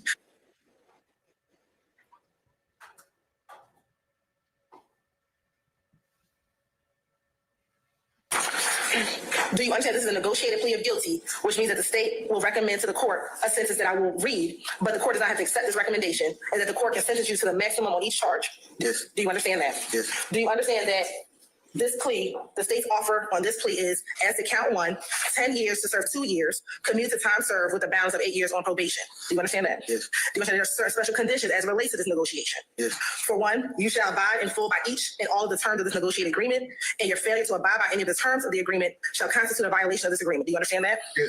Do you understand that you shall testify truthfully about all matters relating to this case upon which you are questioned at any trial or judicial proceeding stemming from the facts alleged in this indictment? Yes. Do you understand that in accordance with testifying truthfully about all matters related to this case, you acknowledge that each and all the statements contained within the defendant's factual acknowledgments portion of this agreement are true, and that you will testify truthfully about those statements and any matters related to this case when asked to do so? Yes. Do you understand as a special condition, you shall possess no guns unless your right to do so is restored? Yes. That you should also submit to random drug screens by the Department of Community Supervision and any agency designated by this court. Yes. That you shall commit no criminal acts. Yes. And that you will relinquish any Fifth Amendment right related to any statement contained within the defendant's factual acknowledgments contained within this plea agreement, and you will make no attempt at trial to assert a Fifth Amendment privilege when questioned or been accused of and arrested for robbing women. Yes. You acknowledge that you are the same person referred to as Tick in the song by Young Thug entitled You, in the verse, She Getting Robbed by Tick. Yes. You also acknowledge that on February 4th, 2021, you participated in a group chat with fellow YSL founder Jeffrey Williams, aka Young Thug, and YSL associates Rooney Lee, aka Slime Like Shorty, wherein Jeffrey Williams stated, YSL rule the world, kid. Y'all just start bringing me the money. Man, y'all stop playing with me. Do you acknowledge that? Yes. Do you acknowledge that on May 13, 2021, you participated in another group chat with fellow YSL founder Jeffrey Williams, aka Young Thug, and YSL associates Martinez Arnold, Miles Farley, Quantavious Greer, Antonio Sumlin, Rooney Lee, wherein Jeffrey Williams asked, y'all ain't beat him up or shot him yet? Then states, y'all getting soft. Yes. Do you acknowledge that the gas station at 151 Cleveland Avenue is a location where YSL associates sell drugs? Yes. That also the gas station at 221 Cleveland Avenue is a location where YSL associates sell drugs? Yes. And also, do you acknowledge that you cannot truthfully assert that anyone charged in this indictment is not guilty of the crimes as alleged in this indictment, and you will not make any attempt at trial, prior to trial, or after trial to exonerate or exculpate anyone charged in this indictment of the crimes alleged in this indictment, nor will you claim that anyone on this indictment is not guilty of the crimes as charged in this indictment? Yes.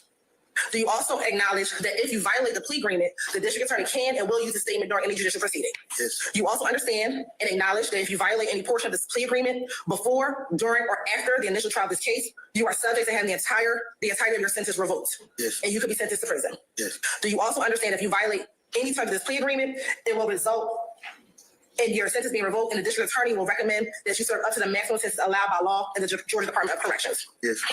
Do you also understand fully that if prior to the conclusion of the initial trial of this case, that you fail or refuse to testify to any fact that you now acknowledge in this plea agreement, such failure or refusal constitutes a violation of this plea agreement, and you'll be subject to being sentenced to serve the remainder of your sentence confined within the Georgia Department of Corrections? Yes. Do you also acknowledge that no promises, agreements, or conditions have been made other than those set forth in this document, and none will be entered into unless memorialized in writing and signed by all parties? Yes. And did you, along with your attorney, sign this document and dated today's date, December 29, 2022? Yes. And that's your signature here? Yes.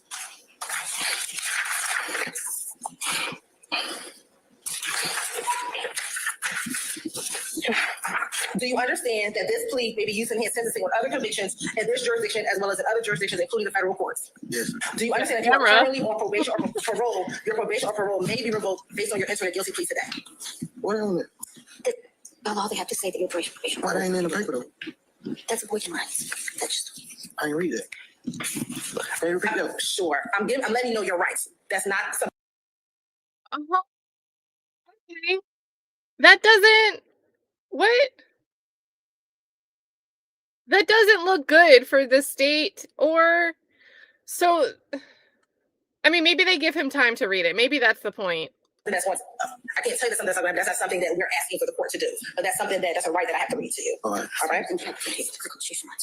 All right. So I'm reading your rights, ma'am. I'm going back to reading your rights that you're giving up by entering into a plea.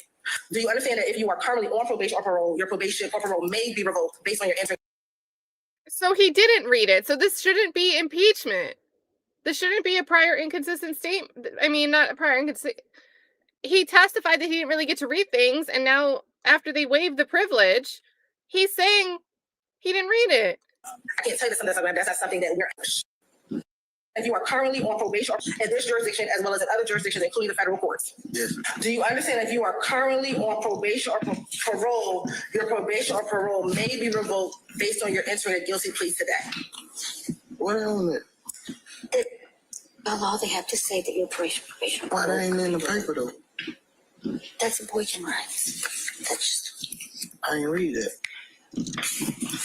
Can you repeat that? Sure. I'm letting you know your rights. Okay, wait. That's not. So then this wouldn't be. So would this not actually be contained in there? Then, so is that why it doesn't matter? Whatever Hilton's reading right now wouldn't be on the paper for him to read regardless. Ooh. Maybe, right? Am I reading what you're saying right, Peter?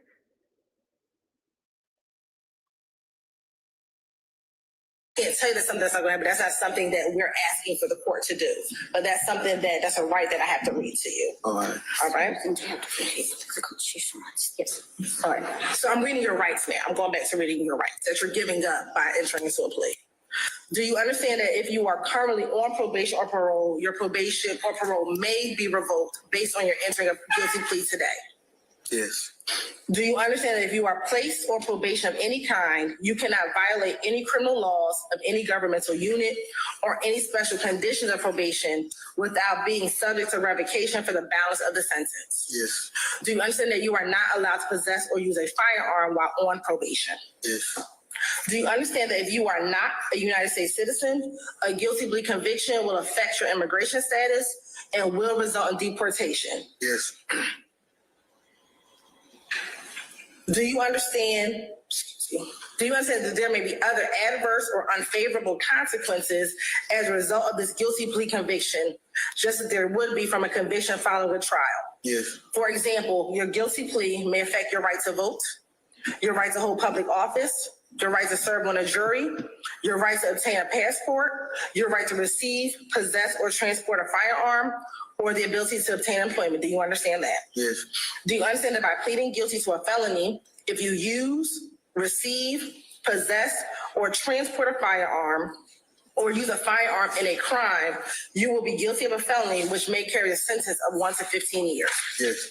Do you understand that you waive any and all defenses, including any mental health offenses, by entering a plea of guilty? Yes. Do you understand if you went to trial, that you have the right to a trial by jury, the right to see, hear, and confront witnesses called to testify against you, and the right to testify or to remain silent and not incriminate yourself?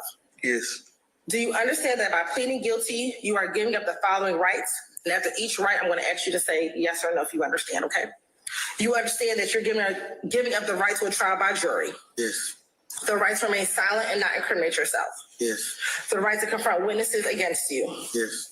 the right to assistance of counsel hired by you or to court-appointed counsel if you cannot afford an attorney at a trial of your case, Yes. the right to the presumption of innocence, Yes. the right to testify on your own behalf and to present other evidence, Yes. the right to subpoena witnesses and compel the production of evidence, Yes. the right to have the charges against you proved beyond a reasonable doubt, Yes. the right to appeal if convicted of these charges after a trial. Yes. Has anyone forced, threatened, or promised you anything to get you to enter a guilty plea? No. Is it your decision to waive these rights and enter a guilty plea because you're in fact guilty? Yes. With respect to indictment 22 SC 183-572, where you're charged with one count of conspiracy to violate the Racketeer Influence and Corrupt Organization Act, how do you plead? Guilty. Is this guilty plea freely and voluntarily given with a full knowledge of the charge against you? Yes. Do you understand that you have only a limited right to appeal this guilty plea conviction? Yes. Do you understand that you have 4 years from today's date for the felony charge to file a habeas corpus petition challenging the voluntariness of this plea? Yes.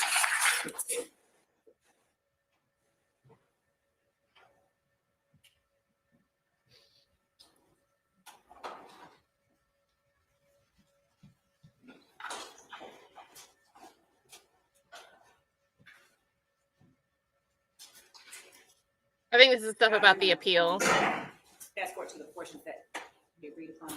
All right. We're stopping at C. It's weird that they don't get an instruction that they're not supposed to speculate on what's being skipped.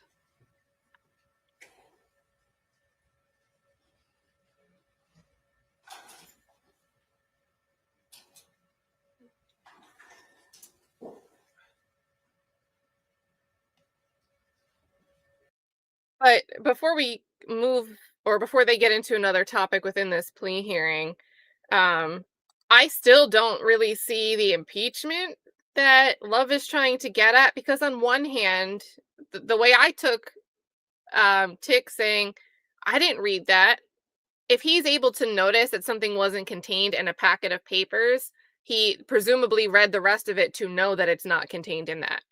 But on the flip side, he's panicking in that moment. What is this? This is the first time I'm hearing of this. I don't understand. And to me, it looks like his lawyer shushes him. Hilton shushes him. So for him to be on the stand in what was contemporaneously happening, January day 15 through day 21, if he said he barely had a chance to consider something, I agree that that moment actually just demonstrated he didn't understand what was happening and just got shushed by his lawyer real quick. So to me, that I don't see how this is impeachment. I think the whole strategy here is for Love to be able to bookend witnesses that she doesn't always get the answer she wants out of with the factual acknowledgments. Bookend at the start and at the end.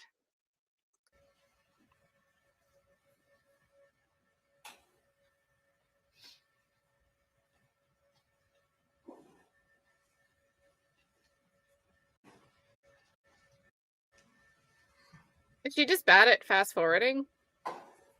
Because she didn't have trouble fast forwarding through that sentencing withheld blip of the Munktum hearing that she wanted to skip.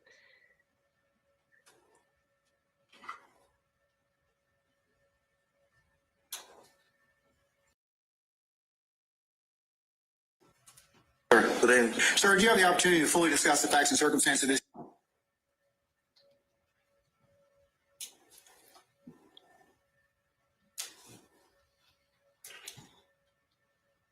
Mr. Stevens, good evening, sir. Good evening. Sir, do you have the opportunity to fully discuss the facts and circumstances of this case with your attorney, Ms. Gladden, your satisfaction? Yes, Your Honor. Did she explain to you the various constitutional rights you gave up by pleading guilty to your satisfaction? Yes. Do you have any questions about those rights you wish to ask me? No, Your Honor. All right. I am holding the indictment in this case. Okay. And on page 6 of the indictment, I'm going to show you. Is this your signature on the page of this indictment above the word defendant? Yes, sir. All right. Before signing this indictment, did you have the opportunity to fully discuss the facts and circumstances of this indictment with your attorney, Ms. Gladden, to your satisfaction? Yes. Yes? Yes. Yeah. Do you need more time to discuss it with her? No. Okay. All right. But before you signed it, you had an opportunity to talk with her. So then she argues that she wants to see demeanor, and arguably this is the most important part, and it's not even showing his demeanor. In fact, to me, we just had him say, "No, Your Honor," in a most mumbly voice I've heard him answer anything from this hearing and from when he's testifying on trial. And then now he hesitates. But Love had argued she wants to be able to show the video to show his demeanor. Look where we are. Yeah. And you don't want to talk with her about the indictment anymore? No. Okay, all right. I'll note the indictment's been signed and the plea has been entered.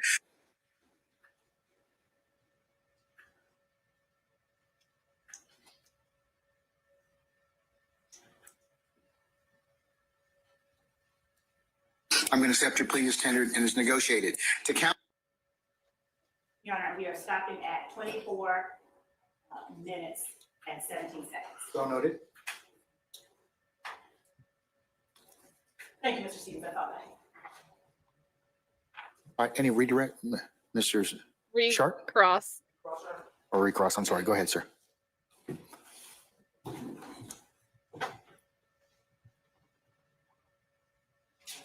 Mr. Stevens, good morning again.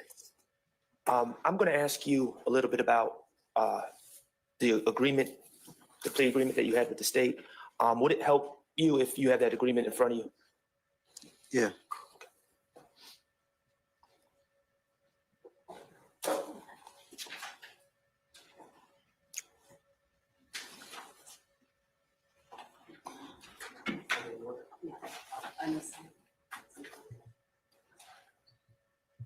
right, there's about, I don't know, if we were watching it sped up, if I were to cut out these breaks, there's still about an hour and a half where it looks like Tick is on the stand, not fully being questioned the whole time. It looks like they have some arguments between it.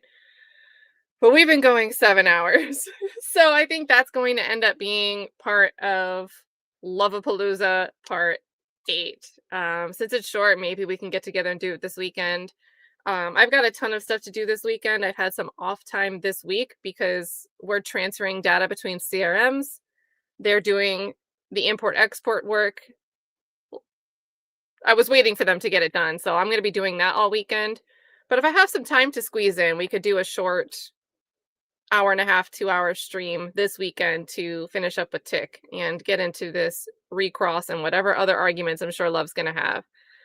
But holy moly, think about the span of time that this guy has been on the stand.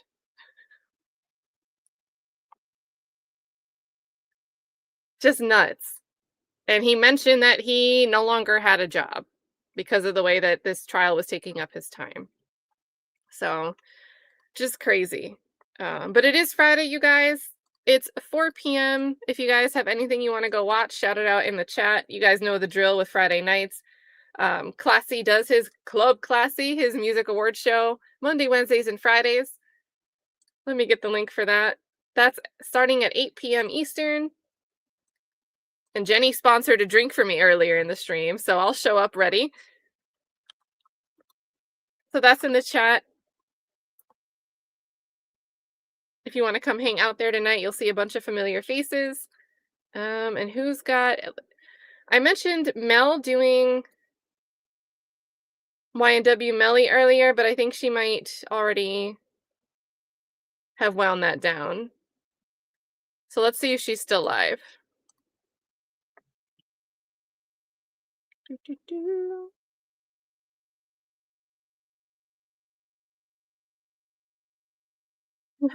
Hi, I'm Max Schardt. I represent Shannon Stillwell. Let's see. Yeah, after class, I don't think you're the only one that's wondered this. After class says, I haven't been watching because I've been at work, so this may have been brought up. But I know that I always wondered if they had him in an ex parte, because I feel like his demeanor changed at a point.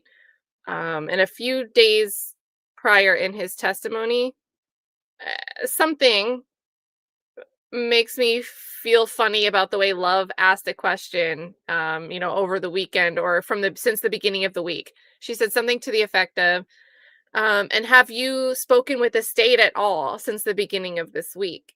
And the way she asked that just made me assume, because it's Love asking it, she worded it that way because perhaps she's reached out to the attorney and then attorney would have spoken to Tick. But I don't know. Something about the way she asked that question was just a little odd, but maybe it's just the way Love words things. So, okay, cool. So we have, guys, the Richard Allen trial, the Delphi transcripts just came in. Let me see if I can set that up for a redirect for criminality.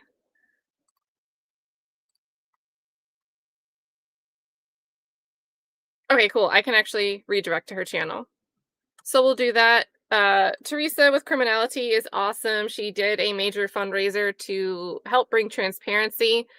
And she's actually giving the funds raised back because they ended up releasing the transcripts for free. So, and I know she's doing it. I donated and I said, you know what, put a portion of it towards Jim's fundraiser for documents, which is pinned in the chat if you want to throw something towards it. And keep the rest because obviously that sounds like a headache. That's some work that you put in. And she's donated right away. So awesome person. Knows the Delphi trial as good as well as anybody can, considering how much it lacked transparency. But now with the transcripts, this includes transcripts from the pre-trial hearings, right? Really interesting stuff.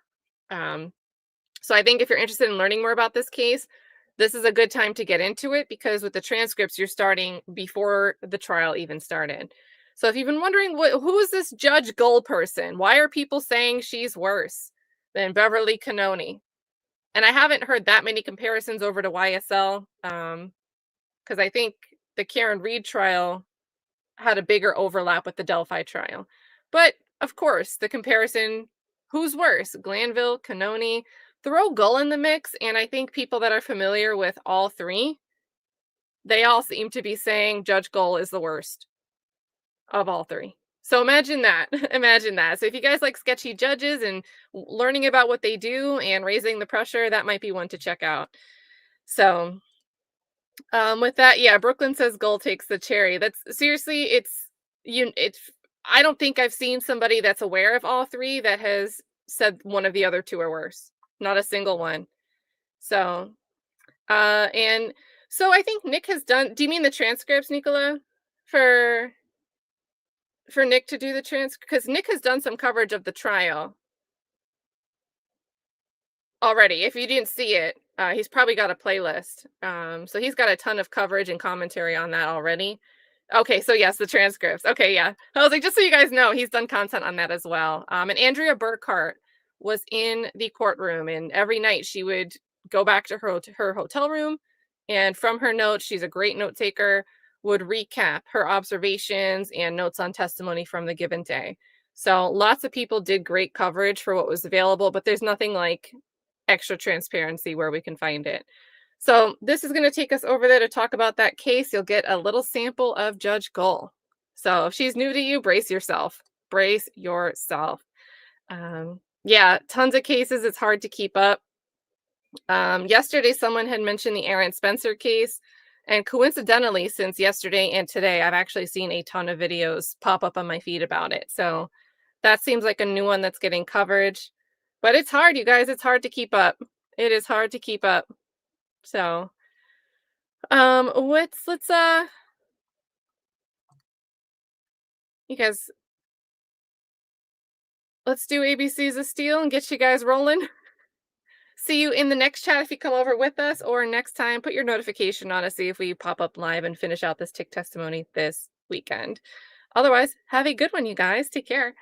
A as in Alicia, and B, Your Honor, as in Barry.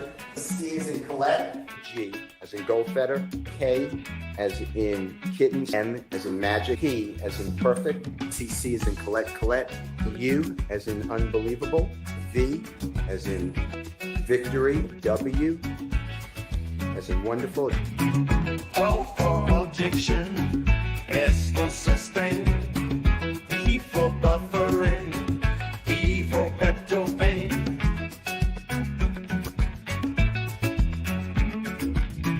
S for slime, my friend, and you. As in what you mean. I as in I don't recall. M as in may I sleep. All the ABCs of steel makes me feel so real. Yeah, they keep on spinning round. Never gonna let me down.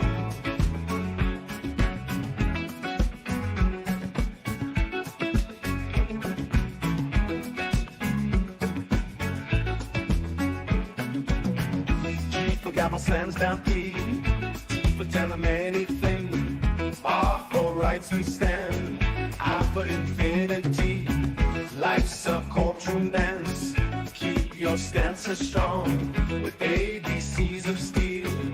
You can never go wrong. Oh, the ABCs of steel makes me feel so real. Yeah, they keep on spinning round. Never gonna let me down.